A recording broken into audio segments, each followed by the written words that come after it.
Good morning, everybody. This is the December 8th, 2022 session of the Montgomery County Planning Board. I have a critical bulletin from Historic Preservation.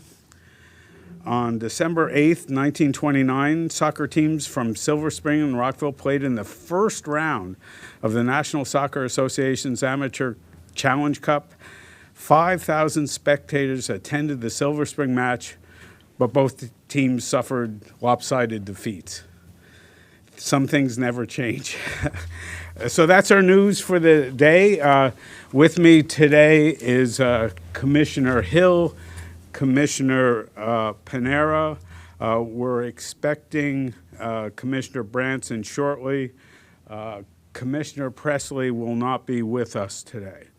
The only other thing that I need to announce is we're pulling item 6 on budget adjustments. That'll come back at some future time where it hasn't been determined yet. All right, item 1. We're ready for item 1, which is adoption of resolutions. We have 4 such resolutions. I'll take individual. Would you like individual votes or a group vote on all of them? If there's consensus on all, we can do a group vote for all resolutions. Is there any discussion on any single resolution? No, I'd like to move that we accept the 4 of them as a group. Amalin Bethesda Thank you. preliminary plan, site plan, Shops at Trevilla site plan, and Barnard property preliminary plan. Second. All right, no further discussion. All those in favor of adopting resolutions, welcome Commissioner Branson. You're in time to vote for our first vote. Then I'm right on time. All those in favor say aye. Aye. Aye. Aye. Aye. The ayes have it. That we're dispensed with the resolutions. We have no other preliminary matters. And now I recommend we go into closed section according to Maryland Annotated Code General Provision Article 3-305, subsection B, subsection 7, to consult with counsel to obtain legal advice, and subsection 8, consult with staff, consultants, or other individuals about pending or potential litigation. The topic is potential contract litigation. Can I have a motion to go into closed session? So moved, Mr. Chair. Do I have a second? Second. No further discussion. All those in favor say aye. Aye. Aye. Okay, we're now in closed session. Thank you.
Good morning again. We just are coming out of closed session. I'd like a motion to go back into open session, please.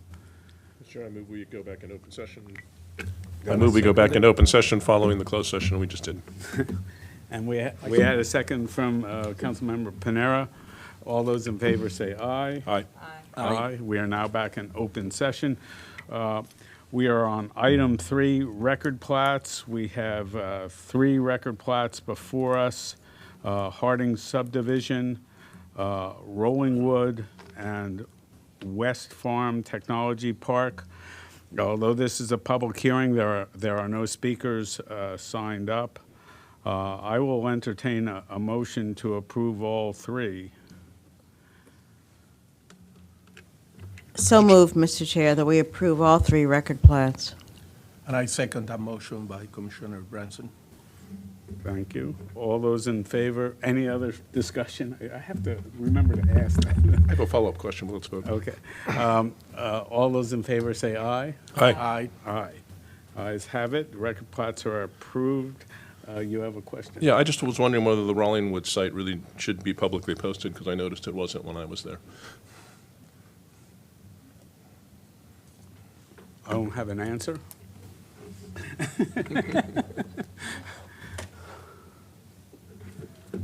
Good morning. For the record, Stephen Smith from IRC Division. For the minor subdivisions, there is no requirement for sign posting, and this is a minor subdivision. Okay, and the We don't construction have on the a site sign is done, so posting that's not requirement. posted either. Okay, good enough, thank you. Okay, thank you for that. We can go on to item 5? Yes, no? And a remarkable event, first time for this board, there are no regulatory extensions. So it needs to be noted every now and then. Okay, right now we have the roundtable discussion by Director Riley, who, where'd he go? There he is. It's yours, Director. Good morning, Planning Board. Park Director Mike Riley here with my biweekly Park Director's Report. Could I ask that my screen be shared here from this computer?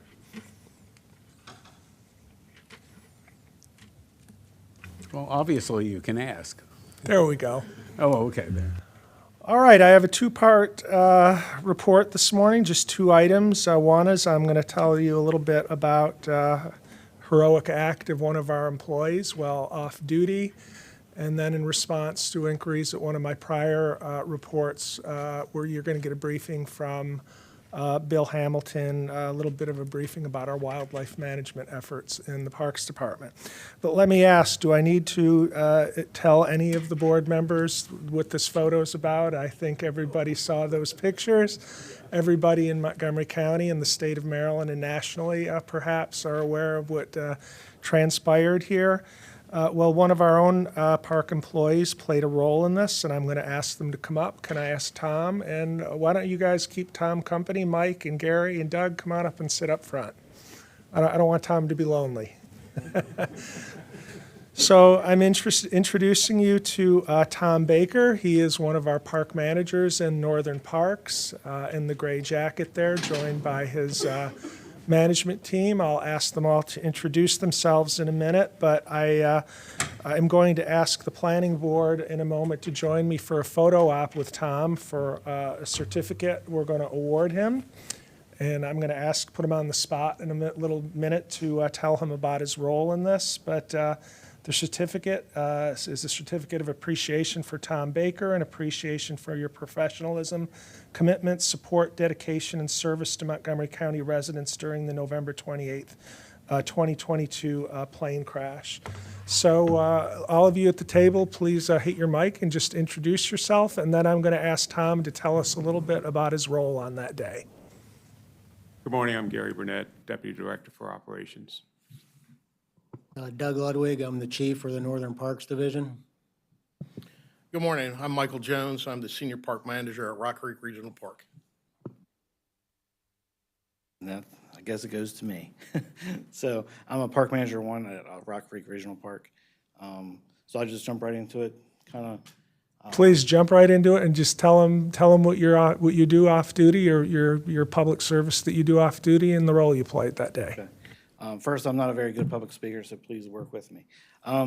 So I've been a volunteer since I was 16, so almost 27 years now as a volunteer at Laytonsville District Volunteer Fire Department. I've been in a leadership role for about 13 years, and for the last 8 as a deputy chief officer. I'm assigned a take-home vehicle, and we have rotating shifts where we respond to incidents of significant. And it was kind of my week. We start Sunday to Sunday, and I was just finishing up dinner with the kids and the wife, and getting ready to give the kids a bath, and my phone gets alert, and it says plane crash at Rothbury and Goshen. Knowing the history of Montgomery County Air Park, that's not a good location. So I jump in my vehicle. I'm responding down the road.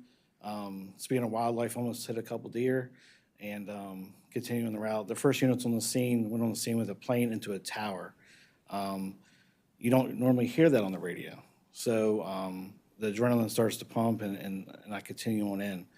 Once I'm there, I position my vehicle out of the way, and I can see the plane clear as day, the view you guys see on the screen. So I reported the command post as we're supposed to do. And Chief Goldstein points out the window and tells me to get in the back seat of the command vehicle. He then proceeds to say, call this number. So I called this number, and at first it was the dispatcher, and she was talking on the other line to the pilot. So then when I started, she relayed information. I started gathering information of their conditions, of the plane information, which came critical when the TR technical rescue team went up and tied the plane to the tower. And I just stayed in contact with the pilot and the passenger on their conditions the whole time. Our first conversation was 44 minutes long. Then realizing the incident was obviously going to take hours. I was originally thinking 3 or 4 hours, but it ended up being 7 or 8 hours. I proceeded to continue to gather information, keep talking to him. At one point, the pilot wanted to grab his passenger and leave the plane. So I convinced them to stay where they were. If you ever see some of the pictures on the news, you can see his arm out the window holding on to the tower. When he was doing that, he felt like he was holding the plane to the tower. I guess when you're in that situation, you believe anything. So we just had them stay calm. Some people ask me why I didn't have them like small talk. How was your Thanksgiving and all that? I don't think it would have distracted them enough anyway. You're 100 plus feet up in the air, looking down. At points, he couldn't see us. We couldn't see him because of the fog. And then trying to relay the information with the contractor for PEPCO. It was a pretty difficult time to calm them down and keep them motivated. Being stuck kind of in a laid-back position. We did have some wind at times, so they were moving constantly. And just kind of played itself out over and over. And then on top of that, they had given my number to family members' family. So I was talking to their family in Fort Lauderdale, someone in Bethesda. So it was pretty hectic at times and stressful. And then at one point, I was involved in, we built out a command post, unified command, which involves state police, county police, DOT, fire rescue. We even had DC Rescue Squad there from the district. All these resources, and one of our conversations was based off of what I would have told them. If I would have told them their conditions was worse, it was in my decision-making skills. If we have our people climb that tower, based on what they were telling me and the conditions, in the group, we decided not to. It would have took staff 40 minutes to climb it. They would have been fatigued as well, and not knowing that they could stabilize the plane while they're on the plane.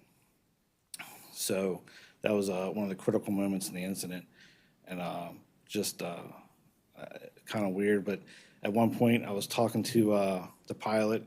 I was outside. I was looking at it, and the boom truck was there. I was like, "We're making progress." and then the truck gets stuck in the mud. So lots of different factors played into it. Ultimately, the best outcome did happen. We do know that digging and rigging, when they removed the plane later that night, the plane came out with little to no effort, which is not good. But like I said, the outcome was the best, and they're both doing fine. I've talked to him one time since then, so that's about it. I'd like to ask the board, unless you have questions, to come down and for a photo op, maybe right down in front of the dais here, and we can award Tom a certificate.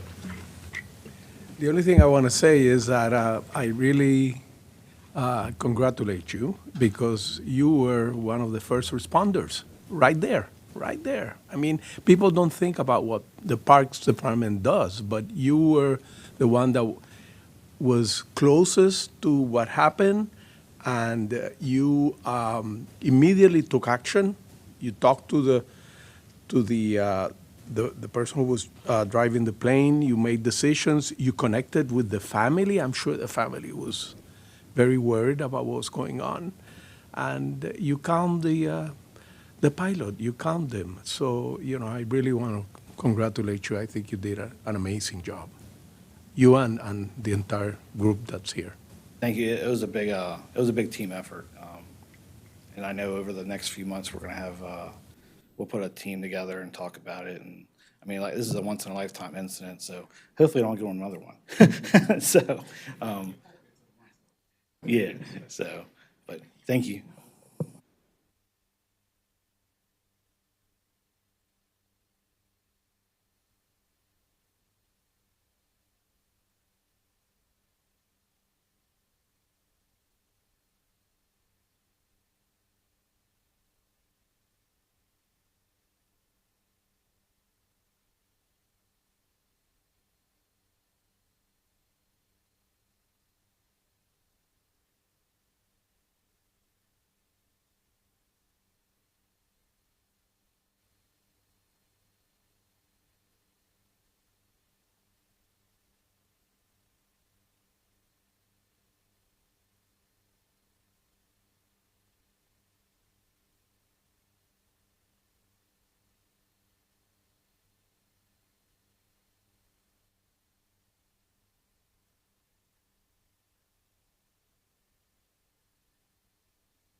And the second component of today's Park Director's Report, we have our Natural Resources Management Supervisor, Bill Hamilton, here to give you a brief presentation. I'll just say that one of the pleasures and privileges of working for the Parks Department is you get to work with many subject matter experts in many specialty areas.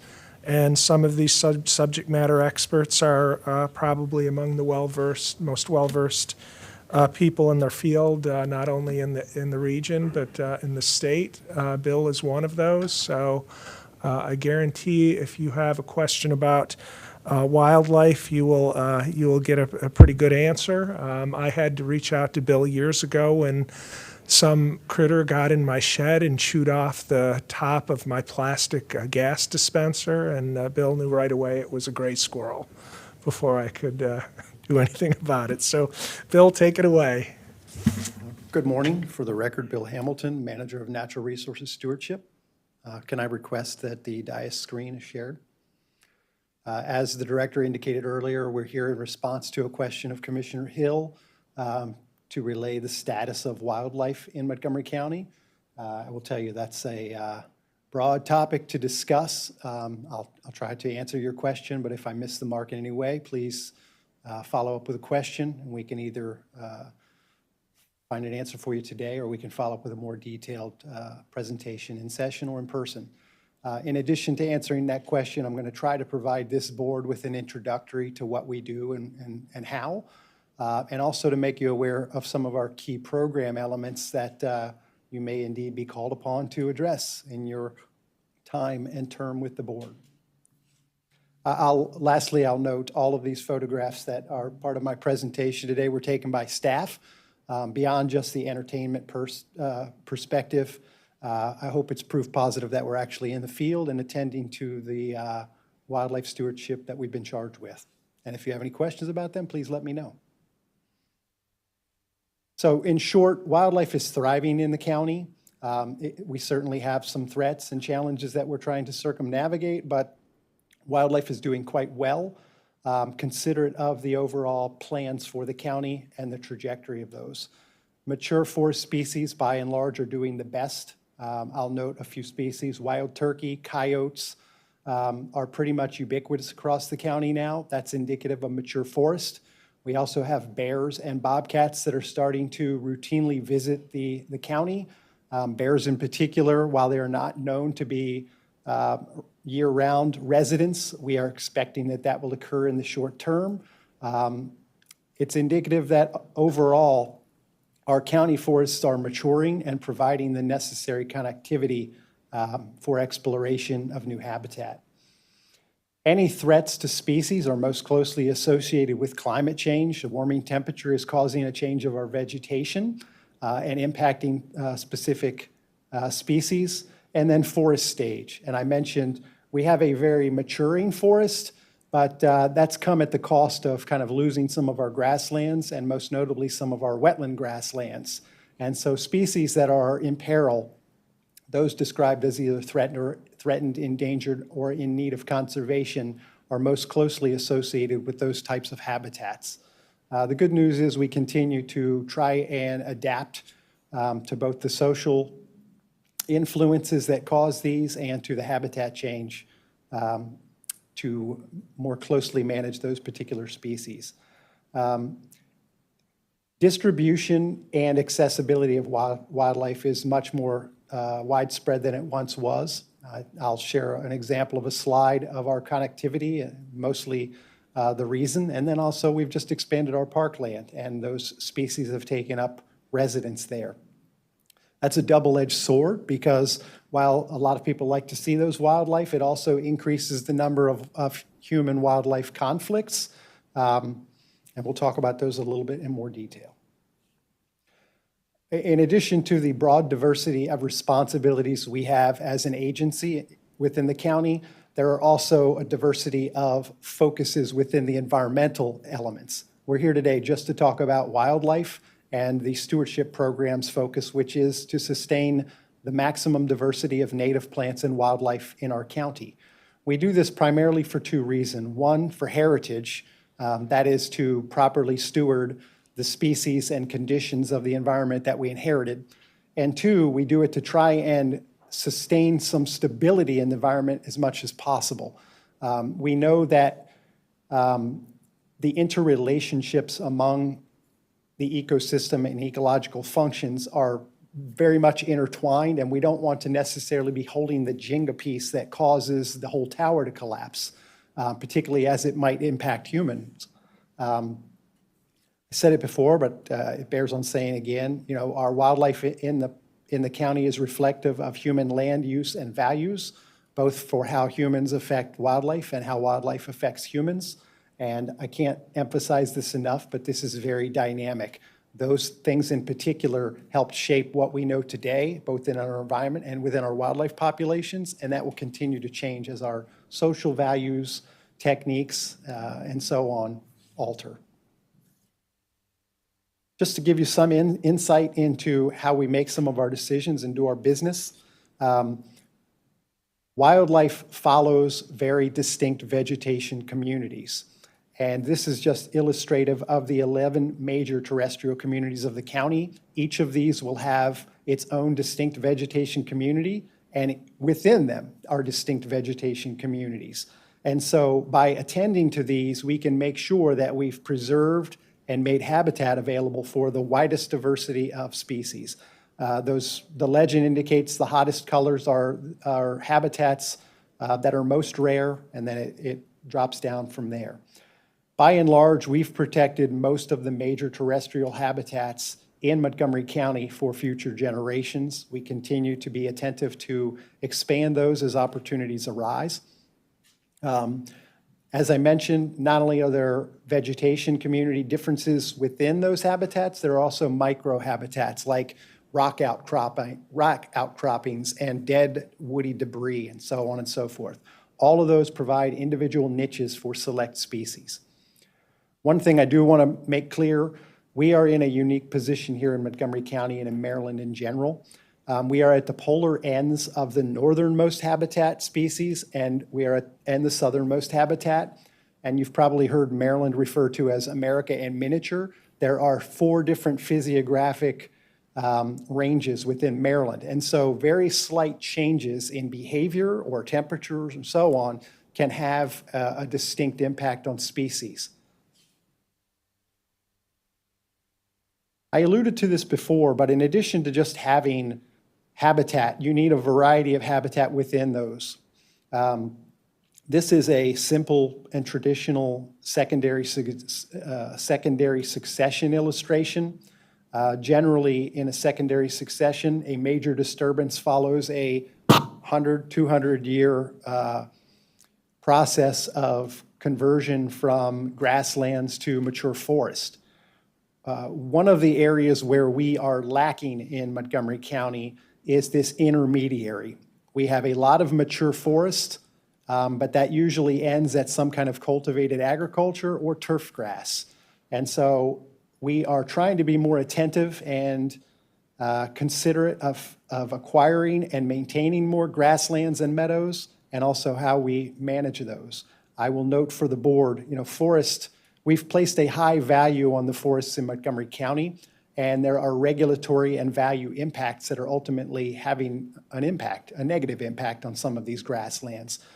Just to give you an example, the environmental guidelines, which by and large have done monumental things for the county, have put a precedent and priority on stream valley and sensitive area habitats in those stream valleys at the cost of upland habitat. And forest has put a pressure on some of the open habitats for things like afforestation and solar fields and so on. So I think we need to be very deliberative in our evaluation and analysis of how to prioritize those different habitats. These species you see here, number one, zebra swallowtail in the bottom left-hand corner, it requires major disturbance, it requires open canopy, and it has a host plant of the prickly ash, northern prickly ash, which is associated with ash trees in the county. And if you're familiar with the emerald ash borer die-off, many of our ash have died off, and it's disheartening to drive in some areas of the county. Trying to look at the silver lining, we think that the canopy deaths associated with emerald ash borer might help things like the northern prickly ash succeed, which ultimately would have an impact on the zebra swallowtail, as well as oak regeneration and other things. Commissioner Hill, you mentioned the standing woody debris. It certainly is very important. As a matter of fact, high-quality forests have a defining factor of a certain number of snags per acre and a certain percentage of woody debris on the forest floor. We don't have a lot of that in Montgomery County. Our forests are too young to demonstrate a significant amount of that. And we're going to need to be patient until nature takes its course. And maybe some of these things like the emerald ash borer or gypsy moss and other acts will help precede that. Last in this nexus is connectivity. Migratory species, particularly those large mammals that we're focused on, require large amounts of habitat to navigate their landscape and set up new home range. And equally so, plants and wildlife need the ability to move both physically and genetically through the habitat. What you're seeing here is in blue represents the state of Maryland's critical natural areas for Montgomery County. They represent a variety of things, which include like forested swamps and things, but Mostly, they are indicative of key corridors that the state recommends being maintained. You can see them along the Patuxent River Corridor, the Potomac River Corridor, and from Little Bennett down to Potomac. The yellow represents actual corridors that have been demonstrated as being established in the county. And I think what that illustrates here is that we have far exceeded the minimum thresholds, and we've actually created a significant amount of connection from habitats through those major corridor elements. It also plays back to what I mentioned earlier, which is wildlife is more accessible and more broadly distributed than ever. Like I mentioned before, it also has a negative, and that is people are more exposed to wildlife. And we've mentioned non-native invasives in a variety of contexts. It also is a corridor for non-native invasives to maneuver. But by and large, all of the gray, the dark gray is MNC PPC public lands, and the light gray is other public lands. And you can see the nexus of connectivity from public lands throughout the county. So how do we tie this all together? We monitor species both directly and indirectly.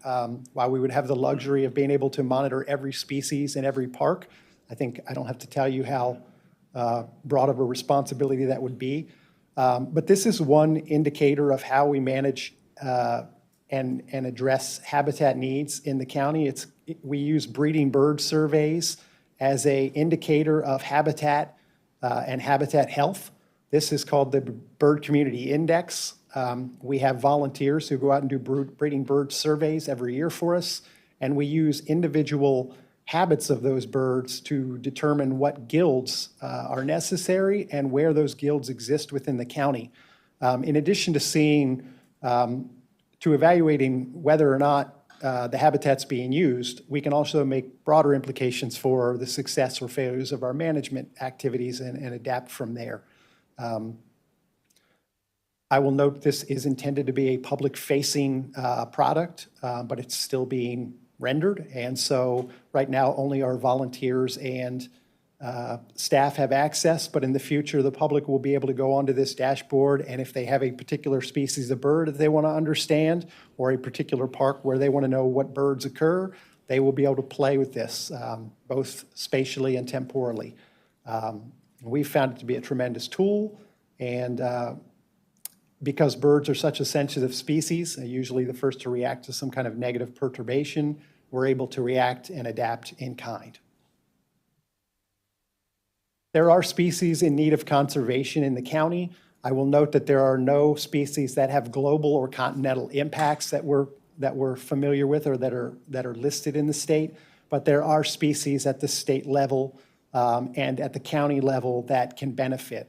As I noted earlier, they're usually listed as either threatened or endangered, and there is a listing of in need of conservation. But as a department, we take great efforts when those species are noted to attend to and conserve those species. The bluebird is an example of a species that was in peril in the 1980s, 70s leading into the 80s. We created a volunteer bluebird box program, and those species are doing well. We have similar artificial habitat programs for wood ducks, American kestrels, bats, and so on. And so we are very much attentive of both, in addition to just preserving the habitat, how do we support the individual species to the ability of our control. The question about white-tailed deer was asked. I think you mentioned that you had noticed a number of deer strikes on the road. Montgomery County has been part and parcel to deer population and impact evaluation and management since 1993 when the issue arose. We had staff that participated on the task force. We were then identified as the lead of the deer management work group for the county, and we developed a countywide plan. And we've been aggressively pursuing and promoting deer population management and impact mitigation for the last 27 years. This map illustrates deer population management currently occurring on parkland. There are 63 units accounting for approximately 22,000 acres. And this does not indicate the other public lands where deer management occurs. which by and large is most of them. The national parks have implemented deer management, WSSC, the state, and many of the federal facilities in the Down County have active deer population management. Just to give you an indication, we've also intensively studied things like deer vehicle collisions throughout that entire time. We've studied population density. We're currently using a drone and infrared cameras, mostly for developing population estimates throughout the county. And we've studied thoroughly how deer use suburban landscapes. Because I'm guessing it might be a question. Deer vehicle collisions was one of the original reasons that the county invested so heavily in addressing this problem. There's still very much a concern, but the number of accidents has gone down throughout the last 27 years, both per capita measure and million miles of vehicle traveled. So while there still is room for improvement, we are making positive steps in the right direction. Just to give you an indication and not to throw Rockville under the bus, I know you have ties to Rockville, but this is a heat map. In addition to seeing the individual accidents that occurred in 2021, this is a heat map that defines those, and you can see where the city of Rockville, which is one of the municipalities that has not pursued deer population very aggressively, they're starting to show up on the heat map where 20 years ago there was nothing to speak of there. What we've witnessed, quite frankly, is a wave that has moved from west to east as we've implemented more aggressive address of this problem. The remaining areas are in areas where either they haven't taken any steps or where regulatory and safety issues kind of preclude any aggressive action. And that's most notable in some of the Down County areas of Silver Spring and Tacoma Park and others. We also address wildlife issues as it pertains to public safety and regulatory issues. Water quality and stormwater issues have regulatory oversight.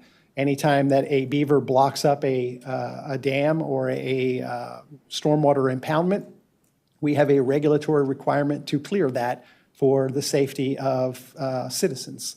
There are also illnesses that are potentially spread by wildlife, and so we're attentive to those as well.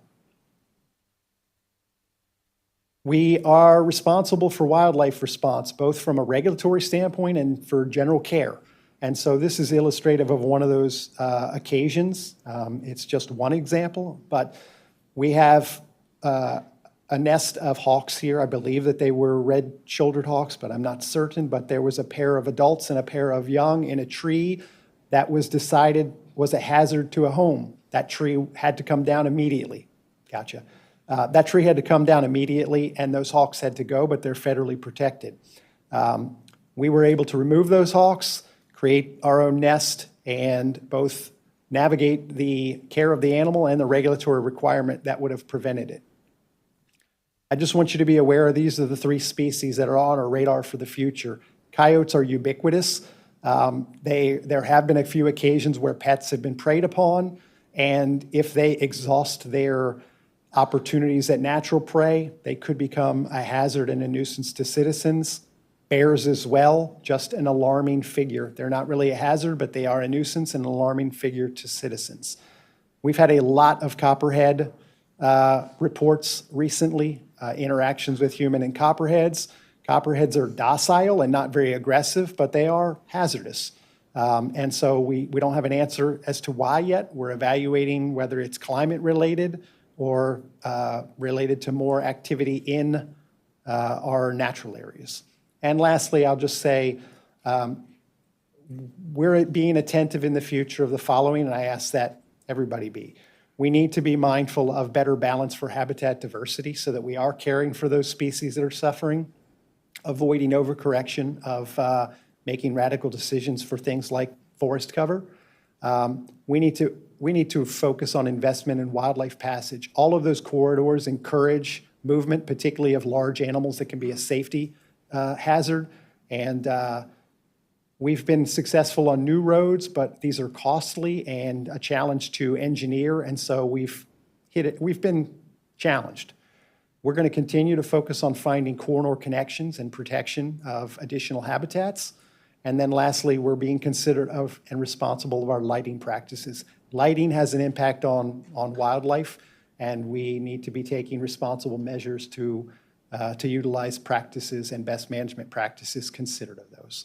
And with that, I'll answer any questions you might have.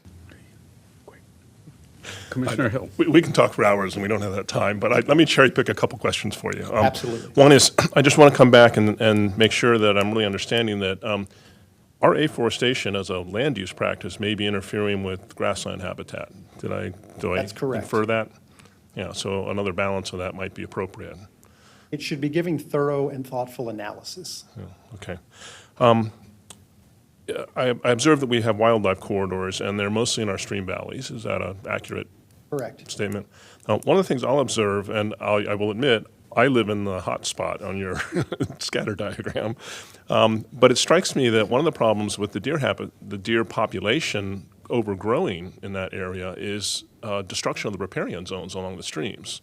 So I know that the public works people think the riparian zones are really doing a lot of stream buffering as we work on that, but it seems to me that the deer are decimating those riparian zones, and that may not be happening.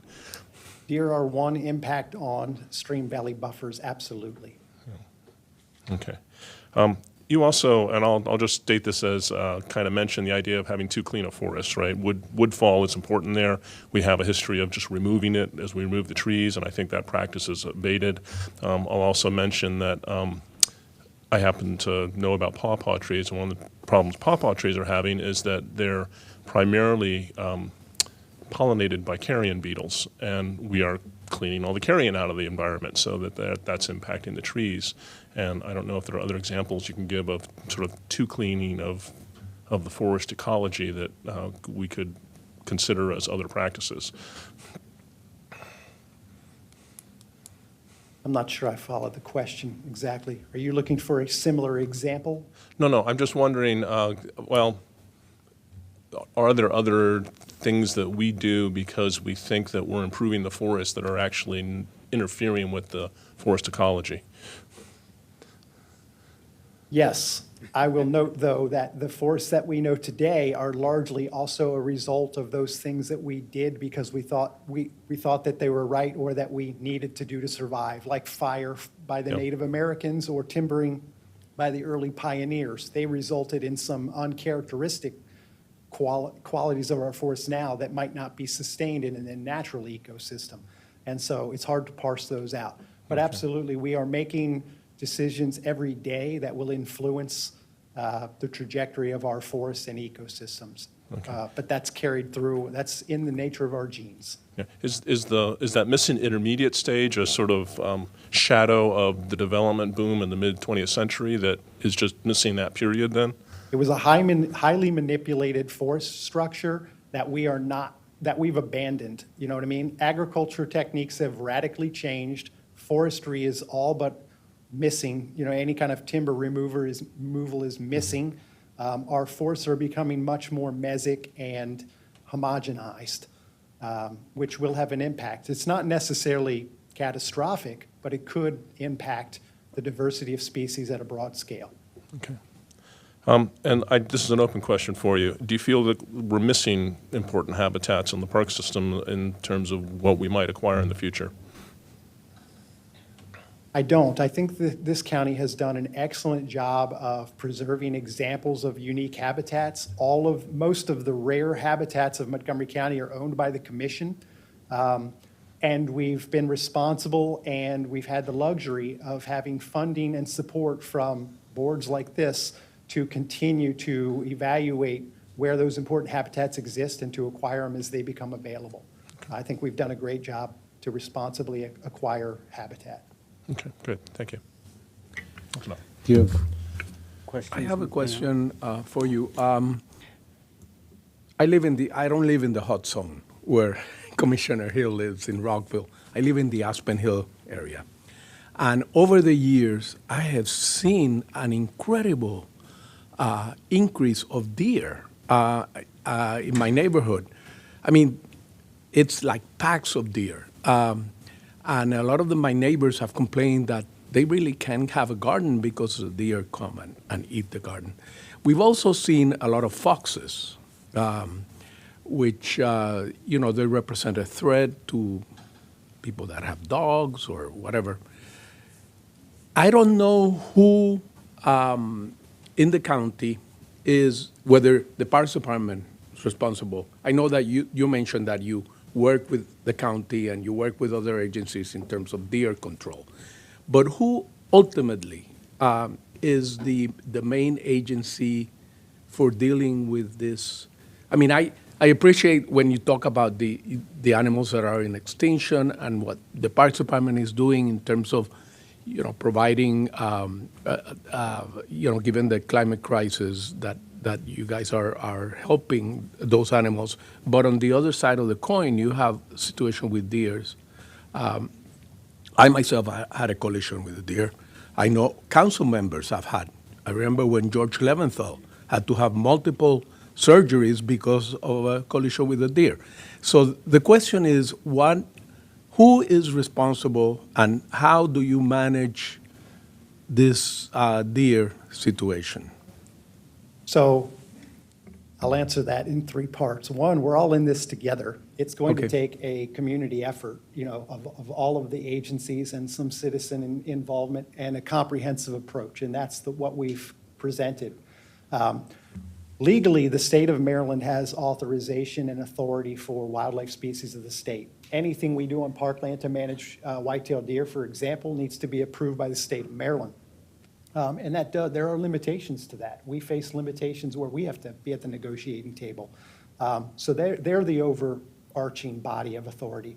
I will say that, I presented to you our goal for maximizing the diversity of wildlife. The Commission and the Department of Parks in particular, promoting that element, has a responsibility to also mitigate any impacts resulting of those objectives. And I think we take that very seriously, and we're doing as responsible a job as we can.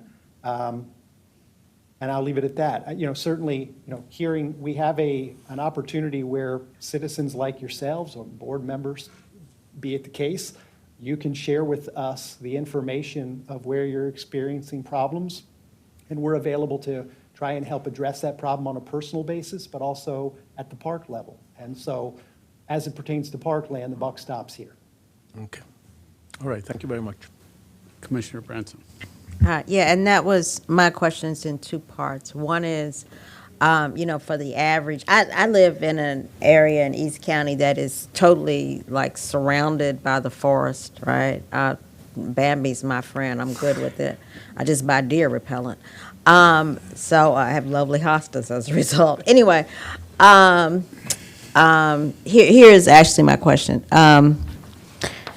For the average person out there trying to just, get along with the deer and the other things, can you give them some guidance as to, what kind of non-native invasive species, where can they find a list of things they should not plant? That's number one. Does the Parks Department publish such a list of, please don't plant this English ivy, it's really a bad idea. And secondly, is there some sort of line or, email address or something where people can maybe get helpful advice of what they should do when they, I know the Maryland Department of Natural Resources has a website that I consult often. And so I'm wondering if we have something like that too. So what should the average person know, and do and refrain from doing? Well, my advice is always that people should take personal responsibility to educate themselves. We have taken a role in providing that education. At present, we have a website. The department's website has a Caring for Parks tab, which has volumes of information about wildlife management and how people can take personal protective measures. It explains what we're doing, details about why and how and what. And we have vegetation recommendations as well. And so I would say our website is very thorough in providing information and guidance. It also welcomes the opportunity for citizens to pick up the phone and speak with us directly. And we've been doing that for forever. And we're glad to take a lot of time to explain and help people solve any problem they might have. Thank you. Thank you for your report, very thorough, and we always appreciate your efforts, particularly on controlling deer now and then. And thanks for your interest. In and around this hot spot that we call Rockville. That concludes this item, I believe, and we're ready to go to item 12, if we are.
Good morning. This is the continuation of the December 8th Planning Board session. We're about to undertake item 12, a briefing on recommendations on legislation submitted by Montgomery/Prince George's County delegations to the General Assembly. There is one thing that I would hope to get from this is, number one, I need the board's recommendation specifically on oppose, abstain, whatever. The other, I hope all board members, if they have comments on the written material before you, would make those comments, and we'll include that in our written presentation. But I'd ask a little latitude on the written statement so we can clean it up during the day and get it to where it needs to be. I think our deadline on the written material is today, is it? I'm sorry, I have before me the Deborah, I'm terrible on last names. Deborah Borden. Deborah Board, I'm Your sorry. general Of course, it's on the screen, our general counsel. So is our written deadline today or tomorrow? Well, we have two events that we are trying to get these positions ready for. So the first is on the 12th. That is the county council's work session. Their deadline is today for written submissions. We have been in contact with them, and they did say it was okay if we submitted it tomorrow. We do think we will get it to them by close of business today, Oh, okay, excellent. even with revisions. And just for the board, this is an extraordinary event in terms of timing. I mean, we just get the bills and then we have to respond within a week or so. We don't control when the public hearings are. The council is going to take positions on the 12th. There's then a Montgomery County delegation hearing on the 15th. So this is our opportunity to go through this. And with that, I'll turn it over. Thank you. Good morning. Yes, it is still morning. Chair Zients and Commissioners, thank you for the opportunity to brief you today. We are starting a brand-new legislative session in Annapolis as of January 2023. We have advanced copies of proposed bills that our Montgomery County delegation has put forward. We will get more of these bills as we get closer to the start of the General Assembly session and as we go through the General Assembly session. They tend to continue to come in even after the session starts.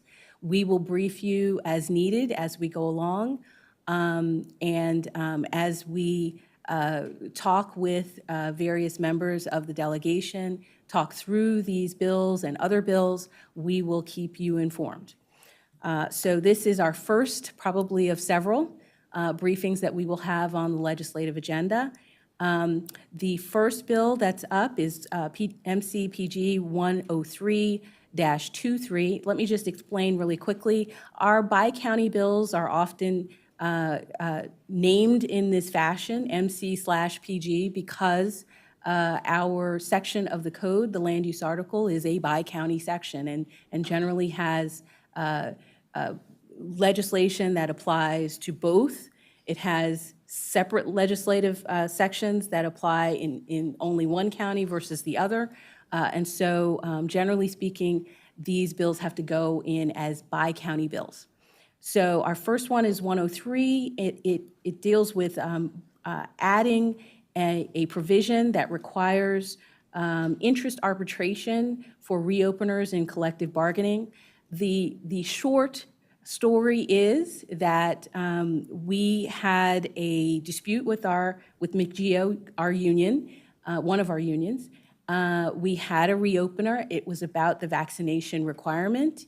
The union did not agree with that requirement, and we tried to bargain it, and we reached an impasse.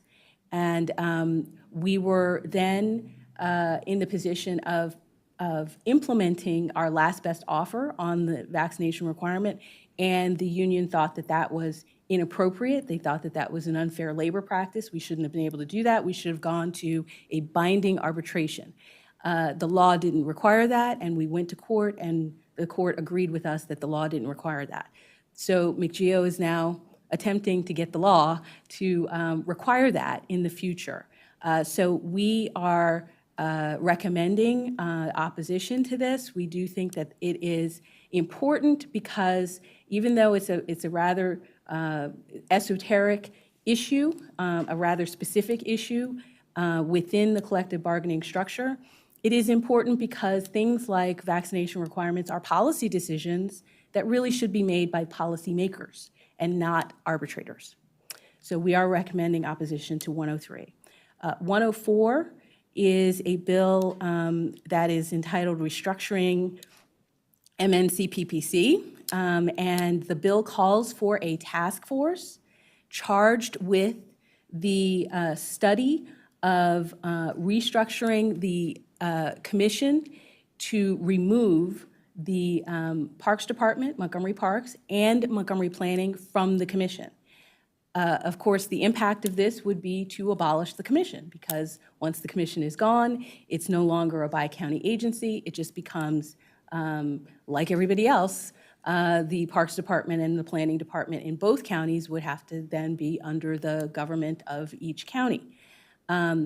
We are obviously recommending opposition to this task force bill. We don't see any reason for it. We don't know what the task force is designed, what problem the task force is designed to solve. We think this is a bit of an overreach. If there is a problem, let's talk about what the problem is and work on solving it. Solving a problem by throwing the baby out with the bathwater is generally a bad idea, and that's what this task force bill seems to be doing.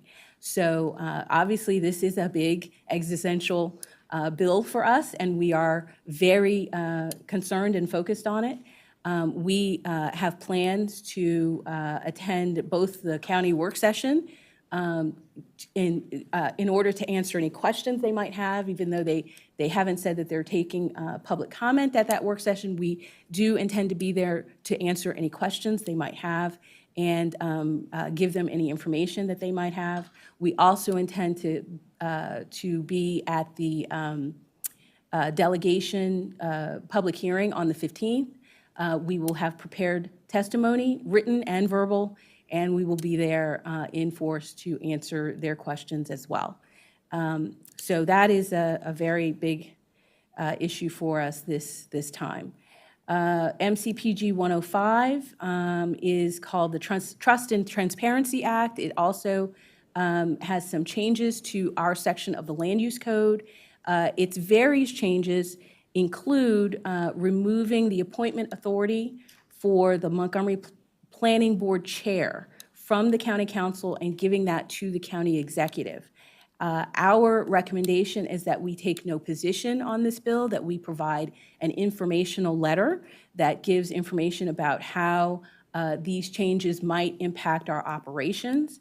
We have a history of abstaining from these types of bills when the focus of the bill is changing authority from one area of the government to the other area of the government. We think it's important for us to maintain our neutrality on that issue because either way, whatever the decision is, we will make it work as a commission, as we always have. The other issues that the Trust and Transparency Act brings up are things like requiring that the chair of the planning board shall not have another job during their term as planning board chair. Again, we think that this is an interesting issue, but we don't want to take a position on it because, again, we think that that is better served by us giving information as opposed to saying that we think that that's a good idea or a bad idea. MCPG 109 is, again, another one where we think we should abstain. The proposal is to repeal the partisan appointment requirements for the bi-county commissioners. It would apply in both Montgomery and Prince George's counties. And, this is a change to the appointment authority. And again, it's not really our authority that's being changed. It would be the appointment authority in Prince George's, the county executive, and in Montgomery, it would be a change to the appointment authority of the county council.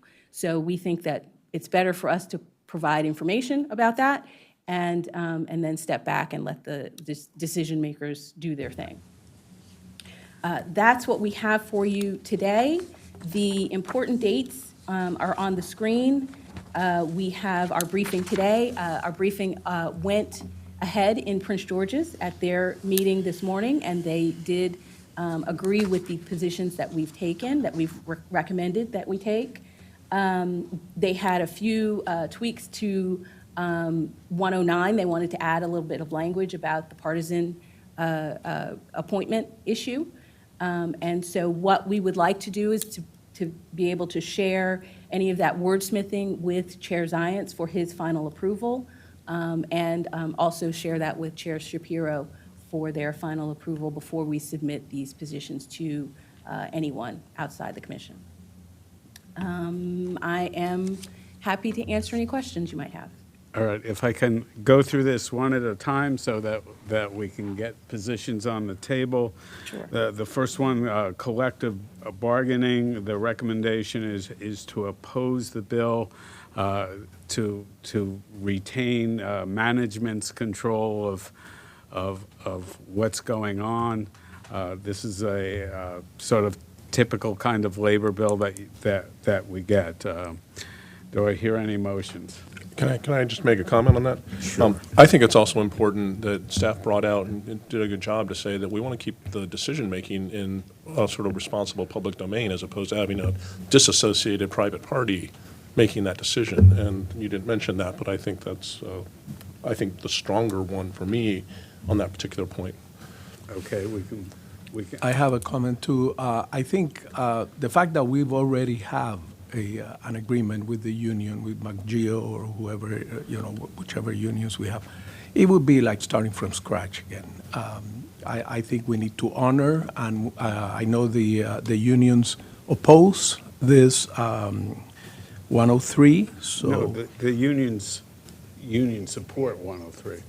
Oh, they support? Yeah. Okay, all right. Yes, 103 would add a requirement for us to go, if during a reopener, so we have an existing contract, we're reopening the contract because something new has come up, like the vaccination requirement. I see. It came up, Okay. in the middle of a contract term. Yeah. And we needed to bargain it. We did bargain. We came to an impasse. At that point, the bill would require us to then go to an arbitrator to make the decision. And we would be bound by that decision. I see. So an arbitrator could have made the decision whether we had a mandatory vaccination requirement. Yeah. I would oppose it then, definitely. I want to ask, are there, I guess, categories of things where we do engage in binding arbitration? Absolutely, And- absolutely. So when we negotiate an entire agreement, everything's on the table. And at that time, if we come to an impasse and we cannot reach an agreement, then yes, we would have the opportunity to go to arbitration. And that would be, of a binding nature, except I think that in certain circumstances, the county council would have the ability, or has the ability to make the final decision, particularly when it's budget related. When we have to have the budget in order to pay for the particular term that we're bargaining. So in this instance, what we're really talking about is, as a practical matter, is when emergency things come up, when unpredictable things come up. Yes. And that's just the problem to me, is that the nature of the thing that this would govern is a thing which requires expediency. Yes. Right. It is a thing where there is an exigent circumstance in essence. And so this requirement of a binding arbitration to resolve an exigent circumstance, in fact, undermines the nature of the exigency. It says, oh, no, this is not an emergency, this is business as usual. Okay, so therefore, I would recommend that we oppose it, because when it's an emergency, you really have to be able to make a decision. Okay, I see 4 members who are opposed to this legislation, and we'll work out the final language submitted.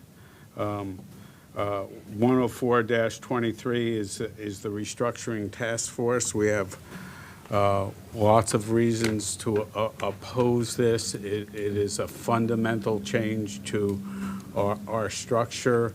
It has been described by council members as a raw power grab as well. And this is in the nature of something that has occurred about every 5 years. There's nothing new to this. It just, we are a target. And even though, not even though, we are a high-functioning organization. without change. We don't see that a single person in charge of decision-making would help the citizens of the county reach quality decisions. It'll provide less input for them. And I would hope we would oppose this with some flexibility, again, on the written statement. I would certainly- definitely oppose it. I think, like the chair is saying, this is an issue that comes up every 5 years. When I was on the board of HOC, it also came up that, HOC, like the park and planning, are independent agencies created by the state, and it would be a bad idea politically to give it to the county. So we always opposed with HOC, and I see a reason to oppose it here. One of the reasons that we used with HOC was that we told them it would cost the county more money to transfer the agency to the county from the state. But there's many reasons why we want to stay independent, autonomous from the political, let's say, the county. So I would oppose it. Commissioner Hill? Yeah, I also opposed it, but I would also suggest in making our argument, we should certainly be arguing about the independence of this organization and the lack of exposure to the political wind changing, having a detrimental effect on good planning. But I would also suggest that we challenge a little bit more and maybe beef up the wording about the prejudgment of the panel that's supposed to be assigned to this. I think there are probably two different ways they're sending folks off to make an evaluation already commanding what the decision points are going to be. And I think we might want to challenge that a little bit further in this instance. Having someone look at how we operate and do that isn't a bad thing, but it should be an open question as to what their findings could be.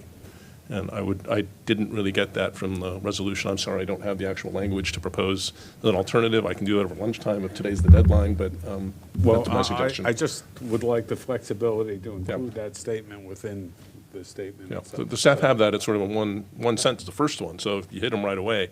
But I think a little more meat on that could help with the argument. We can certainly do that. Okay, I think we're all opposed, yes? Yes. So we have 4 opposed on that one as well. We have the requirements for an Open and Transparency Act. There are some things in, and the recommendation is no position. I agree with that, even though I find some elements of this that I think are warrant approval. But this, let the angels fight it out, because this is the council's authority to appoint and how selective it wishes to be or not. Everybody comfortable with no position? I am comfortable. However, I would like to just make a comment. I think with the board at HOC, it would be the county executive who would recommend, and the county council would approve. So I'm not so much against that. The other issue that I like to express an opinion, well, 2 issues. One has to do with the chair not having another job. I kind of agree with that. I don't like the idea, thinking about the previous board, that there's such a big difference in pay between what the chair makes and what the members make. When I was at HOC, nobody got paid. The entire board was purely voluntarily. I think that 7 times difference creates too much backstabbing between the members of the board. I'm not interested. I mean, after June, I'm out of here. I'm not interested that we get paid more than what we're paying right now. But I think that differential creates, and it did create in the previous board, and in previous situation where the chair was kind of looking over his shoulder and some of the members were like thinking, well, maybe I can get the chair position. Maybe there's, Let's not go into what the prior boards okay, felt well, or didn't anyway, fall on. I think the, it's nothing against Jeff here and his salary, but I think we need to look at that, and the county council should look at that, or the park and planning. That differential creates too much drama in the future. We can relay that directly to the county council. Yes. We don't need the state legislature to But direct us on okay, that. the other issue that I think the revolving door issue, I don't think that counts, the planning board members should use this position as a trampoline into Agree. running for state or running for the county elected office. I think it's happened too often that people come in here with the objective of, well, I want to have some visibility, I want to be here, and then in 2 or 3, when they leave here, they run for county council. I think there should be a time period where planning board members should not be allowed, maybe 2 or 3 years. I mean, you cannot restrict people and tell them, you cannot run. I mean, this is a personal decision. But at least when they live here, they shouldn't be using the time here to run for office. Okay. That's my position. Other than that, I would agree. abstain. Again, we're taking no positions, and we're entitled to tell the council Yeah. however we wish. Go ahead, please. Yeah, on the salary issue, I do think there should be some concern because, we as a culture tend to assign value to people based on what they earn. And everybody here has one vote. And so that, I can understand how people might, get it twisted, that making more means that you are more valuable. But that's kind of the culture. And I don't know we're going to change that. As to the basic notion that that the chair should be appointed by the county council, by the county executive, but the rest of the board should be appointed by the county council, I think that's just a prescription for disaster. It really does not, it does not smooth the way for cooperation because you could have, because it allows politics straight up in the room. It's just a bad idea. That's really all I want to say about these. But here, the other thing is that, this is an attempt, like a lot of legislation, is an attempt to fix the last problem. And whatever the last problem may have been, or one may interpret it as having been, that's not the issue now.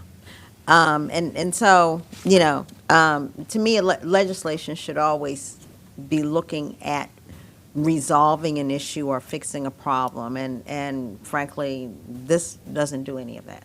So I know we've decided to not take a position, but if we were, I would suggest we oppose it. And I will add, there are a lot of particulars in this bill that will cost us money. There's things we need to flesh out on what it means to summarize all documents presented to the board. We summarize record plats. It just, we get so many documents that it would entail that you can go a little bit nuts. It has time requirements on minutes, which may or may not interfere when we can take a vacation or not. There are other strange particulars in this bill that we'll go through.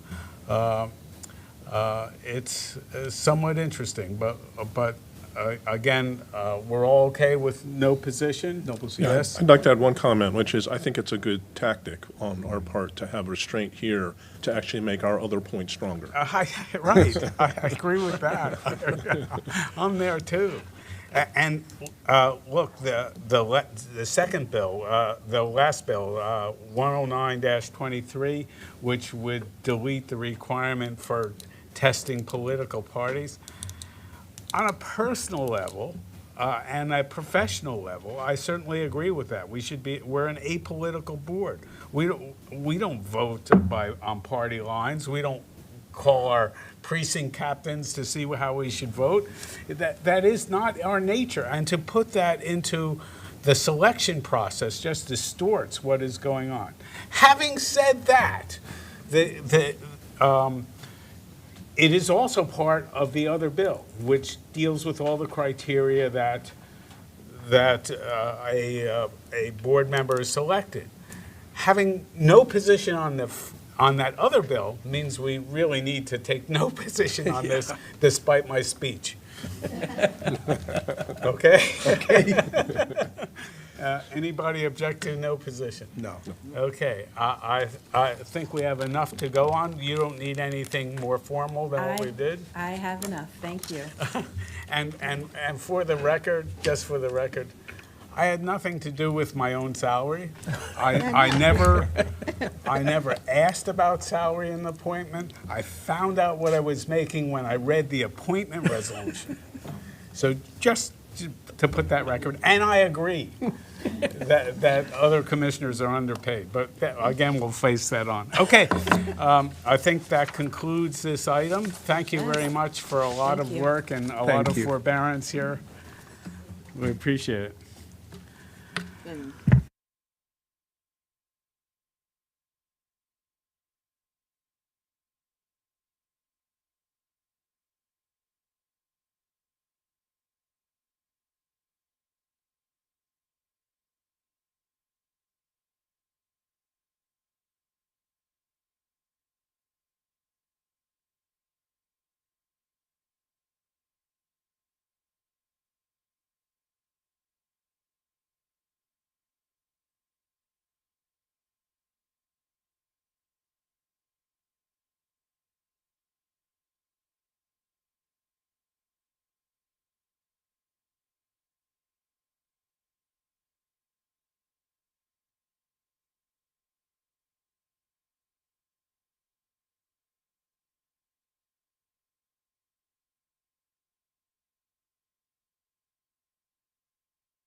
Good morning still, I think.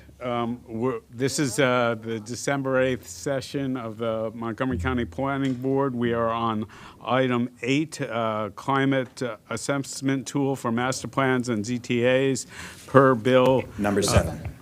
On number 7. Oh, I'm sorry. Forgive me. We are on number 7, which is a really simple matter, I hope. We collect funds for amenities, and every now and then we have to distribute them to those people who will actually spend the money. Excuse me? SM3? Set them free. Oh, set them free. Liberate the funds.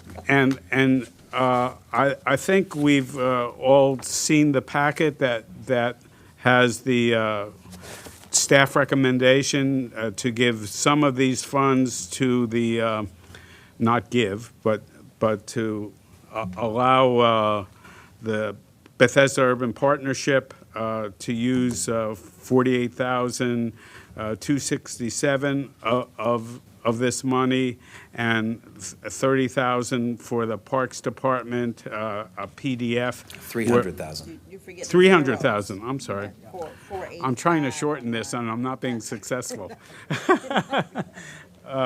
300,000 to a PDF where they can use this money, again, for the betterment of downtown Bethesda. We have 2 resolutions to do this by resolution, as recommended by our General Counsel's office. I look for a motion to support both resolutions. May I ask a question first? Sure. Mr. Hissel-McCoy, what were the other options?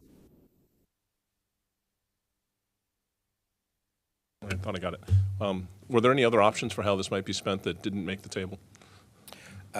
Sure. Thanks for the question. For the record, Elza Heisel-McCoy, Chief of Down County Planning. There were no other folks requesting funds at this time. Okay. I was glad to read Mr. Sullivan's letter and know that we already got that particular detail about the stage. Go ahead. Yeah, so the Bethesda Urban Partnership is requesting $485,000 and some change, transfer for the acquisition of various materials, plants, trees, pavilions, yada, yada, yada. Okay, so what I am wondering is how that neat sum came about, and particularly whether the Bethesda Urban Partnership was required to do any competitive bidding for the purchase of, or the eventual purchase of these materials that will be used for the what I guess it will be called the Norfolk Avenue Streetery. Sure. So there's an easy answer to that question, which is that the Parks Department requested $300,000 for the streetscape improvements, and that left $485,000. Jeff Burton, the director of the Bethesda Urban Partnership, is here and can talk about the process they've gone through if the board is interested. But basically, the $485,000 is not going to be enough to cover all of their expenses. They've already paid for the design of it, so this would go towards that. So that's the source of the split. Yeah, I understand that. I'm just saying that even though it's I'm requesting that one of the conditions we attach to this is that there should be a competitive process in who gets the contracts to do the planners and the pavilions and all that stuff. So good morning, Jeff Burton, Executive Director of Bethesda Urban Partnership. Thank you first for taking this on. And we did do both an RFP for the design process, and we have done an RFP for the build-out process. And we've picked the vendor that had the much lower cost for the implementation of this. Okay. That's all I want to know. That's good enough for me. Thank you. I have a few questions. I'm looking here at page 2, where it says, following up on what Commissioner Hill asked, staff refers to financial contributions. The first sentence after the bullets says, staff refers to financial contributions collected under the provision as an amenity fund for the master plan area in which they are conditioned. Example. So does that mean that it has to be in Bethesda, or it could be in Silver Spring, or it could be in other? That is correct. As a general matter, the planning board conditions specify use in that sector plan area. So we have had a Silver Spring amenity fund. The Okay, planning board so it has to previously be by transferred area. funds out of this. So these all need to be spent in All right. downtown Bethesda. Have we given, I mean, I don't have any problem with the Bethesda Urban, what is it called, Urban Partnership. I think they do a fantastic job. But have we given funds to them before from a Amity Fund? So we have not, so the monies collected for this particular project were are the first and to date only amenity funds collected for downtown Bethesda. The department has certainly partnered with Buck Yeah. in the past for placemaking and other things, but this collection of amenity funds is the first for downtown Bethesda, and these transfer requests are the first. Okay. Now, since they're going to be taking 2 streets, no? What are the names of the streets? Arlington Road between Moreland and Edgemore Lane. That area is going to be closed, and it's not, is that the, am So I those right? areas are for the streetscape improvements Yeah. along Caroline Freeland Urban Yeah. Park. Now, do we need to do, have we done any traffic study? Is that going to impact traffic at all, or no? So, I mean, the streetscape. I mean, I know it was done during the pandemic so that restaurants can have, people don't have to go inside a restaurant, all that, but now we're talking about closing 2 roads, no? So I think there are two separate requests here, 2 separate. So the Arlington Road that you mentioned is the streetscape improvements for For Caroline the Freeland park, Urban the Park. So that's a 300,000. separate matter.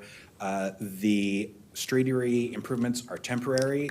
The streets, Norfolk Avenue remains a public right-of-way and public ownership. And so there's no abandonment associated with this. BUP has been coordinating with the Department of Transportation. So there's no action that requires. Oh, okay, There's so this would there's no be- decision that requires board action for the implementation of the streetery. Okay. Now, let me ask the Bethesda Urban Partnership person here. Is the total cost of what you're doing the 485, besides the procurement, you asked for procurement for design, no? And you already did that. But the construction itself, is it going to be 485, or is there going to be more No, the money? construction will be, costs will be sizably more than that, probably for the 2 blocks that we've so the design covered 3 blocks. We did a cost proposal for the implementation of 2 blocks. Those are going to be close to $1 million to do both of those blocks. So this would cover just 1 block. And how are you going to be paying for the difference between the 485 and the million? That will be my Will that be by the job to. restaurants or by? That would be my job to raise those funds in any way that I possibly can. Okay, there's no over the like next few years. No. taxing of the restaurants who No. will benefit No. from it? No? No. Okay. All right, I don't have any more questions. Thank Any you. other questions? Go ahead. Mr. Chair, I'll move that we approve Resolution 22-110 and 22-121 regarding the distribution from the Bethesda Amenity Fund. A second. Thank you. All those in favor, say aye. Aye. Aye. The ayes have it. Thank you very much. Thank you. And thank you for bearing with my trying to shorten the conversation a little bit. Sometimes I fail. All right.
Good morning. This is the December 8th session of the Montgomery County Planning Board. We are on item 8, climate assessment tools for master plans and ZTAs per Bill 3-21. First, we'll hear from the planning director. Good morning, Commissioners. Tanya Stern, Acting Planning Director for the record. I just wanted to give some brief remarks to introduce this agenda item. So earlier this year, the County Council introduced Bill 3-22 that in its original version would require the Office of Legislative Oversight to produce climate assessments for bills, zoning text amendments, and master plans. In my previous role as Deputy Planning Director, I brought this bill to the previous Planning Board for their review, considering that the climate assessments would impact ZTAs and master plans, which our department and the board are involved in.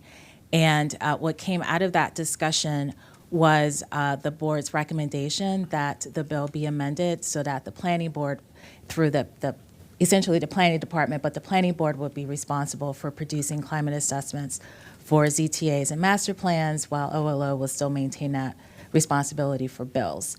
The other change that was made to the original bill was to specifically repeal an existing requirement that still exists until this bill becomes effective with regards to the planning board, which is that since 2008, the county code requires the planning board to provide a carbon footprint analysis for master plans when they are transmitted to the county council.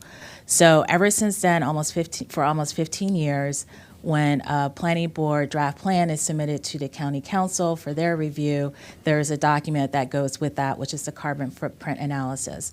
One of the things when we were doing our review with the previous board was that the previous law didn't speak to that existing requirement, and we thought that requiring climate assessments for particularly for master plans would be duplicative. So we raised that as an issue with the county council, and he decided to specifically repeal that requirement once the planning board will be required to produce these climate assessments. So I just wanted to give you that background and also to let you know that when this bill was going through the T&E committee, we were involved and at the table as part of those discussions. And so for today, we have our planning department team as well as our consultant team to walk you through our proposed methodology for producing these climate assessments. And just two last things. The first is that it's important to keep in mind that the climate assessments, as required under the law, are intended to be a resource to help the county council make decisions on legislative matters, whether it's a bill, ZTA, or a master plan. It is not intended to be an assessment of how the county, of how Montgomery County is specifically meeting the greenhouse gas emissions goals in the climate action plan. There is a whole separate effort that is intended to track that progress and the implementation of the CAP specifically, which is led by the Department of Environmental Protection, which led the development of the Climate Action Plan. I will also note that the Planning Department, along with many other agencies, including Montgomery Parks, were very heavily involved in the creation of the CAP, as well in its implementation currently. There's a lot of activity related to that. But part of that implementation is an annual report that DEP has started to produce that tracks implementation of the CAP and how the county will be making progress towards meeting those greenhouse gas emissions goals. So I just wanted the board to be clear about what it is that we're going to be responsible for doing and what it is not intended to do. And then the last thing I wanted to do was to let you all know that as part of the work that we've been doing over the last several months to develop these methodologies, we have an in-house team that has been working on this, so I wanted to publicly thank all of them. Khalid Afzal, Steve Fenley, Ben Berbert, Tina Snyder, Eric Gray, Jessup Lee, and Mark Simborski. We pulled staff from multiple departments, from multiple divisions who have expertise in environmental planning as well as transportation, so that we can kind of leverage our internal brain trust to work through these issues. So with that, I will turn it over to Khalid.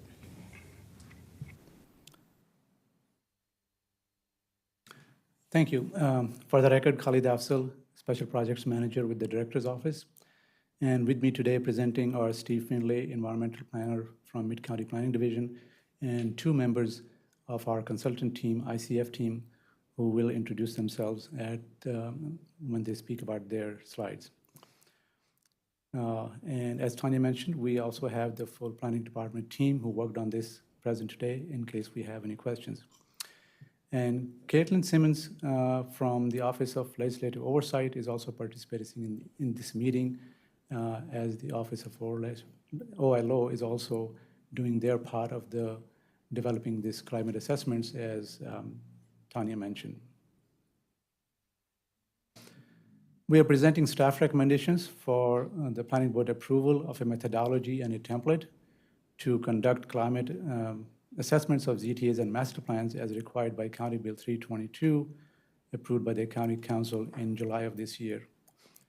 Our presentation will cover purpose and background of Bill 322, including the specific requirements of Bill, the process we used in developing the template, and a description of the tool we currently use to conduct carbon footprint analysis of master plans as required by the county code, followed by a description of the proposed methodology of the template by our consultant team members, Deb Harris and Cassie Bott. Just to iterate, as Acting Director mentioned, the purpose of the bill is to provide County Council appropriate information about potential impacts of their decisions on climate change and how they will affect the county resilience and adaptability to fight climate change. It's to make sure that all feasible alternatives to address the threats of climate change have been considered for new bills, ZTAs, and master plans. And in that regard, it's somewhat similar to the current requirement of doing economic impact statement and the racial justice and social equity statements for all bills.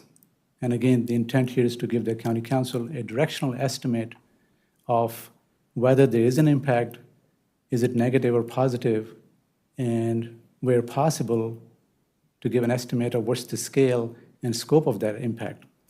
And if there is an impact, what options there may be for the County Council to consider to mitigate those impacts. And you will see this in the next couple of slides as we go through the specific requirements of the bill.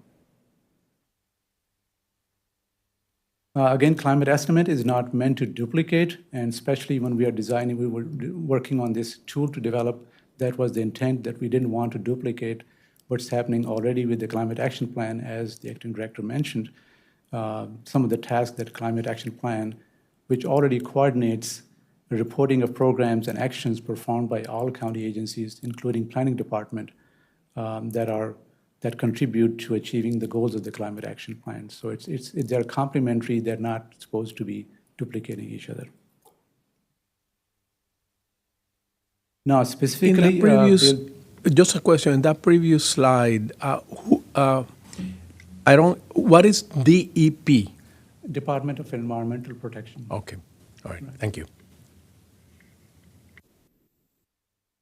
So more specifically, the Bill 322 requires that each climate assessment must include the source of information, assumption, and methodologies used in conducting that assessment, a description of variables that could affect the assessment, and if a bill, ZTA, or master plan is likely to have no impact, why that is the case. And then number 4, which is the core of this requirement, is that potential positive or negative effects, if any, of the bill, ZTA, master plan, and climate change, and those impacts are divided into 2 categories, which is again qualitative or quantitative impacts of greenhouse gas emissions, sequestration, and carbon drawdown. That's one category. The next is the effects of these things and qualitative or quantitative assessment, evaluation of those things upon community resilience and adaptive capacity. So those are the 2 buckets that we will be talking about as we say these are the areas where those impacts have to be analyzed in those two areas. And lastly, that amendments or other recommendations, if any, that would reduce or eliminate any anticipated negative effects of the bill's ETA or master plan upon these two areas, basically carbon dioxide removal, sequestration, drawdown, and community resilience and adaptability. And this law replaces, as the director mentioned, Section 33A14 of the code, which currently requires a carbon footprint analysis and greenhouse gas emission analysis that we have been doing since 2008.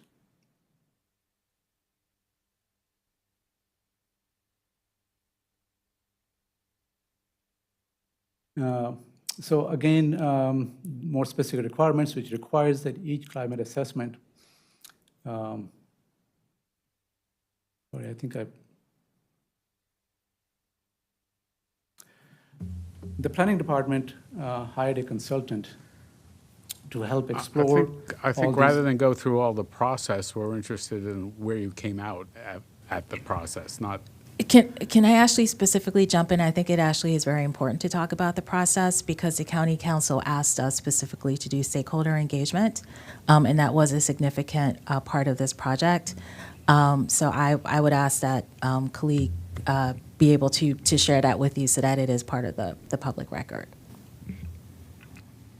I think your report is part of the public record, but go ahead. Okay.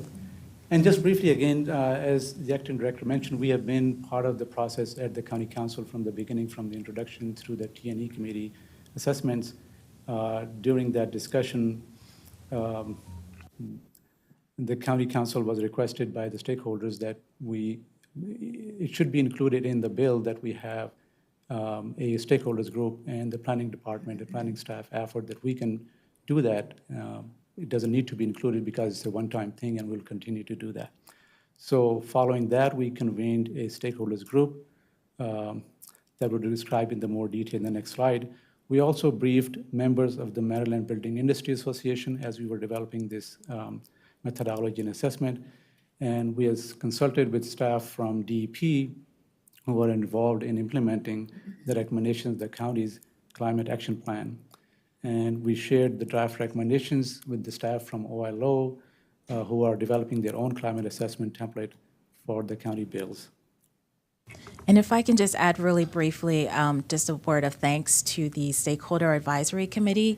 We held 3 meetings with them, as noted in the staff report, between September and November, and had very robust conversation, comments that were submitted to us. And so I just wanted to say on behalf of the Planning Department, we really appreciate their participation. So this is the stakeholders group, quite a diverse group. Some of these people were involved from the beginning and testified at the county council, and we expanded that to include others who were interested in this process, and especially someone to represent the equity side of these considerations.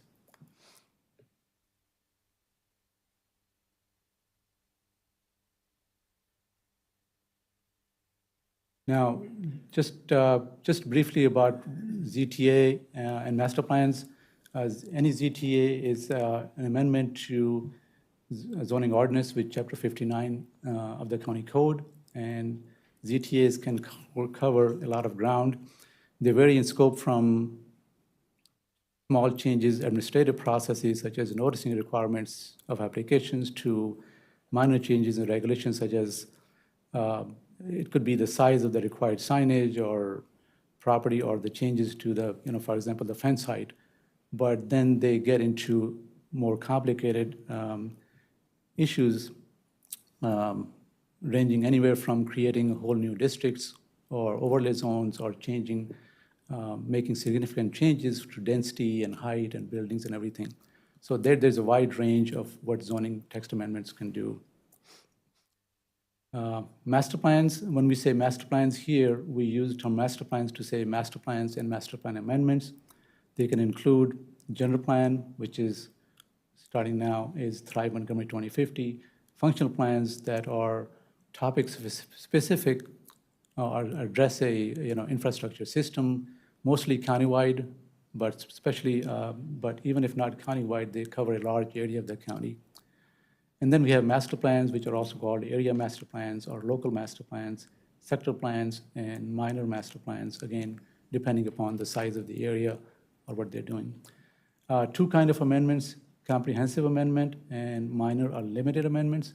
Comprehensive amendments replace the existing master plan that they're modifying entirely. So from then on, the new master plan becomes the master plan for the area. A minor or limited amendment only amends a portion of the existing master plan. It does not replace the master plan. So it becomes a complementary document to the existing master plan until it's comprehensively amended and replaced by something. So when we say master plan in this discussion, we say all of these things. The proposed methodology and the template is heavily influenced by our current process for reviewing ZTAs and developing master plans. ZTAs typically have a much shorter time frame for planning staff and the planning board to review and submit the board's comments to the county council. Typically, when ZTA is introduced at the county council holds, determines a public hearing date about 5 weeks out, 5 to 6 weeks, and they send it to, along with a couple of other agencies, to the planning board for comments. We have to send, meaning the planning board has to send the comments the week before the county council hearing. Our process is required that we have to publish staff report that's presented to you a week or 10 days before. So that leaves staff to do zoning text amendments reviews about 2 to 3 weeks. This requirement, Bill 322 requires that climate assessments be sent to the county council 7 days prior to the county council hearing. So that even further shrinks the time. But the bill also allows that if a zoning text amendment is more extensive in scope and scale, the planning board or our counterpart, Office of OLO, can request more time, and it's up to the county council to decide whether they want to delay the delivery of the climate assessment. Master plans, on the other hand, typically about 2 years, so that's not an issue. That gives us enough time, especially when we are designing new master plan scope of work, that we can accommodate all of this work into that time frame.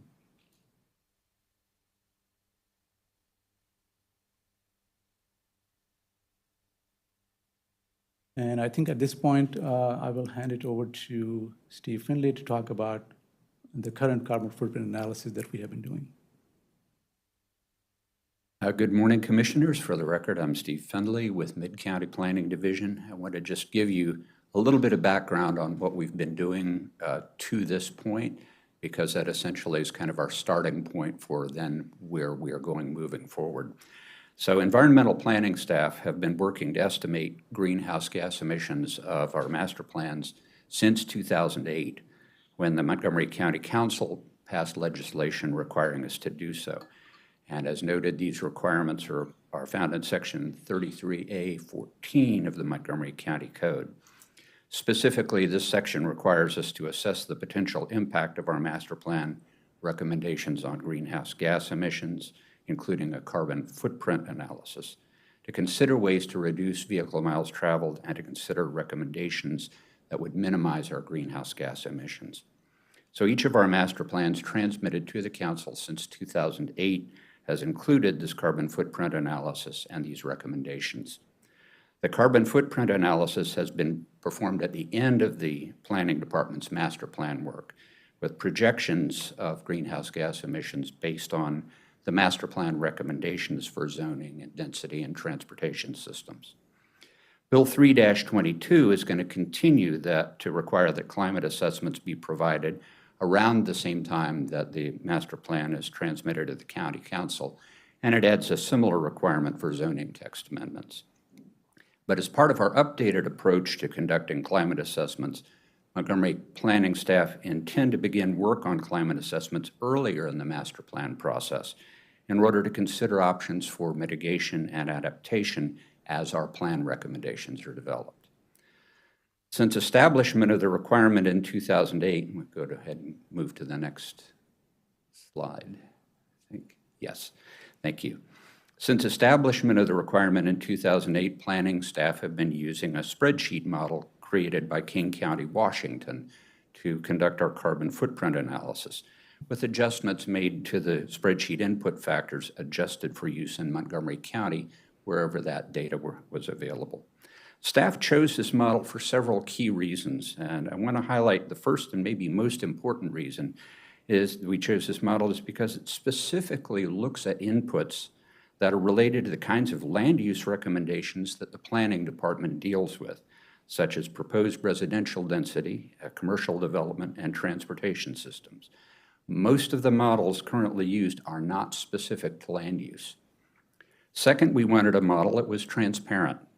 This model uses input factors for energy use and emissions that are drawn from standard sources from government agencies and other respected sources, and it's well documented. Third, we needed a model that was actually usable by staff. It's a very complex issue, and it would be possible to have a model that's so complicated that nobody would know how to use it. So we had to have one that was usable, and finally, we wanted to have a model that fulfilled the requirements of the law and that provided outputs that would be useful for determining the direction and relative amount of change in emissions.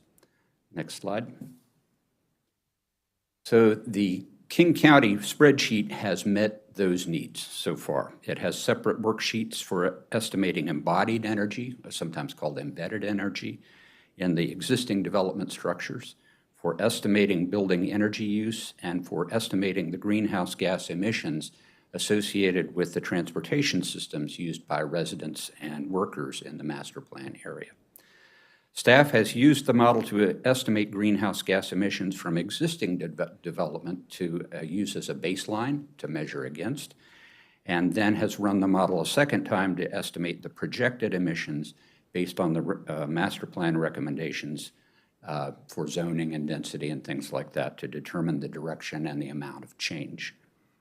Now, while the King County model has been very useful, there are certain elements it does not include, such as greenhouse gas sequestration, which is now required by Bill 3-22. So in addition to that requirement, we also have a new requirement to make recommendations for community resilience and adaptation to climate change. So that's briefly what we have been doing, and at this point, I'd like to turn it over to Ms. Deb Harris from ICF. Great, thank you, Steve. And for the record, my name is Deb Harris. I'm a Senior Director for Climate Planning with ICF, and I'm joined on the phone by my colleague Cassie Bott, who's a Director for Climate Planning and Resilience. So while Bill 322 uses the terms listed on the slide, it does not necessarily provide specific definitions. Therefore, we wanted to start and note the following definitions we were using in the assessment context. For purposes of this work, we're treating carbon dioxide removal, drawdown, and sequestration as interchangeable. And in terms of community and resilience and adaptive capacity is a subset of community resilience. You can go to the next slide. In terms of the overall approach, we laid out an approach for planning department staff to develop a narrative assessment of climate impacts paired with robust guidance for staff as to how to develop that narrative. The approach we've designed with planning staff is to enable efficient assessments of impacts when there's no impacts, negative or positive, through careful consideration of impacts where they occur and what they impact or occur on, and a range of qualitative and quantitative approaches where there's a preference for quantification where possible. Go to the next slide. In terms of how we went about this process, we first started with a literature review and desktop search, looking for any examples of similar assessments for land use planning from other jurisdictions. It was very sparse. Montgomery County is first out the gate in something like this, which is great. But we did find some nuggets with potential useful applicable methods, tools, or approaches that we've modified and adjusted to fit within this approach framework. As mentioned before, there's also extensive engagement and interest from stakeholders. We worked very closely with the planning department staff as well. Go to the next slide. So I know this is kind of tiny. It is a subset of key points that we got in terms of stakeholder feedback on the process as we went through. So in terms of the recommendations and methods you see presented here, they reflect the input from stakeholders. And we had, as I said, very key feedback and some early drivers that helped shape what these recommendations look like today. I'm not going to read all of these, but some of the kind of key points that we went through is where we can do a qualitative versus quantitative assessment recommendation, thinking about the importance of quantifying emissions, and also thinking about where the qualitative assessments are important and can provide value. And so we landed at a mix of both of these approaches. Also thinking through how to actually model climate considerations, where is there available data, how can we update the data and make sure that it's reflective of Montgomery County, and then how as to do the assessments during the planning process itself. And then kind of lastly, making sure that we can arrive at an assessment, or planners can arrive at an assessment that will actually help the county understand how to make progress towards its climate goals. The last thing I'll just mention on this slide in terms of blue, which didn't come directly from a stakeholder feedback comment, but is a key takeaway in light of the feedback that we did get and from our general process in developing the approach, is that these recommendations are really a starting point. We anticipate the planning department will learn more as they go and begin to actually conduct the climate assessments, and the recommendations should evolve accordingly. And maybe more specifically, the recommendations for the assessments and template are the starting point that need to be tested and implemented. And while we've laid out a robust approach, as Khalid went through, there is a lot of variable nature for ZTAs and master plans, and it wasn't necessarily prudent or feasible for us to lay out every single detail that would be included in a final climate report or assessment narrative. Some of these assessments will have to be developed as they're completed. So while we've laid out this comprehensive approach today, I'll just also remind folks that per the bill requirement, there is a requirement to evaluate and update this approach process every 2 years. We'll now get into the recommendations for greenhouse gas emissions sequestration, or equivalently carbon drawdown. On this slide, you can see kind of the mix of qualitative and quantitative approaches for ZTAs as well as master plans. We've outlined these two based on the timing constraints that are in place, but kind of as noted for ZTAs, we have that 2 to 3 week constraint on this process. And so we're recommending a qualitative assessment here. If there are situations where there's longer time for a ZTA assessment, that could move to quantitative, but I think that would be on a case-by-case basis and not something that would be committed up front. In terms of the master plan, we are mostly recommending a quantitative assessment. Where there is available data and emission factors, there's more sufficient time to go through and find data, make assumptions, think about proxy data. Where there's limited activity data or emission factor availability, we're recommending a qualitative assessment with the eye towards thinking about how those data gaps could be filled in the future to make that a quantitative assessment. On this slide, you'll see the ZTA qualitative assessment approach that we're recommending is 3 steps, a 3-step process that will include a completion of a checklist, a review of relationship of key activity factors to county climate priorities as laid out in the Climate Action Plan, and the development of an assessment narrative.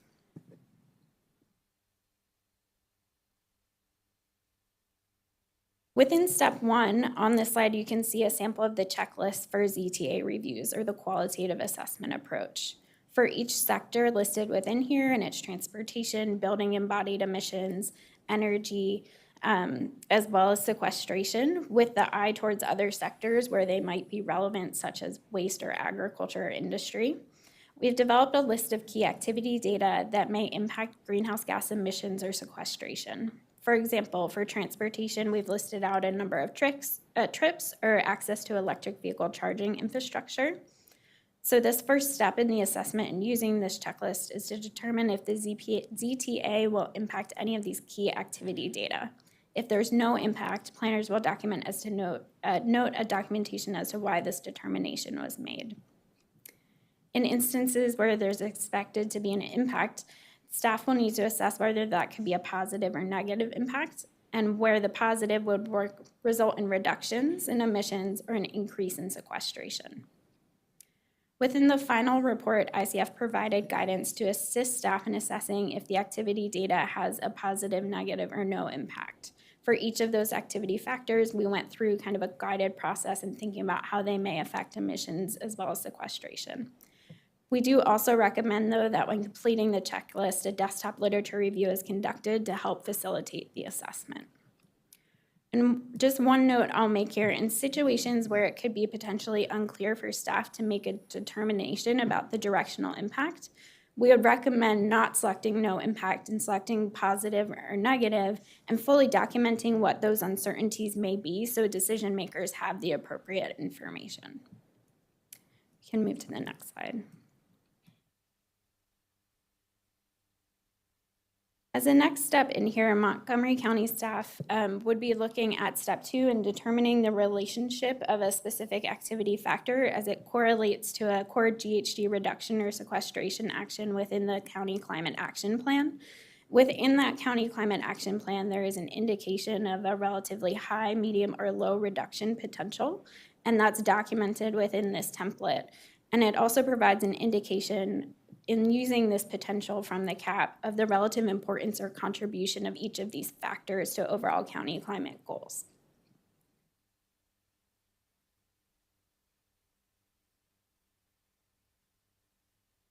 So the last step within this process is the step 3, preparing the narrative assessment, and we've recommended multiple pieces of information or core components to be included within here that draw from the steps above as well as some additional thought put into them. So the first being the relevant activities that may positively or negatively impact emissions or sequestration and any uncertainties or considerations associated with those. So following on that checklist approach.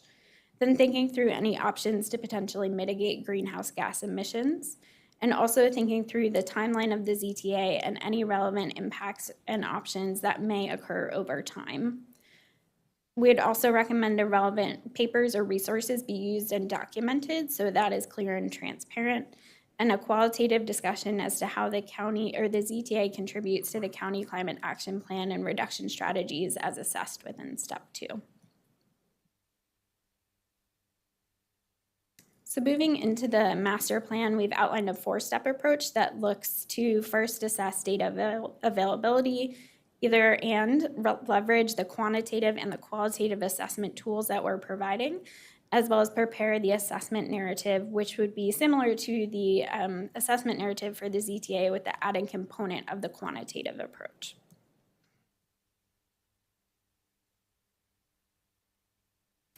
So as Steve had mentioned earlier, a critical piece in terms of the quantitative carbon footprints that are conducted now is the King County, Washington tool.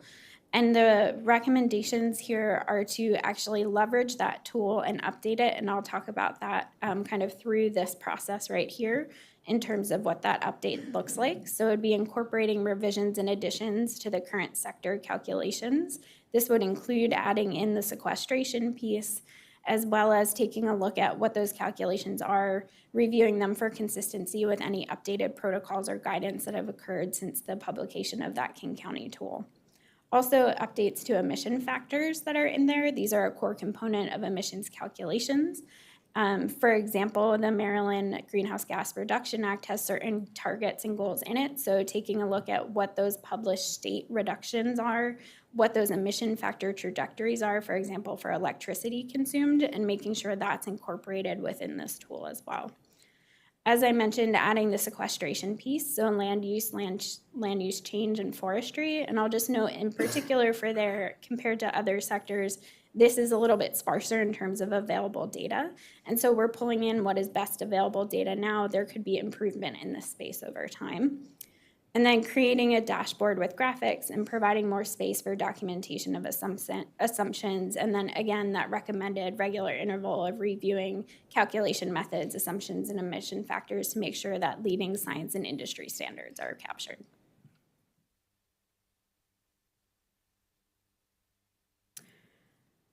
So I'll now get into the effects for community resilience and adaptive capacity. Similar to the qualitative assessments for GHGs for ZTAs, the approach here is to determine impacts on community resilience and adaptive capacity using a checklist to help staff determine potential directional changes and factors that affect community resilience, and use that information to develop a narrative to form the assessment.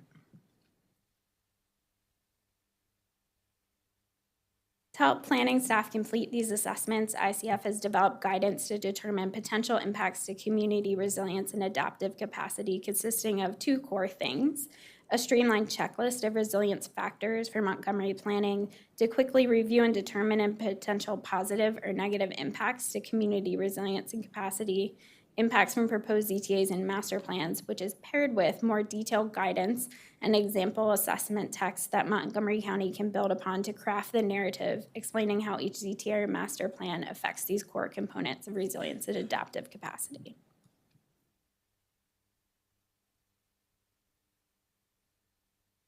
So this checklist should look familiar. Similar to the GHG checklist for emissions, we proposed this, and it includes 19 different factors related to resilience and adaptive capacity. We developed this checklist of factors based on a literature review and refined it based on work with stakeholders. It's important to note within here that the checklist is not intended to be comprehensive, and I think this is similar, could be said for the GHG piece. It's rather designed to prompt Montgomery County staff to consider multiple dimensions of how a ZTA or master plan could affect resilience. You just see a subset of the factors within here. And I'll just note that some of the core resources we used in here were from the National Academy of Sciences, the American Society for Adaptation, and the Urban Sustainability Directors Network. You go to the next slide. So both the GHG checklist as well as the community resilience checklist, we've noted with asterisks where overlaps or co-benefits are indicated or trade-offs between greenhouse gas emissions and resilience that need to be considered in the assessment. I can talk a little bit more about that if that's needed, but there are kind of corollary and interacting effects between these two that need to be considered in some instances. And then lastly, I mentioned the checklist has example guidance for adaptive capacity and community resilience. This slide shows an example of how this looks. This is very similar to the GHG guidance that we've also provided, but this goes through for each of the factors to help staff think about how the ZTA or master plan could have impacts. And for each factor within here, we've described potential ways to evaluate the factor and then the link between that factor and resilience and adaptive capacity.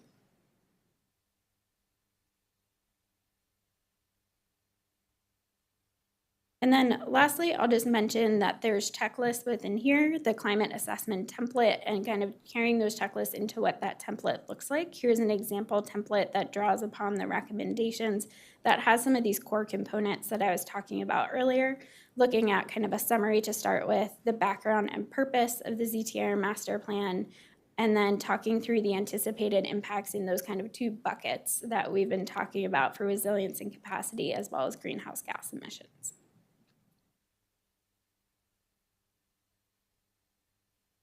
Thank you for your time. With that, that's the end of our presentation. I just want to say as a concluding remarks that this has been quite a learning process for us also. As you heard, even our reconnaissance and our consultant looking throughout the country in other areas, nobody else has done something like this. So, and also the law doesn't define exactly what climate assessment is, you know, what should be quantitative, what should be qualitative, even the definitions. So as we were going through that, on the one hand, we are trying to develop this methodology. We're also trying to define what the resources are, what the data, what will allow us to do, what kind of quantitative analysis or otherwise. So we expect that there is a learning curve involved for us also. As we go through this, I'm sure we will learn and refine these templates. And the law requires that once every 2 years, the planning board review it, and if there's need to be updated, it should be updated, and we expect that certainly we'll be looking at that, and at some point we'll be coming back to you to assess that. Can I also just add to that? The law requires both OLO and the planning board to review their methodologies every 2 years. And as Khalid mentioned, and we do have a staff person from OLO on Teams, I believe, to help answer any questions. We did consult with them at the beginning of our work as well as once we had draft recommendations, because they were already further ahead because they have to start doing these in January. But we have been in communication, and I'm sure as we start doing these assessments, we will be, sharing notes on what our experiences have been. So I think it'll be, certainly very fruitful moving into the future in terms of when we go back and revisit these. And I just want to thank our stakeholders group. They have been really good partners. They really provided a lot of good feedback. It's been a very cooperative and productive process. Thank you. We do have some speakers who would like to be heard on this. One is in the audience. If they'd come up, please. Are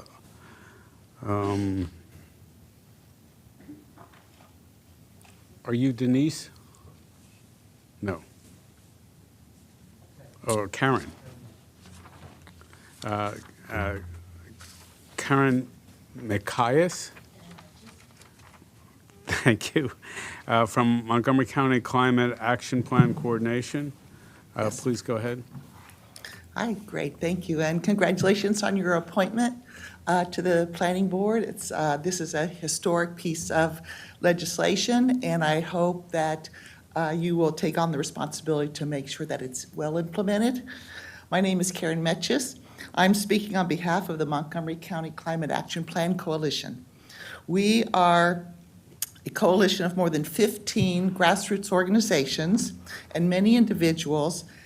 In 2017, we successfully advocated that the county adopt the Climate Emergency Declaration, in which the county committed to reducing greenhouse gases by 80% by 2027 and 100% by 2035.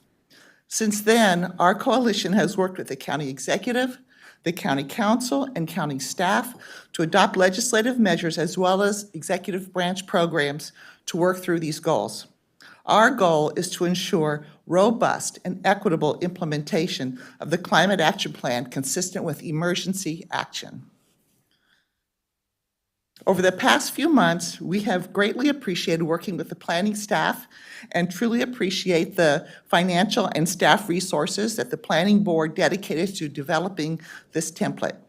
We extend not just our appreciation, but also our kudos for the work they have done, and we advocate adoption of this plan. Needless to say, this has been a learning process for all of us. As far as we know, Montgomery County is the first in the nation to require such comprehensive evaluations of master plans and ZTAs. And we are aware that other counties are also watching with interest on how we do this. Over the course of 3 consultation sessions, we have submitted several recommendations, many of which were incorporated. However, the review process was very fast-paced and with very short turnarounds, so we want to add some additional recommendations today based on the final report which we received just last Friday. After having more time to digest it, we reserve the right to make additional suggestions in the coming weeks and months as this template is tested. Our comments and reflections focus in 4 aspects: the planning process, the quant tool, the qualitative assessment, and the resilience chapter. First, the planning process and ongoing public engagement. We enthusiastically applaud the shift to conducting the climate assessment for master plans and ZTAs during the initial phases and throughout the planning process, rather than after the fact as is currently done.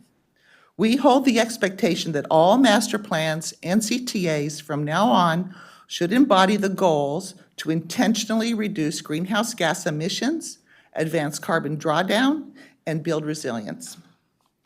We recommend that the planning staff be provided with sufficient resources to develop the quant tool, the data inputs, and a public-facing dashboard, and to be able to conduct effective assessments over time.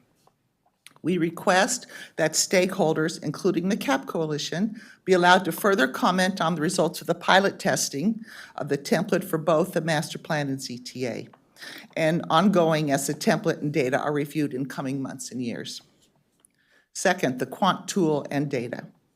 When the quant tool and dashboard are developed by planning staff and their contractor, we request an opportunity for review. Also, as planning department staff become more skilled with the use of the quant tool for master plans, we request that planning reconsider the decision to only conduct qualitative assessments of ZTAs. Despite the 3-week turnaround, with the use of the quant tool, it may be possible to quantify some outcomes. We note that OLO, also under a 3-week turnaround, will be attempting to quantify effects of legislation on greenhouse gas emissions. And we recommend that the nature-based solutions, in fact, be included in the quant tool.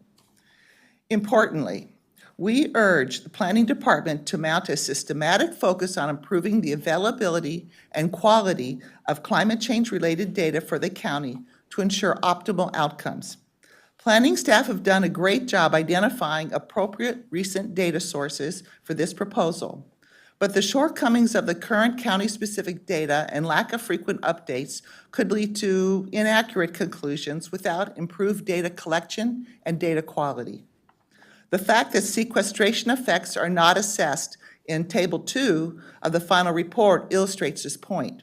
It would be appropriate for the Planning Department to lead the county on developing a more robust climate change-related data system. Third, the qualitative assessment. We observed that the revised steps 2 and 3 method on pages 16 and 17 for both ZTAs and the non-quantifiable aspects of master plans has changed since we last saw an earlier draft of the consultant's report. In general, the revised method is an improvement, although we have the following recommendations.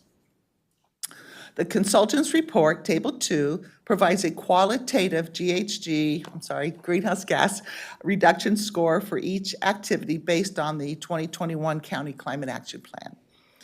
The table lists all the sequestration topics as not assessed. In this case, we asked the CAP actions S1, 2, and 3, forest, trees, and meadows and wetlands, respectively, be ascribed as medium reduction impact on greenhouse gas emissions, given their essential role. CAP actions S4, 5, and 6, pertaining to agriculture, soils, and carbon management, respectively, should be noted as areas for future tool development or included in the other nature-based solutions category and given as at least a low impact designation, despite the fact that they in fact are actually very important carbon sinks. In preparing a qualitative assessment narrative, no explanation is provided in the report on how the results of the narrative will be developed, merely saying that planning should create a narrative that summarizes the information developed through the steps above does not provide a description of the actual approach for developing the summary results. Without more details, we have very little information on the methodology to be used for the qualitative assessment. We recommend that the Planning Department provide further details on the qualitative assessment narrative approach so the public will better understand and have confidence in the basis for each narrative. In addition, we note that planning has incorporated the notion of co-benefits and trade-offs, where there are both pluses and minuses in an aspect of any given master plan or ZTA. As we gain more experience in using the template, we would like to revisit how these situations are evaluated and discussed in the narrative. Finally, the resilience and adaptation capacity chapter. One area that needs clarification that is most relevant to the resilience chapter is what goes into the existing conditions analysis and how it factors into master plans and ZTAs, especially in areas undergoing redevelopment. For example, resilience will be affected in areas with aging stormwater infrastructure in light of both increasing impervious area and increasingly intensive precipitation. The existing conditions analysis merits more discussion. And in conclusion, we look forward to the implementation of these climate assessments, and the CAP Coalition stands ready to help. It's a heavy lift, but if well done, we have the potential to make historic adjustments in how our community functions. If done well, we can stem our emissions of greenhouse gases that are catastrophically set to change our climate. And if done well, we can hope to prepare our community for the certain effects that will inevitably cause harm and inflict economic and public health costs. It is incumbent on all of us to do our part and even make sacrifices for the sake of the future. And you, the Planning Board, are an essential role. The burden is on your shoulders to make a true difference and to help Montgomery County to be a national leader in the fight against climate change. Please, please adopt this report. Provide the needed resources to your staff to do the best possible job. And with that, thank you very much. Thank you for your testimony. Thank you. Would you like to ask Any a question? questions? That's question and testimony, yeah. It's a testimony. You mentioned a number of times revisiting points here, and as I understand it, there's sort of a 2-year cycle expected to be Yes. updated. Is that adequate to address your revisiting opportunities, or is there some startup variation that we should Sure. anticipate? Sure. Well, we understand that there will be a pilot process for both the ZTN master plan and using the template. I think that hopefully in the course of that, we can make some fine-tune adjustments. We understand, it's a very short timeline to implement this with the the March 3rd deadline. And we appreciate that the planning is planning to start using this like in January, I guess, on some ongoing master plans. We applaud that. So we know that it'll be fine-tuning as we go along, but we hope that we can make some adjustments along the way. And of course, be involved in the serious review and update in the 2-year process. Okay, so I'm hearing from you that if we start the clock on March 3rd, when this is released, a 2-year timeframe for revisiting this means we're about a little more than a year into actual implementation, and that fits your opportunity to revisit. I think so, but I do hope that we can, review the results of the pilots and then help. I'm sure that you're going to be tweaking a little bit with the quant tool and also development of the dashboard. So hopefully a major revision, sure, but in terms of trying to test out how this is working, we'd like to be involved in the coming months. If I can just clarify, the planning board is required to start submitting these assessments on March 1st, 2023. And so our intention is, again, OLO has to start doing these January 1st. So again, they will be ahead of us and they have their own methodology. But what our intention is to use that time once we conclude this discussion with the board and get your approval to move forward before March 1st to start to test out our methodology so we can sort of kick the tires, so to speak. And then additionally, there are some master plans that will start to go towards the council in the spring, which will be subject to this new law. And again, the law only requires that we essentially do the climate assessments once we basically have a planning board draft. But what we have decided, which is not required, but the planning department decided to do was to use it as a resource while we're actually developing master plans so that we can get even more benefit out of it. And that can help us shape the recommendations that will ultimately go in the planning board draft. However, because we already have some master plans that are well underway, we won't be able to do that from the start. So we are looking at basically how can we use this tool for those master plans that will be moving to the council, starting in the spring. And then, again, learning from that process. But as we are starting new master plans, we do have the opportunity to start applying this tool, as we earlier in that process. Commissioner Panero. Yes. Wow, this is a lot of work. By the way, we have another speaker who would like to speak. Okay, just a simple comment. I think, it's going to be a learning curve. Yes. For all of us, For all of definitely. And ICF, I thank you for being here and presenting the methodology and the template for us. I think the proof of the pudding is in the implementation of this. Is in the what? Implementation. How we yes. implement this. Because we're under the gun in terms of the CTAs. We have, less than 3 months? So. Weeks.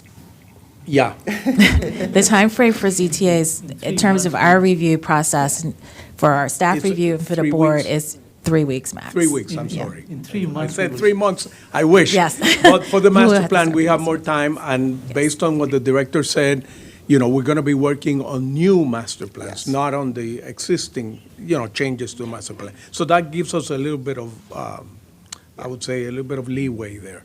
But I'm always concerned about who is going to be doing what and when, because definitely this is going to represent more workload for the planning department, for the staff. I mean, you've had to move people around. which means that you're taking people away from other work that they do, maybe in the environmental area, maybe in other areas. But, you know, that's my concern, is how do we meet the requirements of this law by the deadline? And how much of the work is going to be done in-house versus ICF moving forward? That's always my concern. I mean, is the ICF contract just methodology and template, or they're going to be actually doing the, what we call the qualitative, the narrative for each city master plan? That's going to be done in-house? Yes. And again, I hope that the director comes to us with, if you need more staff, because I do believe that this is a major piece of work. that So we're let doing, me. and very important. Yes, and thank you for that feedback. And, you know, the question of staff resources is something that, you know, that we've been giving some thought to. So just to clarify, we currently have to produce carbon footprint analysis for each master plan that gets transmitted to the county council. And so we do that in-house with our existing staff. So with regards to doing climate assessments for master plans, the methodology will be different, but it is essentially doing something that we are already doing. It's really the ZTA piece that's completely new, because we haven't had to do that type of assessment for ZTAs. And also given the fact that it's a short turnaround time, you know, that's something that we had to, that was very much a factor from the very beginning when we brought ICF on board. And the intention is that this is not something that we can pay consultants to do on an ongoing basis. This is going to be part of the law, and it's going to be something that is required for the commission to do. And so we had to develop a methodology that our own staff could do, you know, time after time after time. But one of the things that we are mindful of is understanding, will this create a burden on our current staff capacity? And so part of what we will be learning in the first, certainly few months as we start to do these assessments, is whether or not we determine that we do need some additional staff capacity or staff resources to do that. So that is still to be determined. But again, this will be something that will be part of our ongoing operations. Okay, thank you. Commissioner? Hi. So at the outset, you noted that, this is for staff. At the outset, you noted that there was some definitional uncertainties that you had to address. And I'm wondering, in your decisions about resolving those definitional uncertainties, did OLO agree with you? I mean, is everybody working on the same definitional framework? And has, because to me, that's the first thing you'd have to work out. That's my first question. My second question is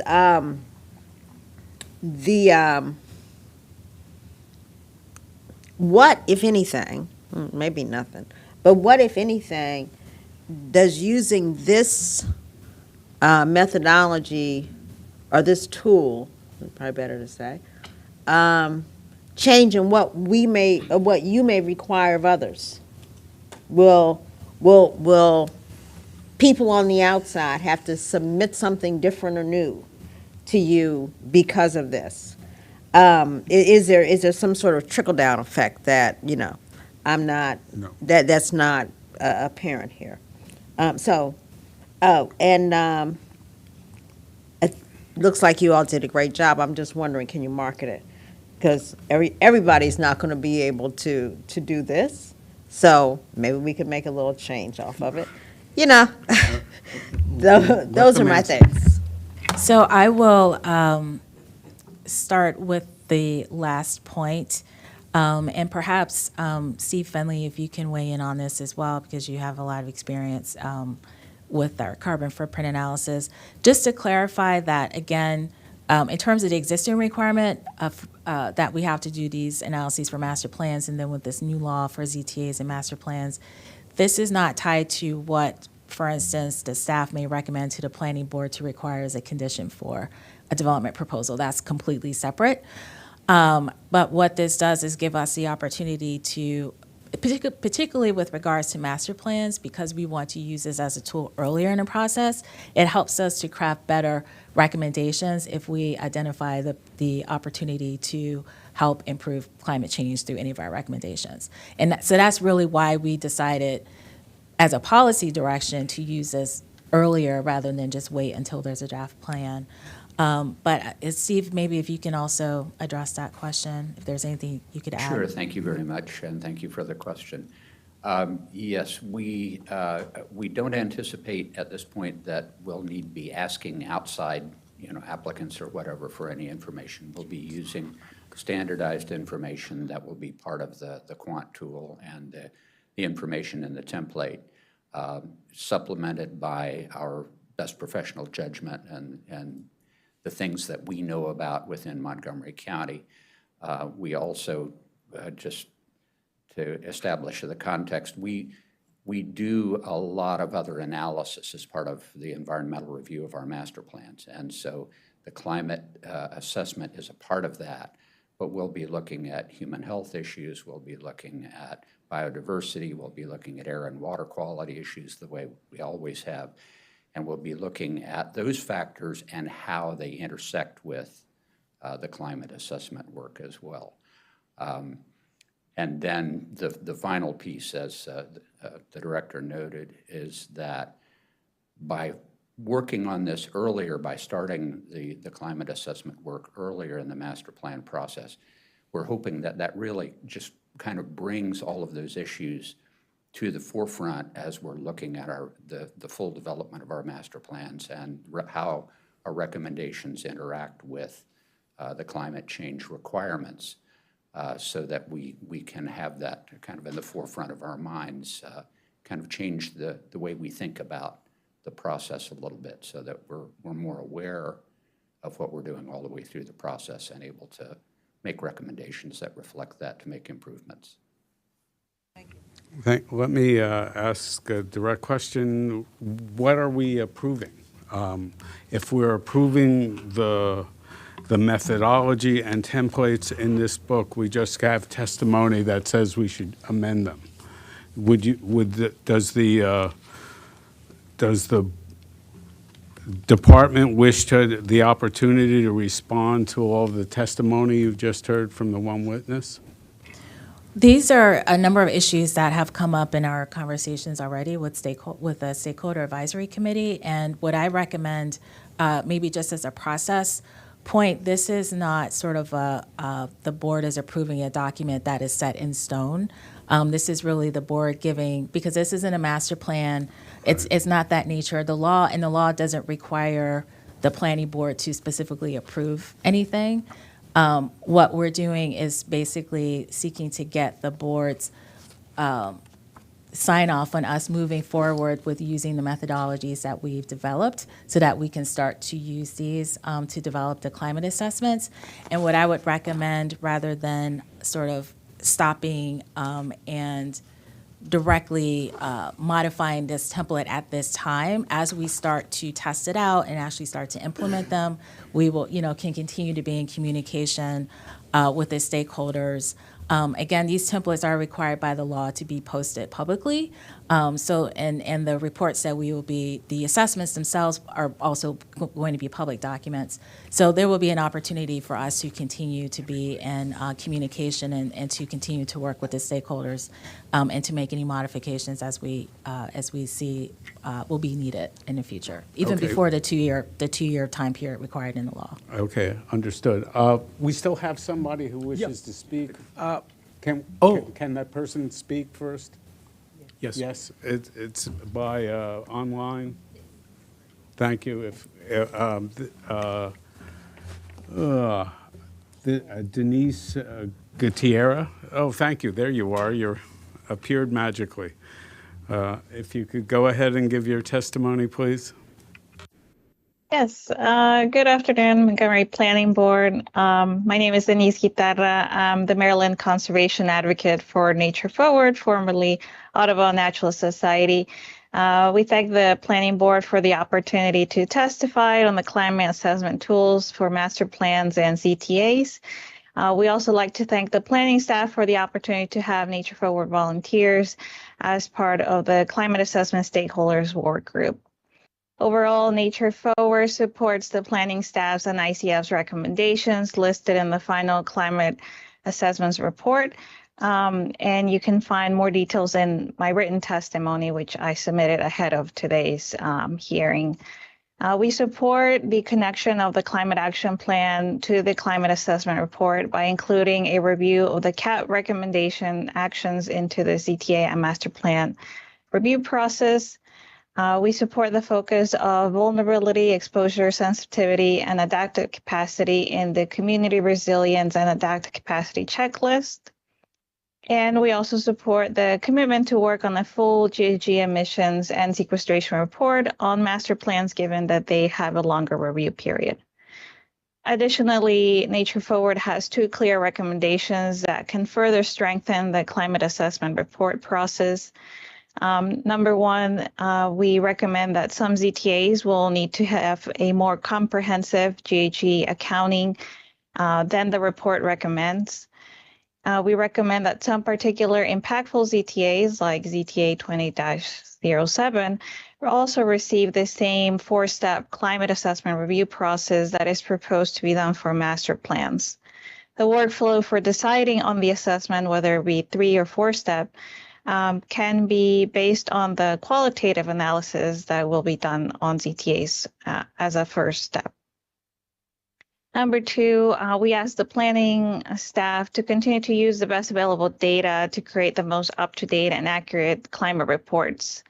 And as we've heard that they will be reviewed on a 2-year basis, we support that as well. For example, for the forest laws, we are recommending that planning staff look into the recently published study by the Hughes Center, the Maryland Forest Technical Study Report. We think that the bold approach taken by the planning staff to tackle climate change by performing the climate assessments on further the future of CTAs and master plans is a proactive approach that will highlight Montgomery County as the first in the country to lead this effort. On behalf of Nature Forward and our 28 members and supporters, we recommend that the planning board incorporates our comments and recommendations. Thank you. Thank you for your testimony. I do know one thing in the legislation, and that is that the planning board must develop and publish online climate assessment template to guide the development of climate change assessment for zoning amendments, master plans, and master plan. So we are required to adopt a template. Required to publish a template.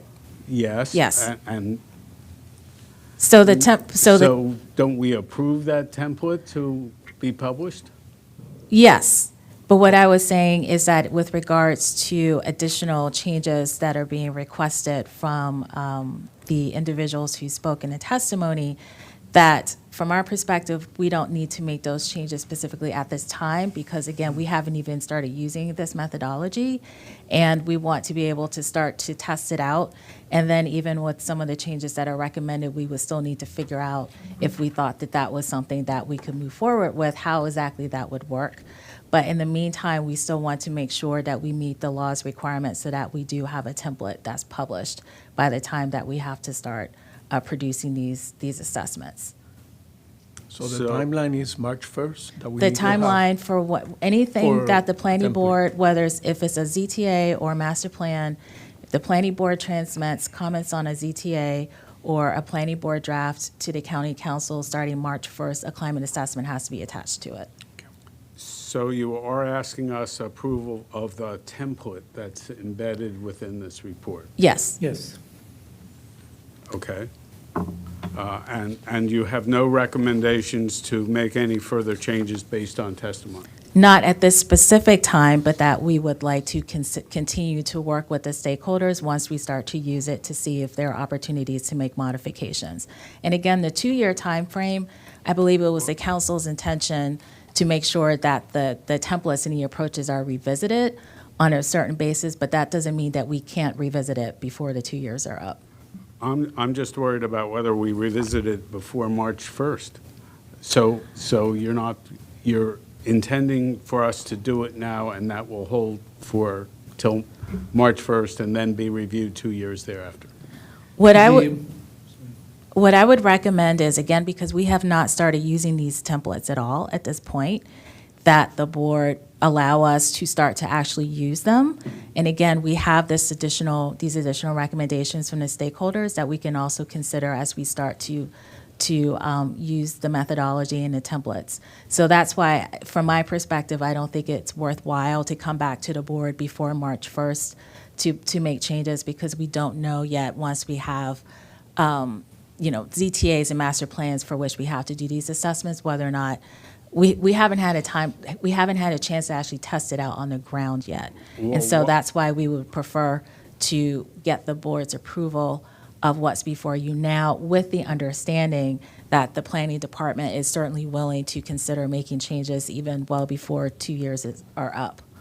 I mean, that's really the routine, is Yes. Whether we should just wait till you've had a little bit of time to work with it and then approve the template, or whether we should approve it today. Excuse me, can I just Mr. Chair. suggest something then? Can I suggest that today we approve the methodology and what I consider the draft template that is contained herein, but before March 1st, they come back with what they consider a final product, if you will. Because it seems to me like this still needs some tweaking. I mean, not, because there are uncertainties as to what, there are remaining uncertainties, and there are remaining requests from folks who have submitted testimony. It's not clear to me that all of those requests can necessarily be included as an initial measure, because new things take time to get used to and to use well. So what I'm suggesting is that we provide preliminary approval so that the staff can go forward and kick the tires, as Ms. Stern said. So we give them a little time to do that, and then they come back Before March 1st. before March 1st. Is that a suitable compromise? I'm asking questions, I'm not, it's not, is that acceptable to the department?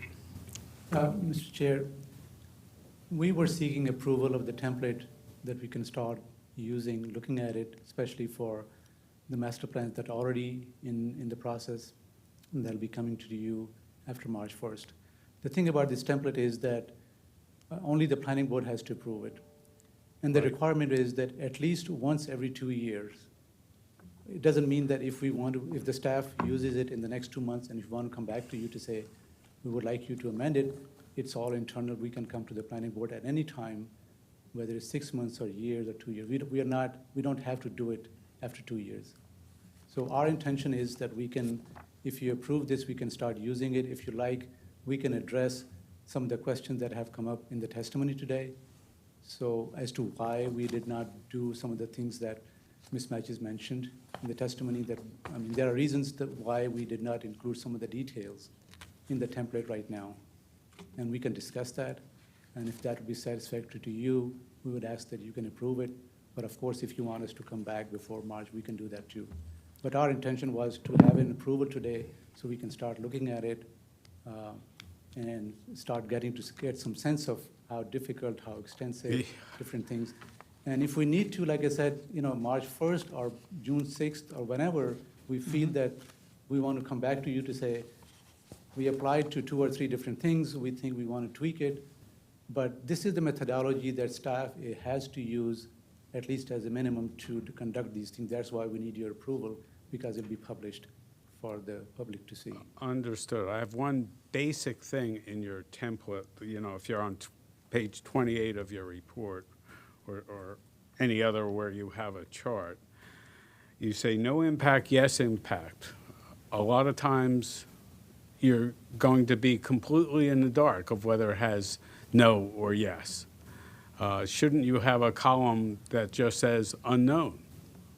We are starting with the assumptions that if the staff is unsure whether there's an impact or not an impact, that means they're looking at it, so there might be an impact.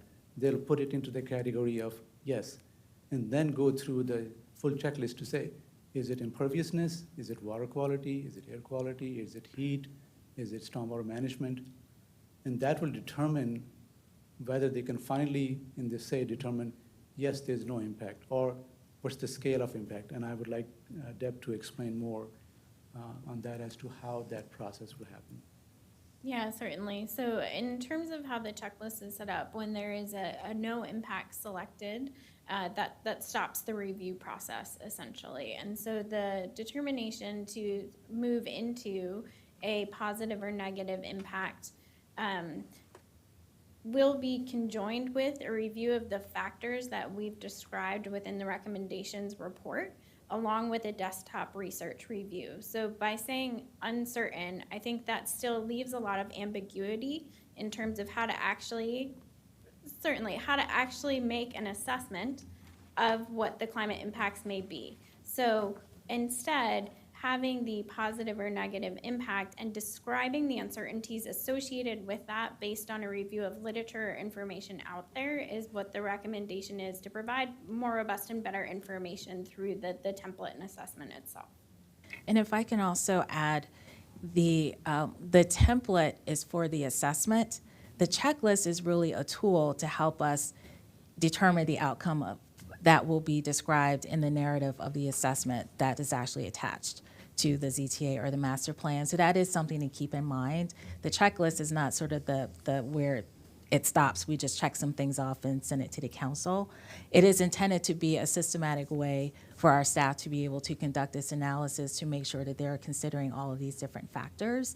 But in the end, whether the assessment indicates no impact, positive impact, or an uncertain impact, the narrative is where it's going to be really important to document why we came to that conclusion, and that's really what the council is looking for as part of the what the climate assessments are intended to do in order to inform their decision making on these legislative matters. So I wanted to provide that clarification too.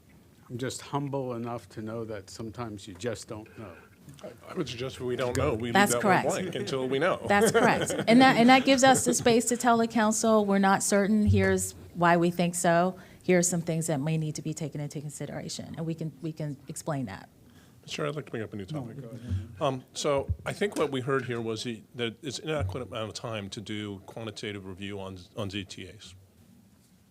And I just want to poke that, because if we are asking for reviews that the professionals doing it don't have the time to accomplish it, I see that as counterproductive. And I appreciate that this may be something we need to push back against county council and the law on, to say, you know, is another week enough time? And this is going to be unpopular because it's going to be adding to the time of review. But I think these are related things. If we're serious about wanting this, we got to give the professionals enough time to accomplish what it is that we're after. And I'm hearing that that doesn't exist for the ZTA situation. But that doesn't that allow us to do a qualitative review? It always allows us a qualitative yeah, review. Qualitative would be like a narrative. It's I understand more that, but our opinion, more subjective, let's say. It will give information, but it doesn't necessarily, the quantitative seems to me, based on certain indicators, are you going to come up with a number that says yes or no? But that's very hard to do. That's why I think this template is good in the sense that it gives you that option to provide information. I'm not challenging the template. I'm challenging the amount of time we have for ZTAs. Yeah, because no, if we're it's going to say tough. this is data-driven, we got to get to the quantitative review, not the qualitative review. We have the out within the legislation that the planning board is, if the planning board is unable to submit the assessment within the required time, the planning board must notify the council president in writing of the delay and the reasons for the delay. So it doesn't say how much of a delay, but we have the out if we I want it. appreciate that's an opening, but I'm just sort of, I think a little bit more towards the time established for these things needs to account for the professionals to do the work that we expect them to do. And I don't hear that happening. We're saying it's always an exception for the people to get the time to do that. Right, but aren't there also, I mean, this is not the only time schedule at issue, right? I mean, there are other timelines that all have to feed into this process. They're not? No, just zoning has the timeline to it. No, but I mean. Master plans do not. No, that's not what I mean. I mean, the council has its timelines, when it comes to when it schedules work sessions. For a and- public hearing. Right, and so what I'm saying is that we're not the only show, right? I mean, there are other timelines that feed in to this thing, at least tangentially. And we have to be considerate of that too. That's my only point. And because of that, that makes pushing back a little bit more complicated, you know, because we're not the only show. It makes pushing back a little bit more complicated. I would suggest that if we have the alternative of saying, of writing the council and giving them notice, hey, you know, this one's not going to be done on time, and we just leave it at that, because that's probably going to be a rare occasion. And if it becomes a not rare occasion, then I think we have a legitimate basis to tell the council, like, look, something else needs to change here, something else needs to move. Or it could be, we need more staffing. But, so I would caution against opening up legislation for less than incredibly serious purposes, because once you open stuff back up, a whole lot of things can shift. The one counterpoint I would make is this is not described to us as a rare situation. This is described to us as routine, that they don't have the time to do this quantitative approach for ZTAs. And that's my concern. But the change you are suggesting is legislative, not anything. Yes, it's a feedback to the people that are asking us to do this and then setting the time frame in which we can't do this. This is also based on our experience with ZTAs, that most ZTAs, most of them, would not require quantitative assessment. Oh, okay. That's why we are saying that in cases where we think a quantitative assessment is needed, we'll ask the planning board to request more time from the council. But most ZTAs, majority of them, I can say, and I would like Ben to explain if I'm not stating it right, that we would not, probably not, even if we wanted, don't need to get into quantitative analysis. That's where what Chair is saying, yes, there'll be some vagueness when we start on it, but some ZTAs especially, I mean, master plans, we know there'll be impact because it changes land use, it's development. Every master plan, we will start to say, yes, there'll be impacts, climate and other impacts. But ZTAs, some of them, we'll be looking at it like, is this an impact or not an impact? And that's where the checklist, if there's any, if the planner is not able to determine right away that there's no impact, for example, the ZTA says, instead of submitting testimony or the planning board comments, instead of 7 days to the council, you have to submit it 10 days in advance to the council. Or the color of equipment in a playground has to be different. I'm just prestigious, but that the planner can clearly say that there's no impact. But the moment there is some vagueness, that's where the team internally, and yes, the ICF would not be available at the time, will have to say, I mean, that's where the learning process is also for us to say, if there is an impact, what is that? And how much? And does it come to the level of that we'll have to do something quantitative, or we can just still describe it the way the current statements are done for economic impact and racial equity and social justice, that they sometimes give the council to say, we know there's an economic impact, but because of the complexities involved, we cannot tell you exactly which sector or where, but there will be some kind of impact in this area or not. This, again, it's a qualitative assessment. And that's what we are expecting that we will do too, except, again, in cases where the ZTA would have clearly more impacts. And most cases, that also happens, for example, those kind of ZTAs follow a master plan process, because once the master plan is done, because of the master plan recommendations, we have to sometimes change the ZTAs. But in that case, we've already done the most assessment of those impacts during the master plan process. So we're hoping that as the ZTA comes back after the master plan process and approval, we'll have the data and assessment and most of the work done during the master plan process, and we can package it or refine it to be able to do it in time. But again, if we need more time, we'll have to request that time, especially for these big ZTAs. Thank you. I'd also, just to maybe put a final point on that, the law says that climate assessments must include quantitative or qualitative evaluations of greenhouse gas emission sequestration, carbon drawdown effects, as well as on community resilience and adaptive capacity. So the law already gives us the ability to do either quantitative or qualitative, or both if you choose to do so. So it actually gives us the space to figure out which type of assessment is most suitable depending upon what we're reviewing. Thank you for that. Can I hear a motion?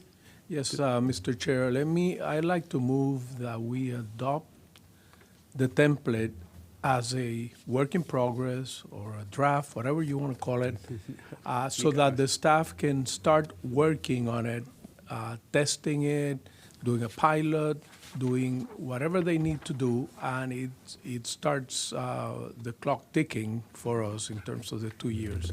So that's my motion, that we adopt the template. What I translate that is it's approved and may be modified in the Yes. future. Based on stakeholders, yeah. And I second that. Oh, okay, good. All right, we have had some considerable discussion here. We appreciate the testimony, and we'll look at it as we go forward. Are we going to vote on Yes, that? can I see all those in favor say aye? Aye. Aye. All those opposed, no? Thank you, it's approved. I think we are adjourned now for lunch. We'll convene back at 1:30.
Good afternoon. Welcome to the December 8th Planning Board session. This is item number 10, the Burtonsville Shopping Center, Site Plan Amendment 81-985-10-4A. And by the way, for those of you who want to check your watches, it's exactly 1:30 by Planning Board time. Otherwise, for the real world, it's 1:40. But with that, I'll turn it over to staff. Yeah, really quickly, I just want to say, Patrick Butler for the record, that staff's really excited to be bringing this project to you. It's a much-needed refresh for the Burtonsville Shopping Center. It's a great initial step. This has been in the works for many years now, and is a result of coordination effort between the Planning Department, various county agencies, the Burtonsville, Better Burtonsville Association, obviously the applicant, and again, piggybacking on the Burtonsville Placemaking Festival held a few years ago, and of course the now planned redevelopment of the adjoining county-owned property, the BRT station, and that site as well. So there's again, a lot of coordinated effort amongst many stakeholders, and so we're just really pleased to be bringing this project forward to you. And given the successful redevelopment of the Cabin John Shopping Center with a similar applicant, we're following a similar blueprint and some lessons learned to that to be applying here, and we're optimistic for similar results here in Burtonsville. So. With that, I'll pause and turn to Ryan here and let him. Before you turn to Brian, can you tell me what the BRT redevelopment is? Is that on the Park and Ride area? Correct. There's an RFP that was out for the county-owned property to redevelop affordable housing associated with the BRT station. Okay. Right. So this, again, I don't want to take away from the presentation, but that's interesting. Yeah. Okay. Thank you. Yeah, so go ahead, Ryan, take it away. Thank you, Patrick. Ryan Sigworth with the Up County Planning Team. As Patrick mentioned, this is a site plan amendment for the Burtonsville Crossing Shopping Center, and it's site plan 819-85104A. These two images, which are also later in the presentation, so you'll get a second chance to look at them, are a rendering of the open space within the existing shopping center, and the image on the right is an image, a drone image from our placemaking festival in 2019. I'll go into both here shortly. The subject property is shown here in red. It is an existing shopping center that is largely empty. You have the Burtonsville Park and Ride property that's directly adjacent to it on its east side. You have other CRT zone properties, mostly office to the south. You have the Burtonsville Town Square Shopping Center. The green is RC residential cluster property just across the street and to the north. You have Sandy Spring Road to the south, and the property fronts on Old Columbia Pike, and then to the Park and Ride abuts the realigned Columbia Pike Highway. The site itself is also shown in red again. Again, you see a shopping center that doesn't have a lot of activity going on in it, and you also have the existing Burtonsville Park and Ride to the east. The total property is a little over 13 acres. It is zoned CRT 1.5 with commercial FAR of 1, residential allowance, which there is no residential component with this application, and a maximum height of 75 feet. It was developed as a shopping center in the late 1980s. I believe construction ended in 1988, and it is in the 2012 Burtonsville Crossing Master Plan. Did want to highlight some of the recent activity on this property. Our master plan team went out and did a placemaking festival on the shopping center property. In the existing parking lot, you can see kind of an overall of that event back in 2019 on the right-hand side, and the other images are just, this is the park's pump track that was put on this site. And we came out here to not only promote the 2012 Burtonsville Master Plan and kind of to show the residents, try to propel things forward with the master plan. But I think this was one of the first placemaking events that the planning team did, and that has kind of fed into a lot of the other placemaking events that we've had going forward, most recently at the Briggs-Cheney master plan event. Also, as Patrick alluded to, kind of recent events on and around this site is that the county released an RFP to sell 6 acres of the Burtonsville Park and Ride property for affordable housing. I'm not sure where that stands in its process now, but it's out there. And then the state of Maryland granted $1.5 million worth of grant funding to Montgomery County for improvements to this actual property, the shopping center property, from the National Capital Strategic Economic Development Fund. Previous approvals on this property consist of a preliminary plan and a site plan, both in the mid-1980s, 1984 and 1985 plan numbers, for the creation of the single lot for the shopping center that approved the shopping center as you see it today, up to 130,000 square feet, along with the associated parking lot, landscaping, et cetera. It was, at that time, zoned C1 under that approval, and then when the 2012 Burtonsville Master Plan was adopted, it was rezoned to CRT under the 2004 zoning ordinance. And then in 2014, when the current zoning ordinance was brought on, it was still zoned CRT. Which leads me perfectly into this application. Because the original site plan was approved in 1985, it is eligible to be reviewed under the 2004 zoning ordinance, and the applicant has elected to do that. So even though it's subject to the current zoning ordinance, the standards applied in this case are from the 2004 zoning ordinance in the CRT zone.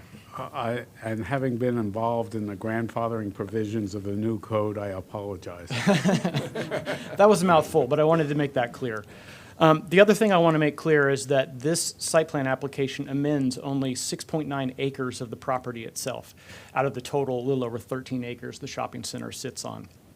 Essentially, what this site plan amendment does is it demolishes a little over 7,000 square feet of the existing shopping center to create an open space gathering area, and then reallocates that demolished square footage into 2 pad sites located right here.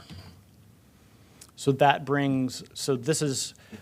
image is a little bit busy, but the gray outline is the site plan amendment area, and the red dotted line is kind of the boundary for that. So anything in white is outside of the site plan amendment. Everything in gray is. So you can see here, the shopping center portion in the middle is knocked down with the open space created, and then these 2 new pad sites basically reallocates that square footage. So the original approval of 130,000 square feet stays the same. It's just we're changing the shape of it. It also enhances the landscaping, improves the stormwater, improves the handicap parking on this site, and also includes frontage improvements. And at the end of the day, you'll get something that looks like this. You can see, again, in the color of it, you see improved plantings, improved landscape islands, and the 2 new pad sites here.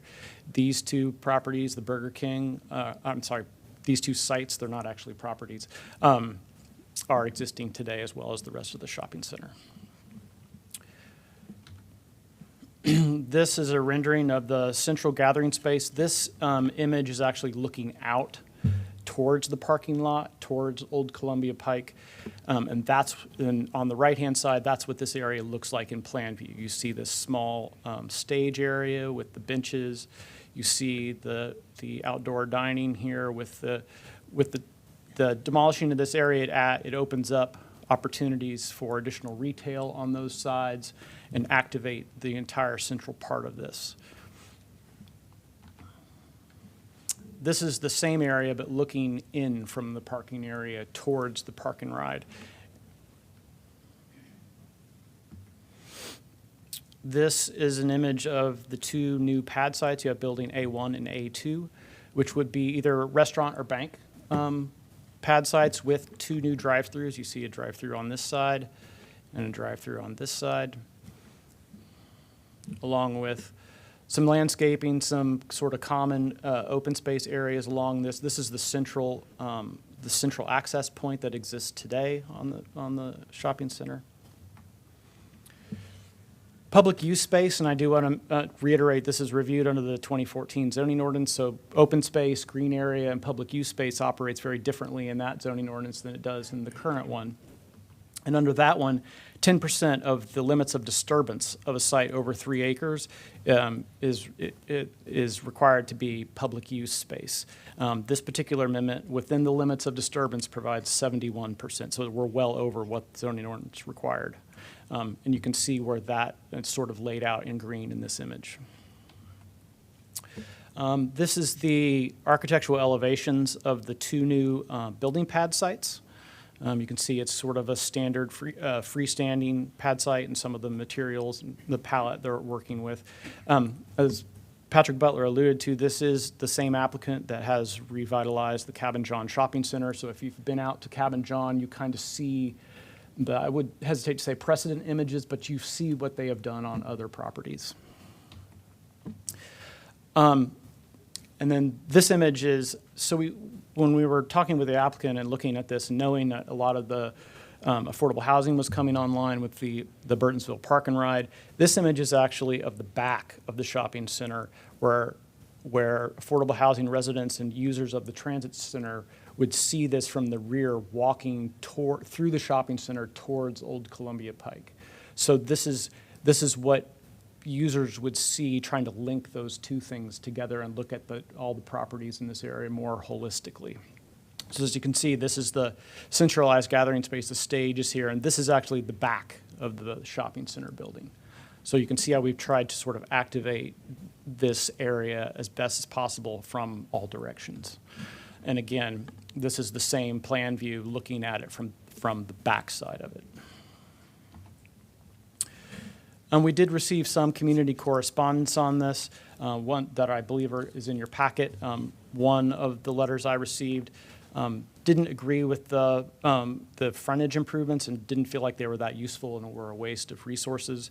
And the other one was from the Patuxent Watershed Protection Association, and they had no objections to the application and commended the inclusion of microbial retention with the modern stormwater standards, reducing the impervious surfaces and increasing the tree plantings on the site. I did mention the frontage improvements. So the bicycle master plan has some significant frontage improvements along Old Columbia Pike. This application is kind of an interim step to get there, in the sense that this is an important project because we want to see this shopping center revitalized, but at the end of the day, it's really an amendment that only changes a little over 7,000 square feet of the shopping center. So from a regulatory perspective, it's a fairly small amendment. Implementing the bicycle master plan wanted a full grade separated bike lane and to do that on this site, it would require new stormwater boxes, new curb. It would be a significant expense on an application that was of this scale, and it doesn't meet the proportionality guidelines that we've adopted. So with that in mind, the frontage improvements the applicant will implement will be an 11-foot wide side path with a 10-foot wide street buffer that will allow for that side path to remain whenever the ultimate section is placed. But the bigger part of this is that the application will remove the XL-decel lanes along Old Columbia Pike and a travel lane, which will essentially set the travel lanes at the ultimate cross-section for the road. And then later on, the grade-separated bike lane could be constructed at a later date, either by the applicant if the shopping center expands with a larger project, or a CIP later on. But we're taking an interim step to put all the pieces on the game board in the proper location, so to speak. It also provides intersection improvements at National Drive where it crosses Old Columbia Pike, and it includes an off-site bikeway extending the one from the frontage down to MD 198, and it constructs an additional sidewalk along National Drive on the south end of the property to give pedestrians a secondary access to the shopping center rather than just the central spine. Just to quickly sum up, it meets all of the requirements for findings of approval of a site plan in the 2004 zoning ordinance, which are outlined on the slide here. It meets all the requirements for forest conservation. This site was actually, the site plan and preliminary plan were approved before there was a forest conservation law, and a forest conservation an exemption was granted for this application, which is why there's no environmental discussion, because there's nothing to talk about. And it does meet the 2012 Burtonsville Crossing Neighborhood Plan and the 2018 Bicycle Master Plan. With that, staff does recommend approval with the conditions for this site plan amendment, and if there's any questions, I would be happy to answer them. Yeah, very quickly, one of the, you referred to the correspondence about the bike, questioning the frontage and basically the bike path. Can you comment on what that connects to? Because that was one of the comments, was it doesn't connect to anything, but that's because I assume it's a master planning objective for future connections and. Yeah, that's correct. I mean, we try to,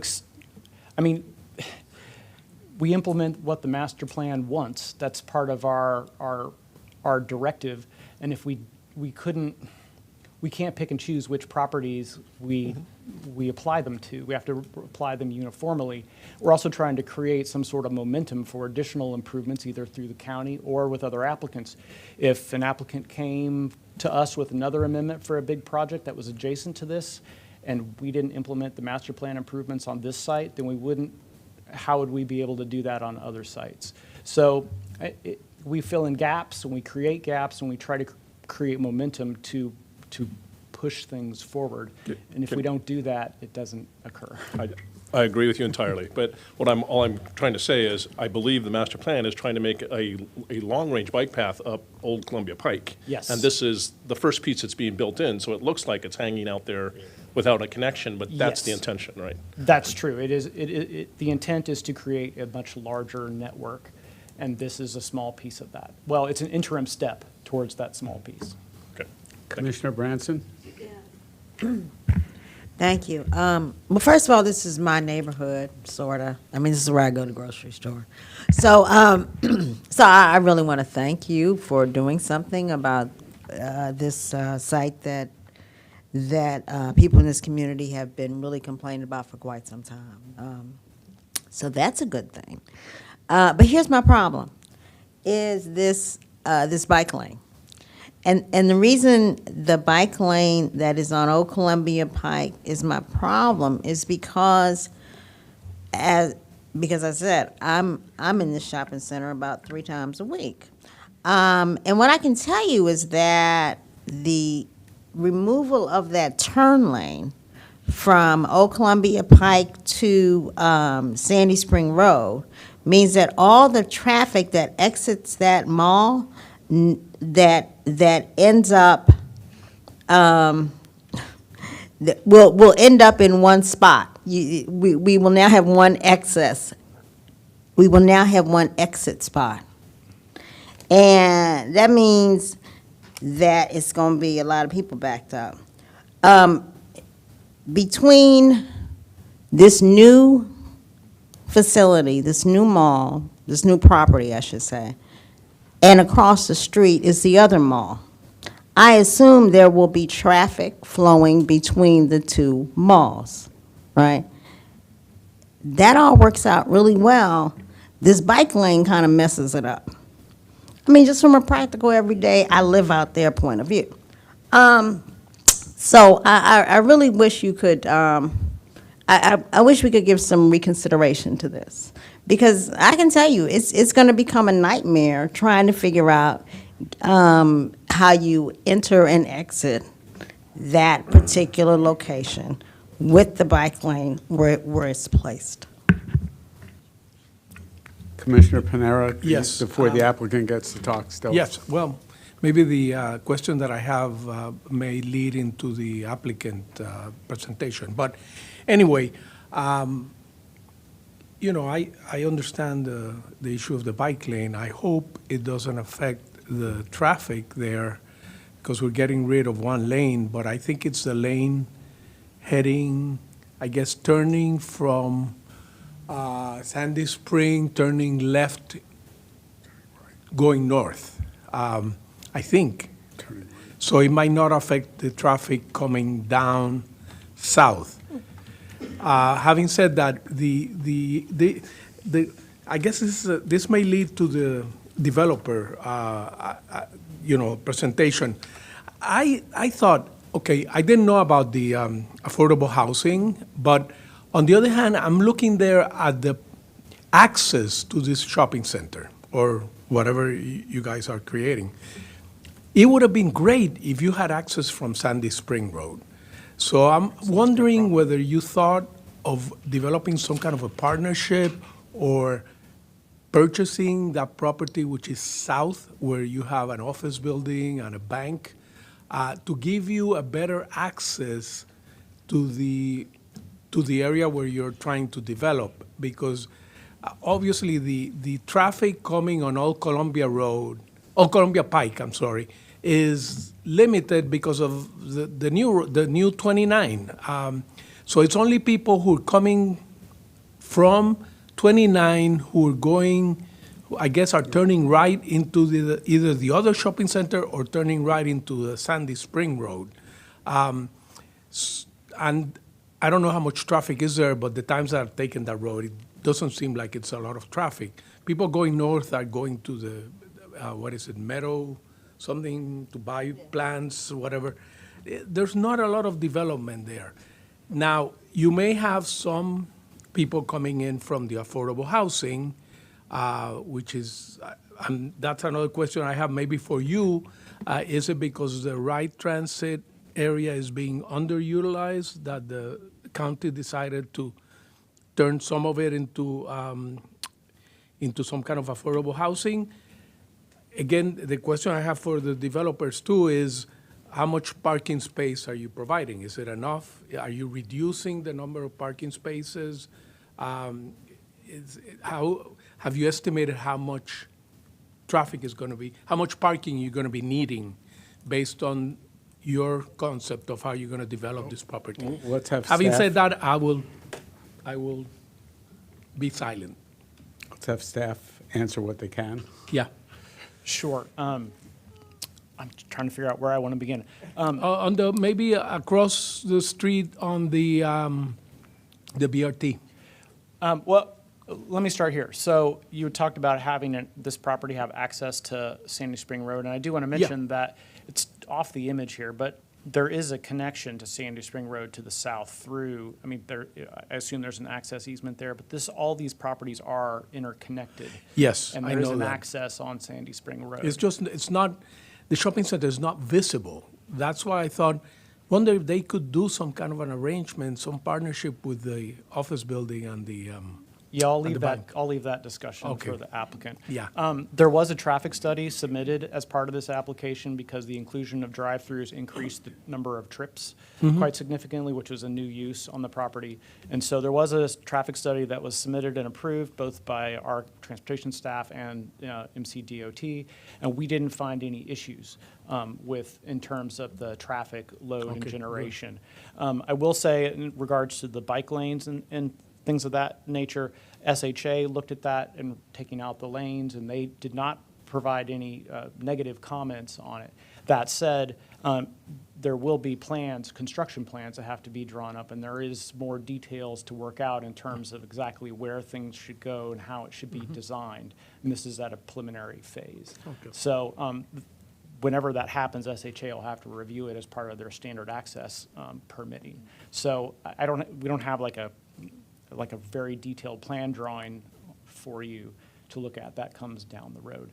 All I can tell you is that this is what the master plan wanted to see in terms of providing equity for all transportation modes. And regarding the affordable housing project, that is also an equity issue, trying to put affordable housing next to transit for people that don't necessarily have to, so they can get to jobs without a car. And so I think that's part of the county's directive is to. And the buses that stop in the parking lot area right now, take the people where? To Silver Spring downtown or Wheaton, or do you have any idea? I believe it goes to, Patrick, do you know? Yeah, up and down 29 to Silver Spring, I think. Oh, To the okay, 29 transit to center Silver there in Spring, Silver okay, Spring. to downtown Silver Spring. Yeah.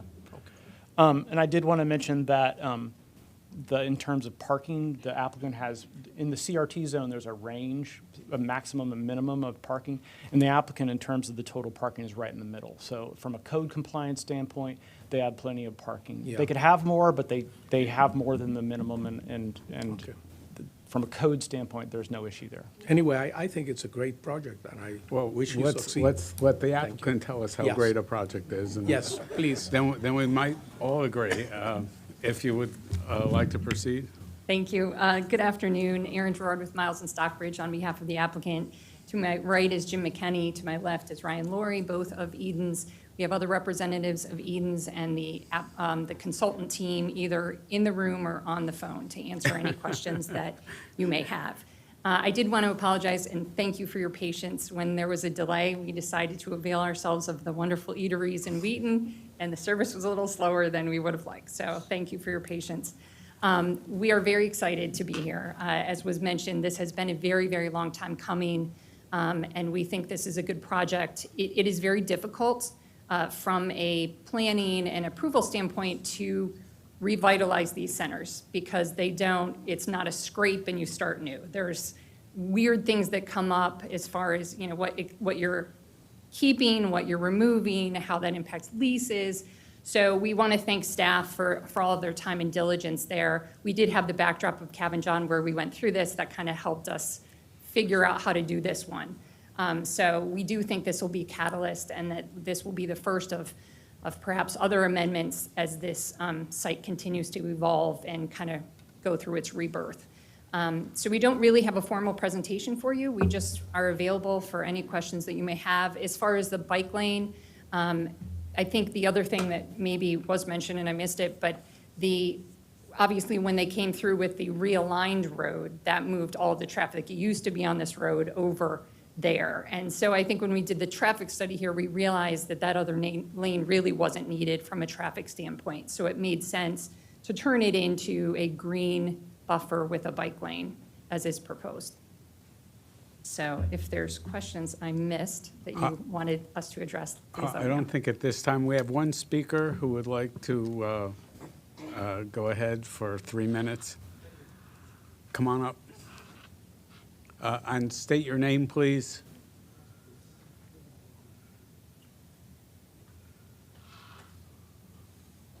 Your name, please. Hi, good afternoon.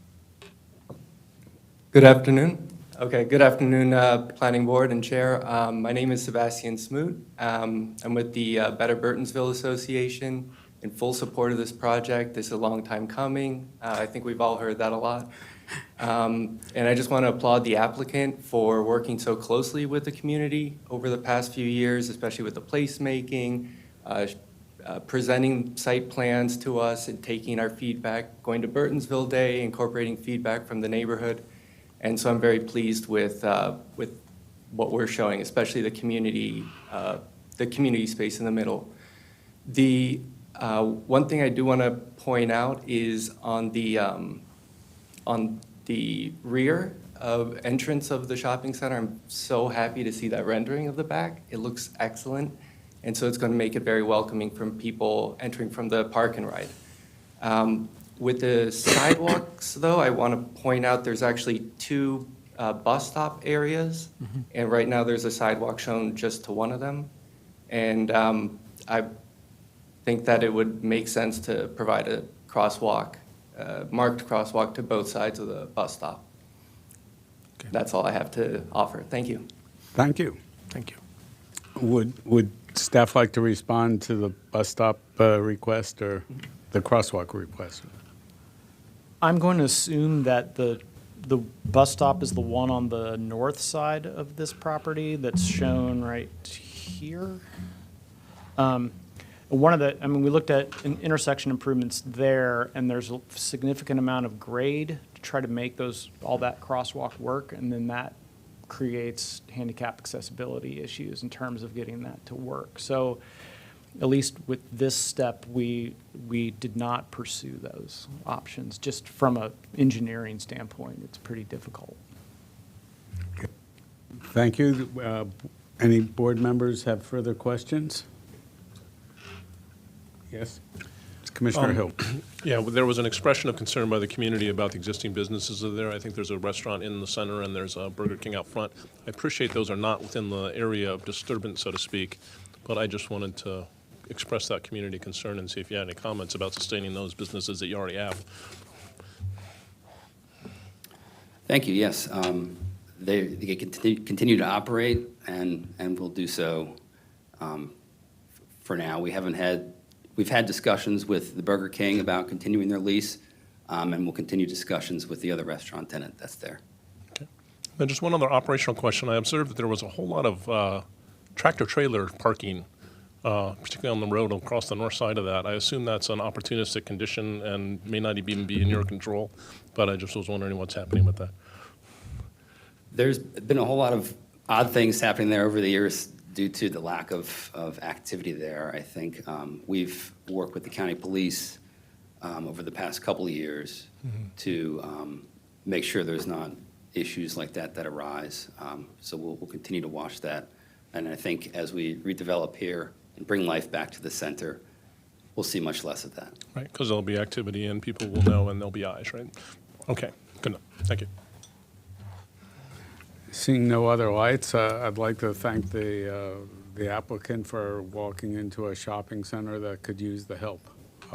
I've been involved in this for a long time, and it's nice to see something happen. With that, I'll take a motion. Mr. Chair, I'll move that we approve Amendment 1985-104A for the Burtonsville Shopping Center as presented. I second. All those in favor, say aye. Aye. Aye, opposed? No, ayes have it. Congratulations. And thank you. And we're glad you frequented one of the restaurants around here.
Thank you. This is a continuation of the December 8th, 2022 Planning Board session. We are on item 11. I'm not going to attempt the name. Administrative Subdivision 6, 2022-0060. This is a public hearing at which there are no speakers. I'll turn it over to staff. Thank you. Good afternoon, members of the board. For the record, my name is Jeff Server with Up County Planning. Before you today is Shiva Sharan, the Administrative Subdivision Plan Number 62022-0060. Staff recommends approval with conditions for the Administrative Subdivision Plan and the Preliminary Final Forest Conservation Plan. This application seeks to create a little bit over 25-acre lot for one new single-family detached dwelling unit. It's important to note this application requires planning board action due to the lot actually being larger than the 5-acre maximum within the AR zone. In looking at the subject property, it is located on the south side of Whites Ferry Road. The location is designated in the polygon bounded in red. The surrounding properties vary in size and consist primarily of farms, residences, and vacant land, and the subject property is located within the agricultural reserve. The site is a little bit over 25 acres and is zoned AR. It includes an existing Category 1 forest conservation easement and a scenic easement. These are designated in the areas bounded in green and in purple. The subject property is comprised of two existing pieces. The first one is Lot 1, which is undeveloped in its current state but is used for agricultural purposes. And then the larger piece is Parcel 788, which is developed and it does include an existing single-family detached residence and some supporting accessory structures. The subject property is subject to the 1980 Agricultural and Rural Open Space Master Plan. This application proposes to create one lot for one new single-family detached dwelling unit. In order to do this, they will be removing the existing residence and accessory structures. These are located in the area which is the southwest corner of the property and includes that dashed line, which is kind of designating where they would be placed. It's important to note that this location where the new residence is going to go is pretty much in exactly the same location as where the existing residence is currently located. Staff worked very closely with the applicant team in exploring other options for locations, but due to some of the restrictions connected to some environmental issues and also in the aspect of trying to maintain as much prime agricultural land as possible, the existing location actually turned out to be kind of the best place to put this. The application will include a new septic system and reserve sand mounds, which are located to the east of the new residence. This application seeks to remove the existing scenic easement and to replace it with a Category 1 forest conservation easement. And this application does meet all the requirements for the AR zone. And briefly looking at the master plan for this area, there are not any specific mentions within the master plan for the subject property, but it is worth noting that this area is designated as a part of the Ag Reserve within the 1980 master plan. Furthermore, it goes in and this subject property is a part of the western sector recommendations and northern part of the Poolsville planning area. And in general, the master plan seeks to preserve as much farmland, rural open space, and when there is residential development, to have it within rural communities in the form of large lot development. In doing this, they are found to be compatible land uses. And it is worth noting that this application does seek to retain as much agricultural use as it currently has, which is also supported by the master plan. And looking at the frontage improvements, there is a 120-foot right-of-way which has already been dedicated per the master plan. This segment of Whites Ferry is classified as a country arterial. And per section 4933E of the county code, it is exempt from constructing any sidewalks or master plan bikeways. due to the specification of the road code being rural for areas of this that are over 25,000 square feet. There are existing bikeable shoulders along the subject property frontage. These are supported by the bicycle master plan, and there are no further frontage improvements required for the subject property. In looking at the preliminary and final forest conservation plan, this application seeks to retain all the existing forest, which is the 0.85 acres. It proposes to include little over two and a half acres of on-site planting. This results in about 3.5 acres of total forest cover. The stream buffer and forest protected Cat 1 easement will be maintained, and septic line connections will cross at the stream within the southern portion of the property at the location where there is an existing driveway. This is being done to minimize impacts.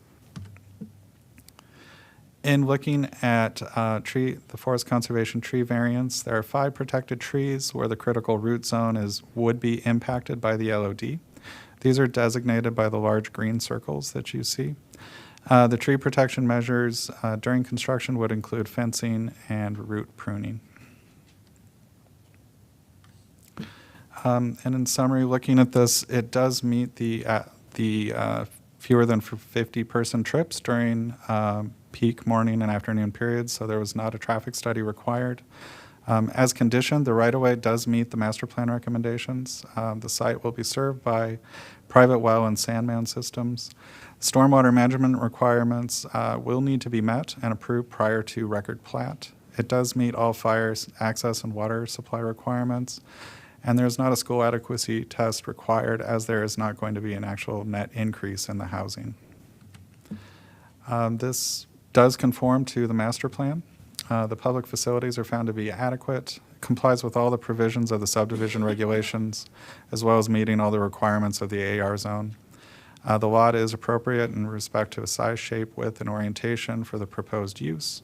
It does comply with Chapter 19 as conditioned. It also complies with Chapter 22A for forest conservation and meets all the findings and requirements for an administrative subdivision plan. In conclusion, staff has not received any correspondence during the course of this application, and staff does recommend approval of the administrative subdivision plan and the preliminary and final forest conservation plan. And with that, I'll conclude unless there are any questions. Thank you. We have the applicant if you want to hear them first. No, Sure. you don't. No, Would you like to say anything, or no? Eric Tidd with Cast Engineering, thank you for having me. The owner is also on the line, he's on Teams. We do not have any comments, but we are here to answer questions if there are any. Thank you. Thank you.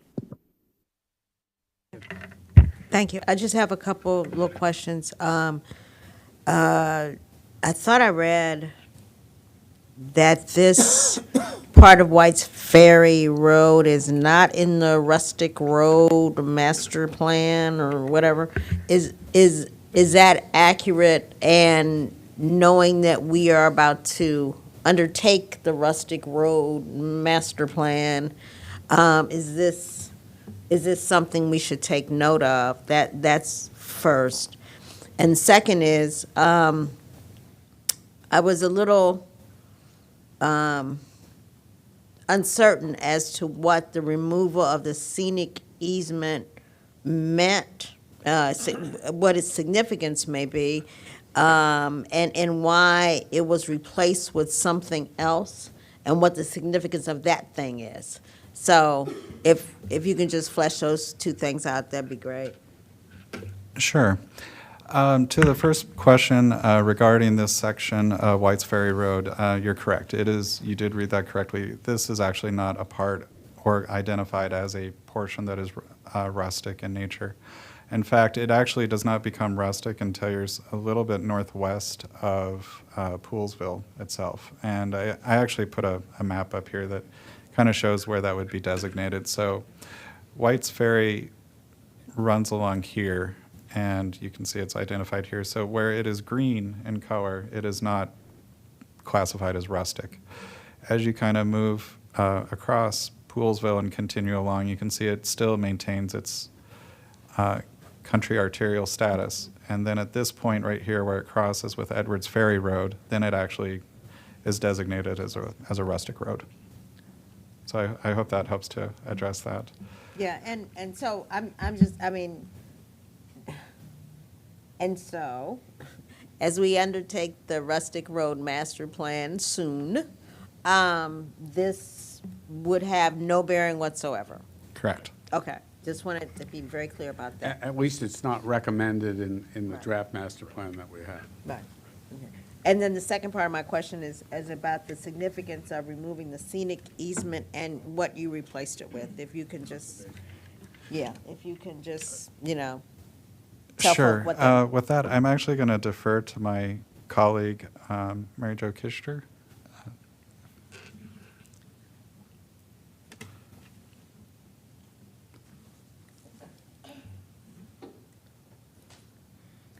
Hi, good afternoon. For the record, Mary Jo Kishter, I'm environmental planner for the Up County Division, and I reviewed the forest conservation plan for this application.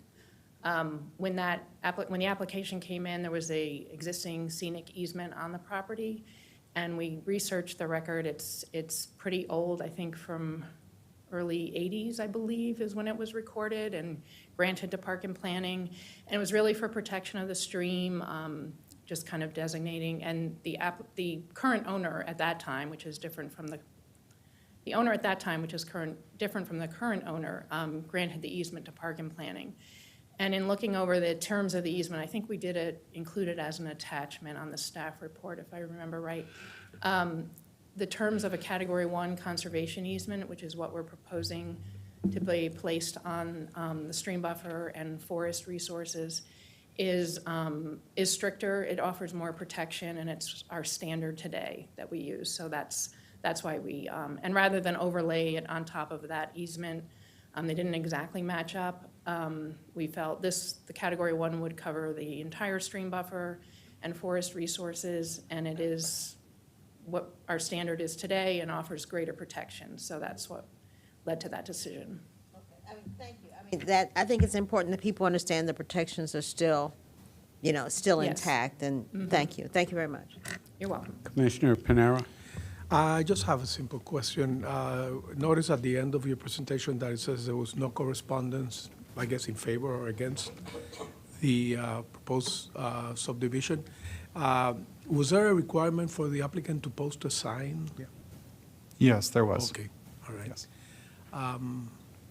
Okay, well, that's good to know. And is the rest of that property, since it's being identified for agricultural purposes, is it being used for agriculture or is just open area? Do we know? The owner does intend to use it for agricultural purposes. But it's not being used right now for agriculture? It is currently, I don't know, Bangalore, can you speak to that, please? He is muted. Oh, muted, yeah. He's got to take off your unmute. Yes. Good afternoon. Currently, it is open space. It's used for hay at this point. But the plan is I'm planning to convert that into a vineyard and keep it agricultural, that space. Okay, all right. Thank you. Thank you for your answer. That's it for me. Anything? Yeah, just Commissioner Hill. two quick questions. One is, there's a five acre maximum size limit here, and that's just a premise that if it's big enough, it comes to us, and if it isn't, it goes somewhere else. That is correct. Okay, there's Yes. nothing more to that. Okay. I want to poke the significant tree preservation for just a moment, because, the actual law says we can't impact those zones, and these are 30 inches or greater in DBH. But the premise here is that this is not an action of the applicants. It's a site condition. But isn't siting of the buildings and all on the lot really an action of the applicant if there's viable other choices? Yes, I'll do my best to try to answer this. However, I may have to defer to my colleague, Mary Jo, as well, as we were both actively involved in the discussions, and particularly about the siting of the building. By and large, yes, the choice of siting the house where it falls was a part of the applicant's process. The impacts as they fall, for that piece, I will defer to Mary Jo. Yes, and I'll be honest with you, we struggle with that finding on a lot of the applications because Obviously, these are applicants coming in with their proposal and often do result in impacts to those trees. And we did go round and round with where the house should be sited, and it was trying to balance the prime ag soils that are on the site and agricultural preservation and that use, and then looking at the existing conditions out here. And since this house was already located in the same general area, we determined we could keep the existing driveway and that it would be least impactful to rebuild the house in this location. So that's sort of how we made the finding as we kind of went through the process. Okay, is there something else to be said here, which is we don't think any of those trees are in danger of destruction by disruption? Correct. We look at a threshold for impacts to the critical root zones, depending on how close and what kind of disturbance is going to occur within the root zone and how much of that root zone will be impacted. And in this case, we had determined the impacts would be minimal and those trees would be protected during construction and the roots would be able to regenerate once the construction is complete and they would still be able to function and thrive. Okay, so I presume the garage here, which is really the structure in the zone, is going to be on a slab and not really be digging down into the root zone? I believe that's the case. Okay. And in fact, some of the trees are going to be impacted just simply by removal of existing structures. So it doesn't even necessarily have to be grading. I mean, if you're touching that root zone, no matter what depth, you require, a variance is required. Okay, thank you for explaining. Sure. Seeing no other questions, I'll entertain a motion. Well, Mr. So Chair, moved. if we could have two separate motions for this, one for the administrative subdivision and another for the forest conservation plan. Thank you. Okay, I'll entertain one motion. I'll make the motion for the forest conservation plan. Okay, we'll do that first. Can I hear Make a a motion that second? we approve, yeah. Second it. All those in voting in favor of the forest conservation plan, say aye. Aye. Aye. Opposed, no. 4-0.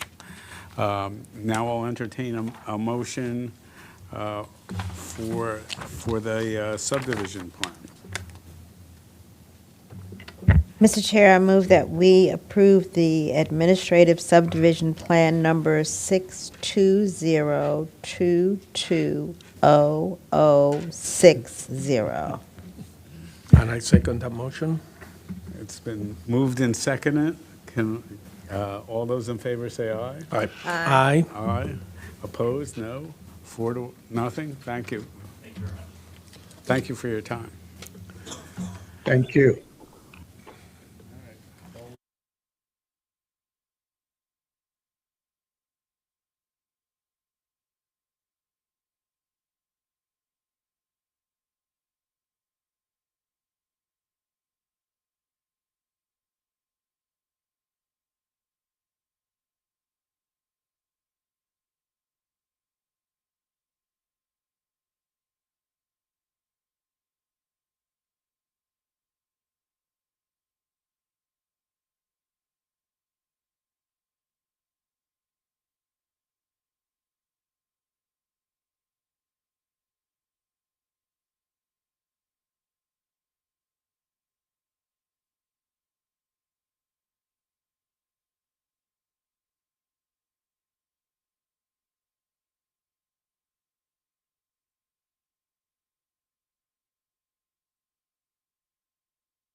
Good afternoon. This is the December 8th, 2022 Planning Board session. We are on item 9, neighborhood change in the Washington metropolitan area. I'll turn it over to staff from here. Oh, I'm sorry. But I never know where to look. I'm sorry. But Carrie McCarthy, is it? Well, that's. Oh, I'm Carrie. You see, It could be I get anyone. in trouble every time I try to go out on a name on staff. And please. So, to make this, for the record, I'm Benjamin Kraft, research planner with our Research and Strategic Projects Division. And I'm happy to present this neighborhood change in the Montgomery County, Washington, D.C. region research to you. This is not brand new research. It's been around for a bit, but it's been presented to the previous board, and it's been presented around the region. But I'm glad to get the chance to present it to you because it's been informing some of the work that's already going on that we're doing and some of the policy conversations in the region. I usually start, and I'll do that here, with some of the main takeaways that I hope everybody can get from this research. And really the main thing here is just that this idea that building infill housing will enable socioeconomic diversity and prevent poverty concentration and displacement. This is one of the best tools we have for achieving these kind of goals that we generally agree on, I think, as a community and as planners of what we want our communities to become. And so related to that, or I guess kind of under that, the details are that what the study shows is that poverty concentration actually affects more people than displacement in Montgomery County, more people and more neighborhoods. And that's, I guess if you are paying attention to the media and the news reports, kind of national media, it does, displacement, gentrification gets a lot of bandwidth there. And it's not that it's not happening, it certainly is, but it does tend to be happening, where it is happening is in the large center cities of the handful of vibrant coastal economies. Washington, D.C. actually happens to be one of the most really severely, rapidly gentrifying areas. But for the rest of the country, and even in places as close to these central cities as Montgomery County, really what we're seeing is increasing poverty concentration in our neighborhoods as the kind of the main problem to confront. And with that said, the poverty concentration and displacement, I think what this research shows is that they should really be viewed as kind of two sides of the same coin, with similar, maybe not causes, but similar drivers behind them, which is a lack of socioeconomic diversity in neighborhoods. Either way, whether you have poverty concentration or displacement, you have a neighborhood becoming more homogeneous. The other thing that I think this research, that one of the main insights that this brings is that it does not, neighborhood change is not an inevitability. It's not, in other words, you don't, if people, let's say, for example, the classic displacement, idea of wealthy people moving into a neighborhood, it doesn't have to be that that's the trajectory of the neighborhood forever. There can be, wealthy people moving into a neighborhood, and at the same time, people of other lower incomes can also be moving into the same neighborhood. So it's not that there's, neighborhoods necessarily have to go one way or the other. And finally, the way to get that outcome that we would, that we profess to want, which is to have these socioeconomically diverse neighborhoods that makes room for everyone, is really to build more housing in the neighborhoods. And that will both prevent displacement and poverty concentration and foster socioeconomically and inclusive communities. So this research is, it's original research that we've done here, but it's actually based very heavily on methodology that's been developed prior to this iteration at the University of Minnesota. They really developed the methodology of how to look at neighborhood change. What we've done here is, and their study was this came out in about 2019. This was for the entire country. But what we did is we focused on the Washington, D.C. metropolitan statistical area, and we updated it with just the more recent American Community Survey data, which brings us up. Theirs was, I think, was through 2016. Ours goes through 2019. We also added the housing and race and ethnicity variables to look at how because the previous their research, their kind of the way that they developed this initially was just looking at income as the variable, or really level of where you stand in relation to the poverty level as kind of the definition of displacement. We still do that, but we actually overlay race and ethnicity onto that to see how that coincides with changing races and ethnicities in neighborhoods, and of course housing. And we use a slightly different method to account for the changing of the census tracts between in 2010. And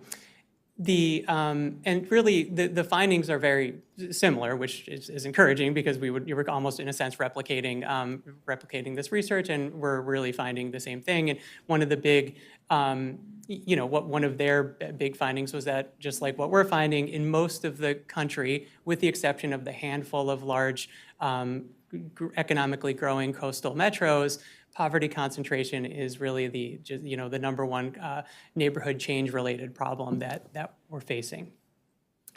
And so, as I said, this study, the results of this study have been presented numerous times by now, and they were initially presented to the Planning Board in May 2022.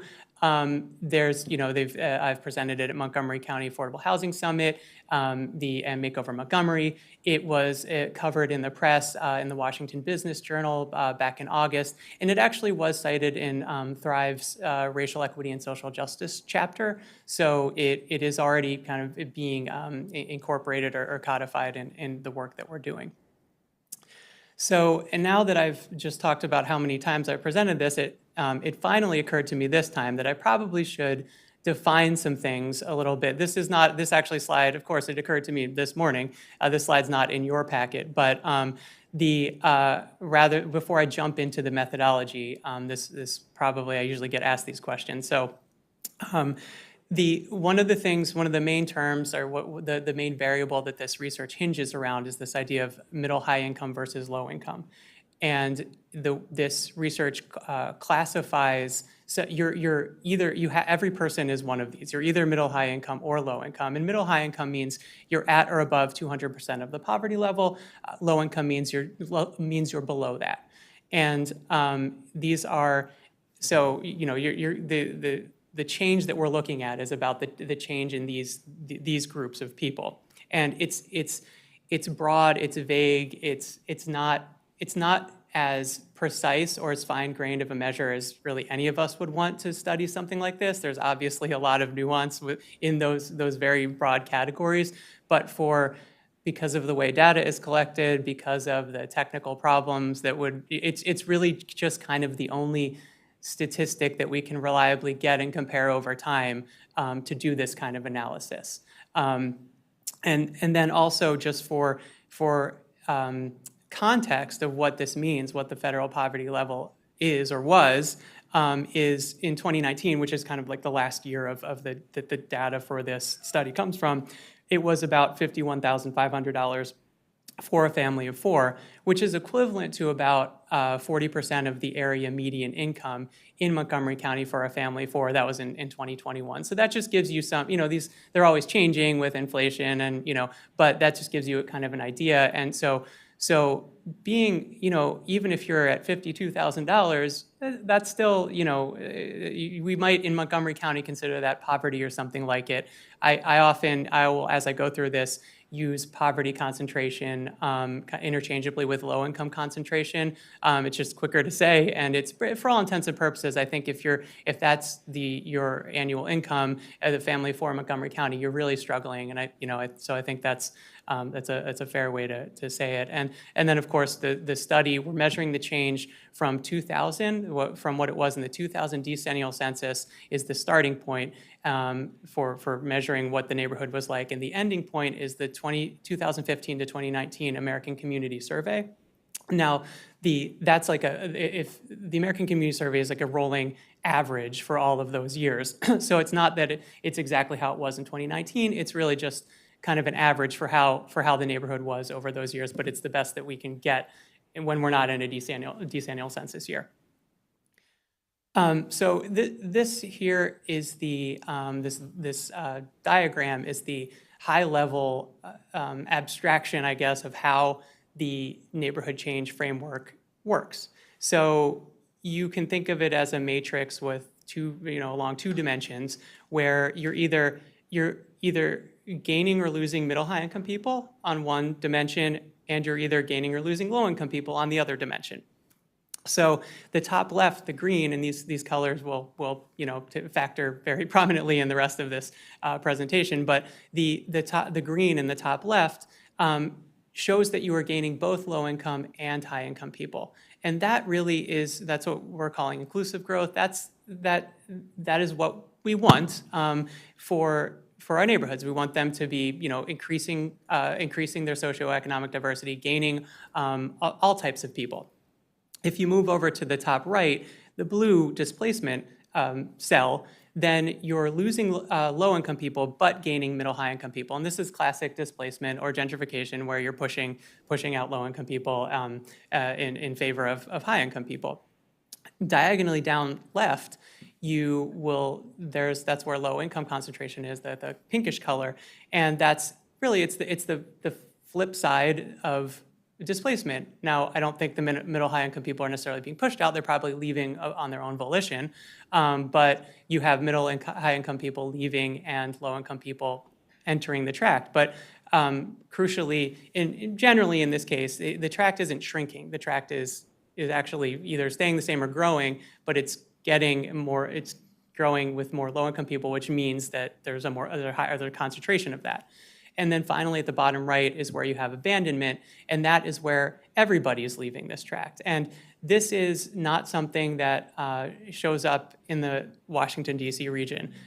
This is more a phenomenon in the industrial Midwest or the rural South, where neighborhoods are actually being emptied out. There it is, however, if we extended it up to Baltimore, we would find some of this abandonment. So just to quickly go into the actual details of how we measure these categories. So if you look at the top kind of half of this chart, there is the pink and the purple. So that's the abandonment and the low-income concentration. These are economically declining. If you wanted a larger category of it, these would be economically declining areas.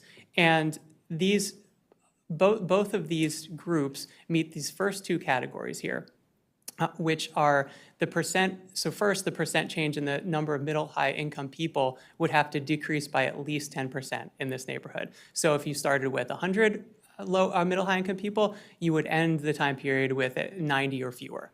And then to go on to the next criterion, if your share to start the period of low-income people was 25%, let's say, by the end of the time period, that share would have increased to 30%. So 30% of your tract would have been low income.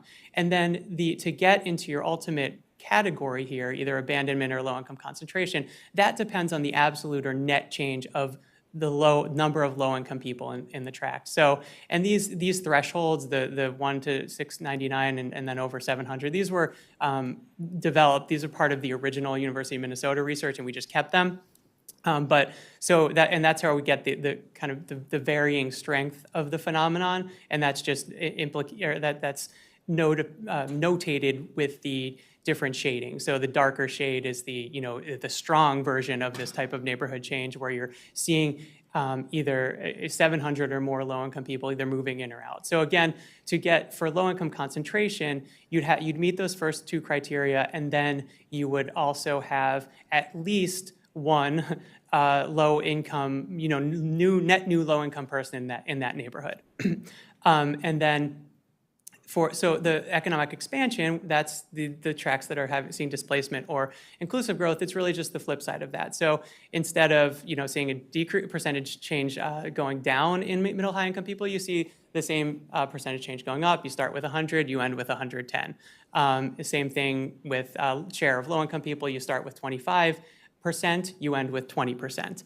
And so you can meet either of those criteria or both of those criteria, and then if you have a net gain of low-income people, then that's where you're seeing inclusive growth, because the tract's getting wealthier, but it's also adding low-income people as it does that. And then on the other side of that is where you have displacements, getting wealthier, but low-income people are leaving.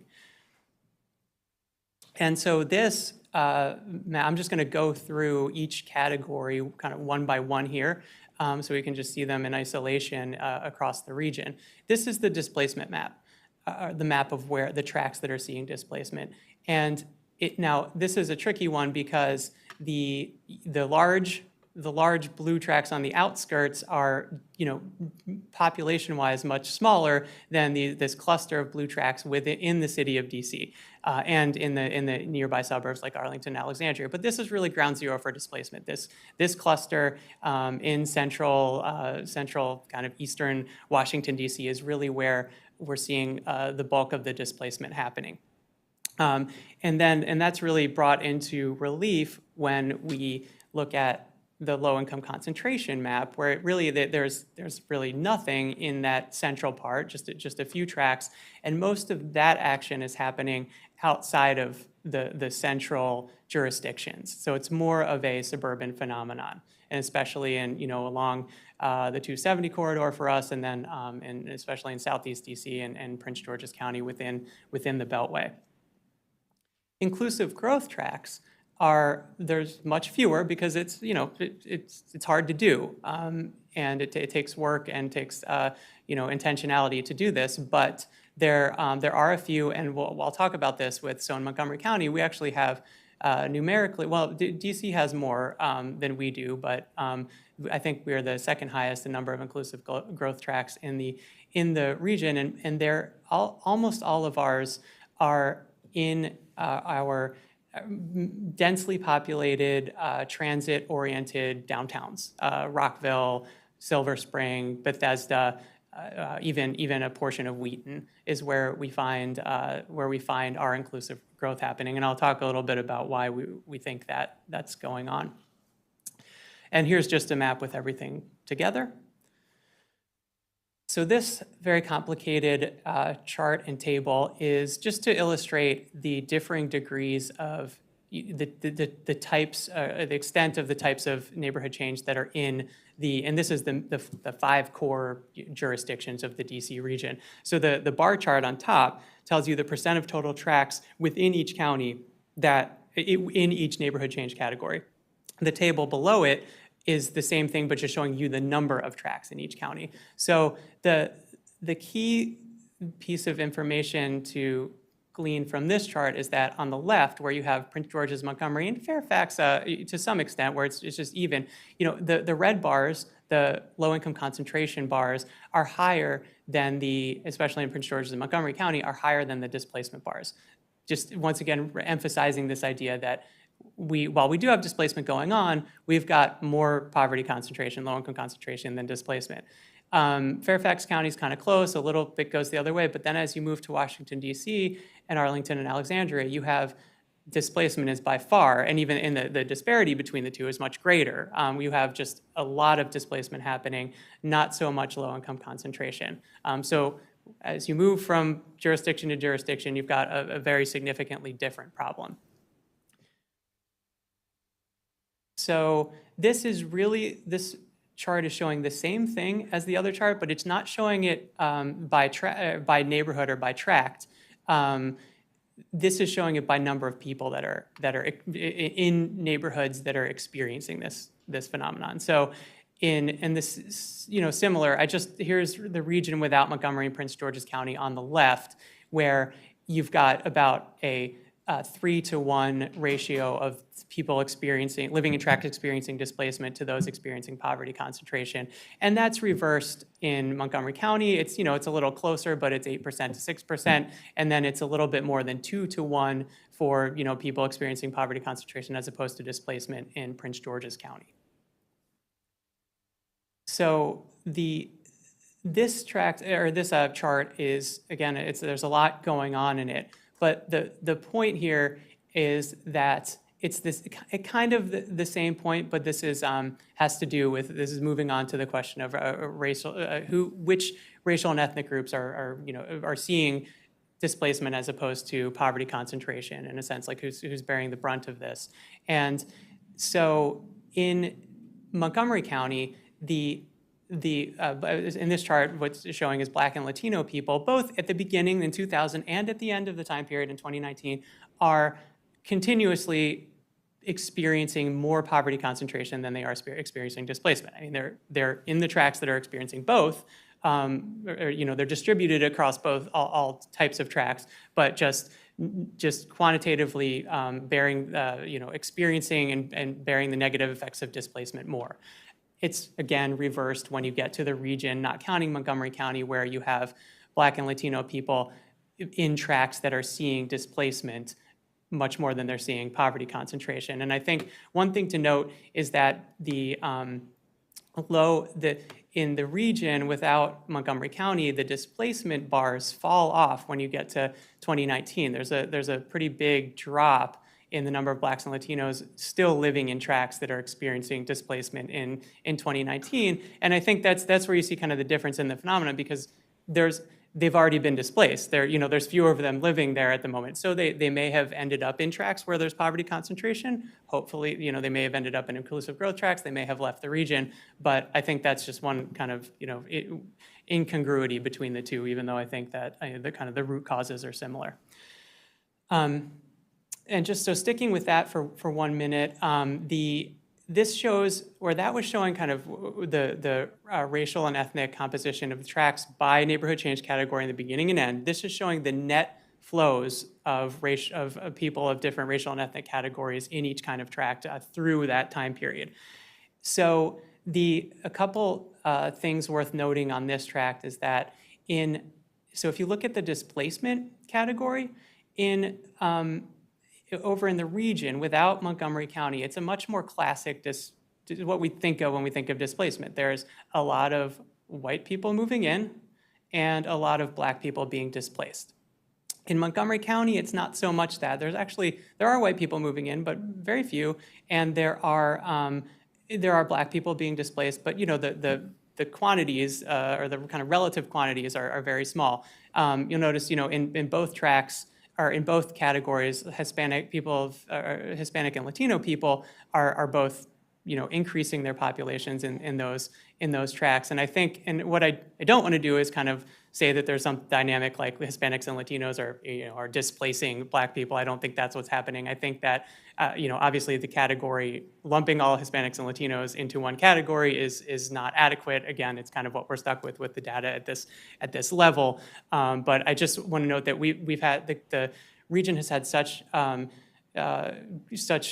rapid growth in the Hispanic and Latino population that they're actually increasing their population in every kind of tract. And what I will note, if you move over to the low-income concentration over to the left of each graph, you'll see that they're also bearing the most serious brunt of low-income concentration. They have entered into those tracts at higher numbers than any other racial and ethnic group. And then as you can see, as we might expect, the inclusive growth tracts are seeing increases in all groups, in all jurisdictions. And now here's where we get into housing. So what this chart shows is so the top is for the DC region. In this sense, I included Montgomery County, and the bottom chart is just Montgomery County, so we can kind of compare the two. But actually, in this sense, the two aren't so different. So I took the net new housing units in each tract or in each category. And this is just the housing. This is not from any development pipeline data source. This is just the census count of housing units. And then divided that by the number of tracts in each category. And then you get the net new housing units per tract in each category. And for either, whether you're looking at the region as a whole, just Montgomery County, the tracts that saw inclusive growth had orders of magnitude higher net new housing units per tract than any of the other kinds of neighborhood change categories.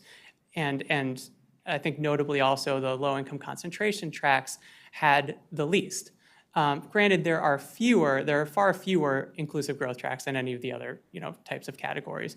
But I think that the huge disparity in housing built in each of those and all of the different types of categories, especially with inclusive growth being the most, is just noteworthy, and it definitely says something about what's going on in these inclusive growth tracts. And so I'll dive into a couple of Montgomery County tracts just so we can get an idea of what this actually looks like on the ground in places we might be familiar with.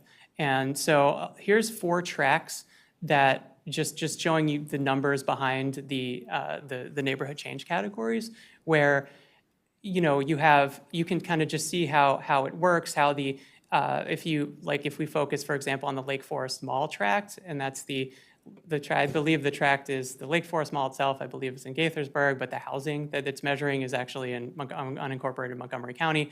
It's one of the most severely low-income concentrating tracts that we have. It changed its middle-high income population by almost 23%, or lost 23% of that population. And by 26, it increased its low-income share by 26%, and it gained almost 1,900 low-income people. So that's a lot of, that's a pretty severe case of poverty concentration.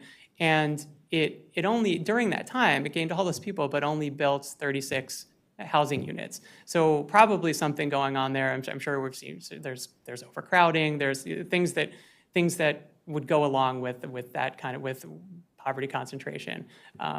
So that's, again, something probably, policy-wise. Town Silver Spring. This is one of the most interesting tracts, I think, because of how inclusively it's grown. It's the only tract in the region that registers as the inclusive growth in that strong, the dark green category. So it had an influx of over 700 low-income residents. And now it did really significantly change its middle-high income population. It had an increase of over 240%. That's a lot. And it did lower its share of low-income people, so down by almost 7.5%. So in this case, it economically expanded. It got wealthier. At the same time it did that, it was able to add on net over 900 low-income people. So it's still maintaining its socioeconomic diversity. It's growing in a way that it's still at least socioeconomically diverse. And again, when we look at the housing, it's kind of off the charts in housing production. It was over 4,000 units during this time. And I think, what we'll see is it's just one of the few places that since 2000 that Montgomery County, in which Montgomery County has really just made significant additions in the housing stock. And here again, you can see just what's going on in the downtown Silver Spring and its environs, and you can see the disparity in how many housing units have been added in downtown versus the adjacent neighborhoods that a lot of the neighborhoods don't fall into one of the neighborhood change categories, but the ones that, there's displacement happening just to the east and west of it. And in those neighborhoods, there haven't been nearly as many housing units added. So fewer opportunities for people to enter there. And this shows the racial and ethnic breakdown, really just the racial and ethnic breakdown of people of the net new people that ended up in Silver Spring over this time period. So while it was actually, or the plurality, even in 2000, the plurality of residents in downtown Silver Spring was Black.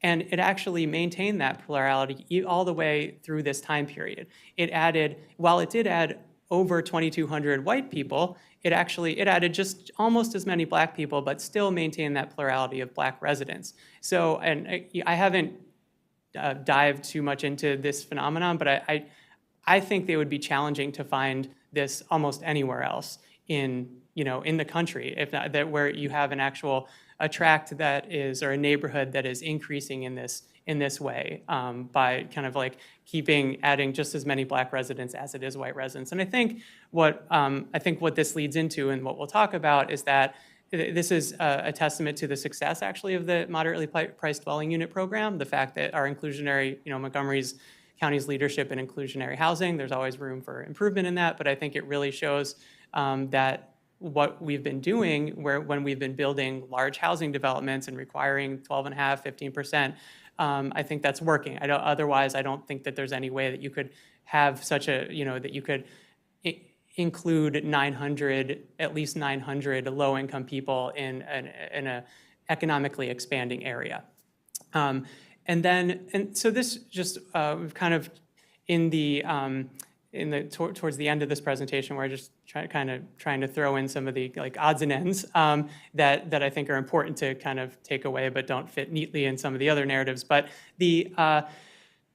so these charts show just the plots on the horizontal axis, the number of housing units, and on the vertical or the change in number of housing units, excuse me, and on the vertical axis, the change in number of, on the left, Black residents, on the right, Latino residents. And you'll see that there's a positive relationship. And this is really just addressing the argument that, when new housing, often called luxury housing, and that's also another big argument or kind of debate in the housing circles, that the housing itself is displacing people. There's a lot of other support for the fact that that's not true, but this is one piece of one way to support that, which is that when in the tracts that have seen new housing, the relationship between housing and either Black or Latino residents is positive in both cases. In other words, an increase in one is related to an increase in the other. And actually, and this is just for Montgomery County, the relationship's a bit stronger even if we look at the region as a whole. It's actually statistically significant with regard to the Black community. It's doesn't quite reach there, but it's almost there with the Latino community. When we look at it for region-wide, it's actually statistically significant positively for both sets of races, or groups of races and ethnicities. So finally, this confusing map, which probably could use some better color choices, but this is, in a sense, it's a different variable, but in a sense, it's kind of the negative of the photographic negative of what we showed. The orange here, it's looking at per capita income percentile change. So the percentile change, or basically the change in rank of each tract in regional per capita income over the same time period. So the orange tracts in this case stayed above the 60th percentile of per capita income. They were fairly wealthy, they stayed that way. The yellow tracts is kind of this, if you want to call it this, stable middle class of the region, where they stayed between the 40th and 60th percentile of per capita income for this entire 20 years. Not very many of those. And then the purple tracts are those that stayed below the 40th percentile. So and then the few white tracts that are not white, just not colored, are the ones that crossed any of those thresholds. So the point of all this is that, in fact, most neighborhoods are not dramatically changing. And I think that's what kind of needs to be, I guess, understood in the backdrop of all of this, is that where most neighborhoods are actually, especially the exclusive ones, are entrenched. And that when you have neighborhoods that actually don't change at all and they're just not accessible in any way, that is how the neighborhoods that are only so many places that people of not certain income tiers can actually have access to. So, and then there's certain places that when as you kind of get trapped in that, poverty concentration cycle, they become, that's where you see disinvestment and they become undesirable. So you end up with a kind of a small swath of neighborhoods that are ripe for change in that way. So just kind of contextualizing the neighborhood change and just noting that, most neighborhoods really didn't, as we say here, 81% of tracts in Montgomery County didn't even change enough to fit in one of our categories. So really kind of stasis is a big part of this also. So just to wrap it up and package it a little bit more concisely, building more housing, of course, including affordable housing. I'm not saying this is an only market rate proposition, although both types are necessary, or can help to promote socioeconomic diversity, which can in turn help to prevent displacement and prevent poverty concentration and associated disinvestment, and also encourage inclusive growth.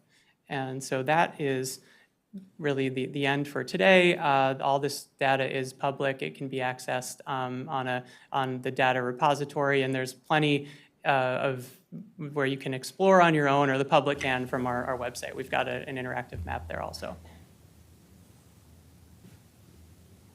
To which I'll say, wow. I mean, just a lot of math that's somewhat interesting. And I'm trying in my head, trying to relate it to the executive's inauguration speech. But never mind. Mr. Chair, let me ask a couple of questions. Sure. Is your mic on? Yes, Okay. it's on. I really like your analysis and the research that you've done. It's very good. I think your last comment is, I think, the crux of the matter, which is that there's very little mobility in the county. People, particularly, well, both low income and higher income, they're kind of stuck in their neighborhoods. So in a way, displacement is not necessarily, when you say that there's very little displacement, like there is in DC or in Virginia, Northern Virginia, it's not necessarily a good thing that there's very little displacement. I mean, you would expect that as we develop more housing, and that's, I guess, the question I want to ask you, because you're saying there should be more housing, there should be more affordable housing.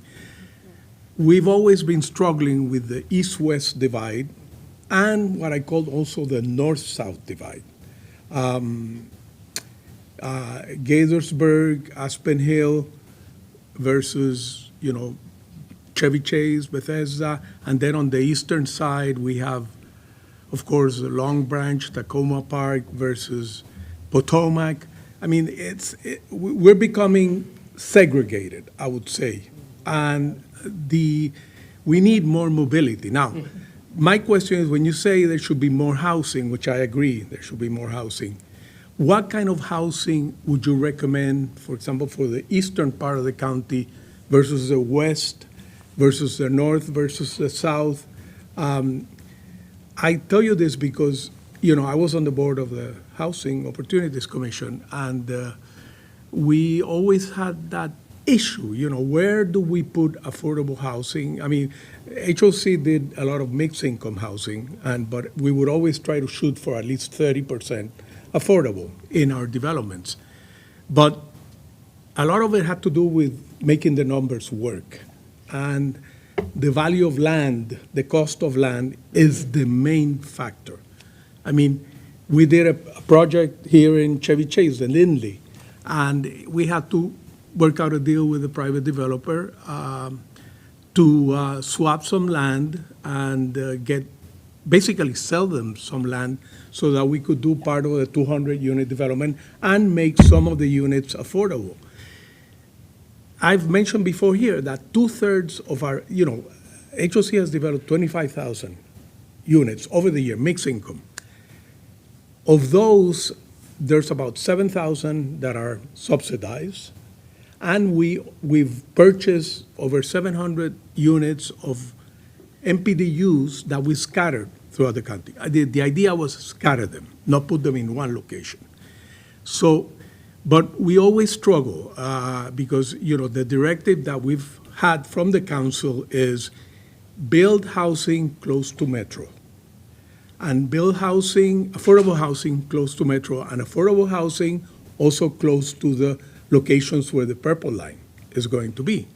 But there's always the issue of, do you want to preserve low-income housing in certain neighborhoods, or should you put in market housing to improve the area? And the same, when you start looking at Bethesda Chevy Chase, it's inevitable that you have the NIMBYism that still exists today. We, even providing housing for the homeless, we had to fight like crazy to put housing for the homeless in Bethesda or close to downtown Silver Spring. So it's a struggle. What I'm going to suggest to you is that in your analysis, you take into account where the affordable housing is right now. And then as part of your analysis, look at where,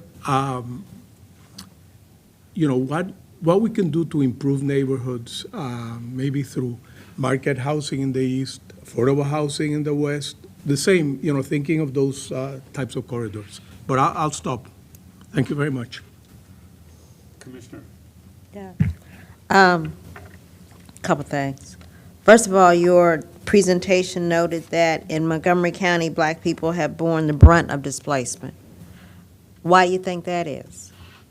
I think probably the correlation between race and income, wealth, just, similar to what's going on in Washington, D.C., just at the volume of it isn't as extreme. But the Black population tends to just be poor and therefore more vulnerable to displacement. So, but there are a lot of poor people who are non-white. It's not just Black people who are poor, okay? So I think you probably need to dig a little deeper to figure out why Black people in Montgomery County have borne the brunt of displacement. Because it's not just about income. It's not just, it's not, okay? It is also about racism. And if we don't deal with that here, you can put it an asterisk and a footnote or however you want to, but it has to be acknowledged, or else the people who are bearing the brunt will continue to be blamed for the situation beyond their control. That needs to be clarified. Okay, that's number one. The other thing is that I need to really say that all housing is not equal. And it's not clear to me in this presentation whether we're talking about rental housing or ownership or both, or it's not clear. And that really has to be clear, because all housing is not equal. And what I mean from that is that, I'll tell you a story. So a couple months ago, I saw an ad, was for a house on New Hampshire Avenue in Silver Spring, and it said,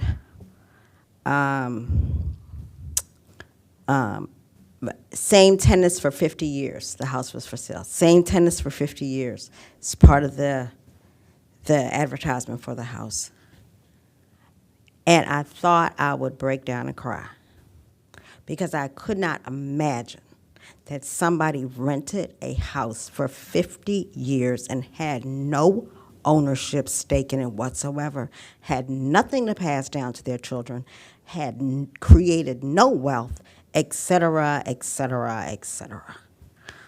All housing is not equal. And so we need to be real clear about that, because if we're really talking about wealth and concentration of poverty and the likelihood of displacement, ownership means something in that context. And if we don't address that in this thing here, then we're not telling the whole story either. So those are my suggestions. Thank you very much for your work. But maybe I'm just old school. I just believe that people should own the floors they walk on. And if government can help them do that, then government should help them do that. Can I add something briefly in response to that? Again, Tanya Stern, Acting Planning Director. This discussion kind of points out where this analysis and the housing policies in Thrive Montgomery 2050 and the research that we've done for other housing studies all kind of intersect. And I wanted to say specifically in response to your last comment about home ownership, Thrive very much talks about home ownership and expanding access to home ownership as part of economic mobility, as part of one of the important goals, housing goals for the county, in addition to increasing our overall housing supply, preserving and building more affordable housing, et cetera. And one thing I wanted to perhaps suggest is that I believe sometime in January, our housing policy planner, Lisa Gavoni, will be sharing a briefing related to the county's MPDU program and probably some other pieces. And it may be worthwhile for her to give the board a presentation about our preservation of affordable housing study that we completed in 2020. That was one of the studies that helped to inform Thrive Montgomery 2050. And that study covers both subsidized affordable housing as well as naturally occurring affordable housing, and maps where those types of units exist and where they're most vulnerable in terms of either subsidies going away or pressure to replace housing. So that may be informative for the board to see that information too. Sounds good, thank you. But I'll just note that we do have some work under the equity agenda. We have some projects ongoing where we are looking at housing differentiated by single family versus multifamily, renting versus owning. So we are diving more into the nuances of housing. Commissioner Hill. Yeah, I just have two sort of methods questions. One is just a curiosity. I noted in the neighborhood change criteria that the plus or minus rate of change was 10% for high and mid and high, and plus and minus for 5. That's a difference of a factor, right? And twice as big, right? Why? Strict. Why? We really just stuck with the original one. So the original report they had a less restrictive definition. We just decided to just go with the stricter one. I think they went down to 7.5% or something just to see what would happen. The truth is this project kind of just came together pretty quickly, and we just thought, okay, well, let's just go with 10% and just acknowledge that it's a pretty strict criteria to be looking at neighborhood change. But yes, you could. I don't think there's any kind of like scientifically peer-reviewed percentage that actually determines what is significant neighborhood change versus what is not significant. I'm less concerned with the actual number, but the fact that there's just that difference between the two different categories that's big. Is it possible that middle and high income households have more mobility, so you need a larger number to capture an equivalent to the mobility of low income? Yeah. Well, it's the same. The criteria is the same whether it's 10% middle. Oh, right. I see what you mean. It's like because it's plus or minus 10 for the one category, plus or minus 5 for the other.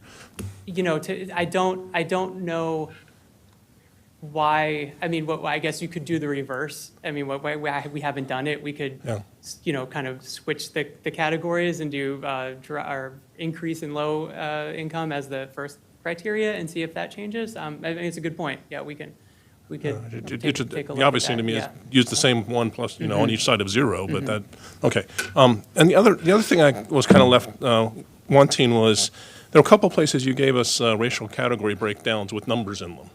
But I was kind of wanting those to be weighted by the population, because all the racial categories aren't the same size. So if you're talking about a certain area and you get movement of those, if you have fewer people in that category, that level of change represents something different than the biggest category. And particularly on the Silver Spring slide, that struck me that, you were kind of equating these two different groups as having the same number, but the basis of those groups isn't the same, right?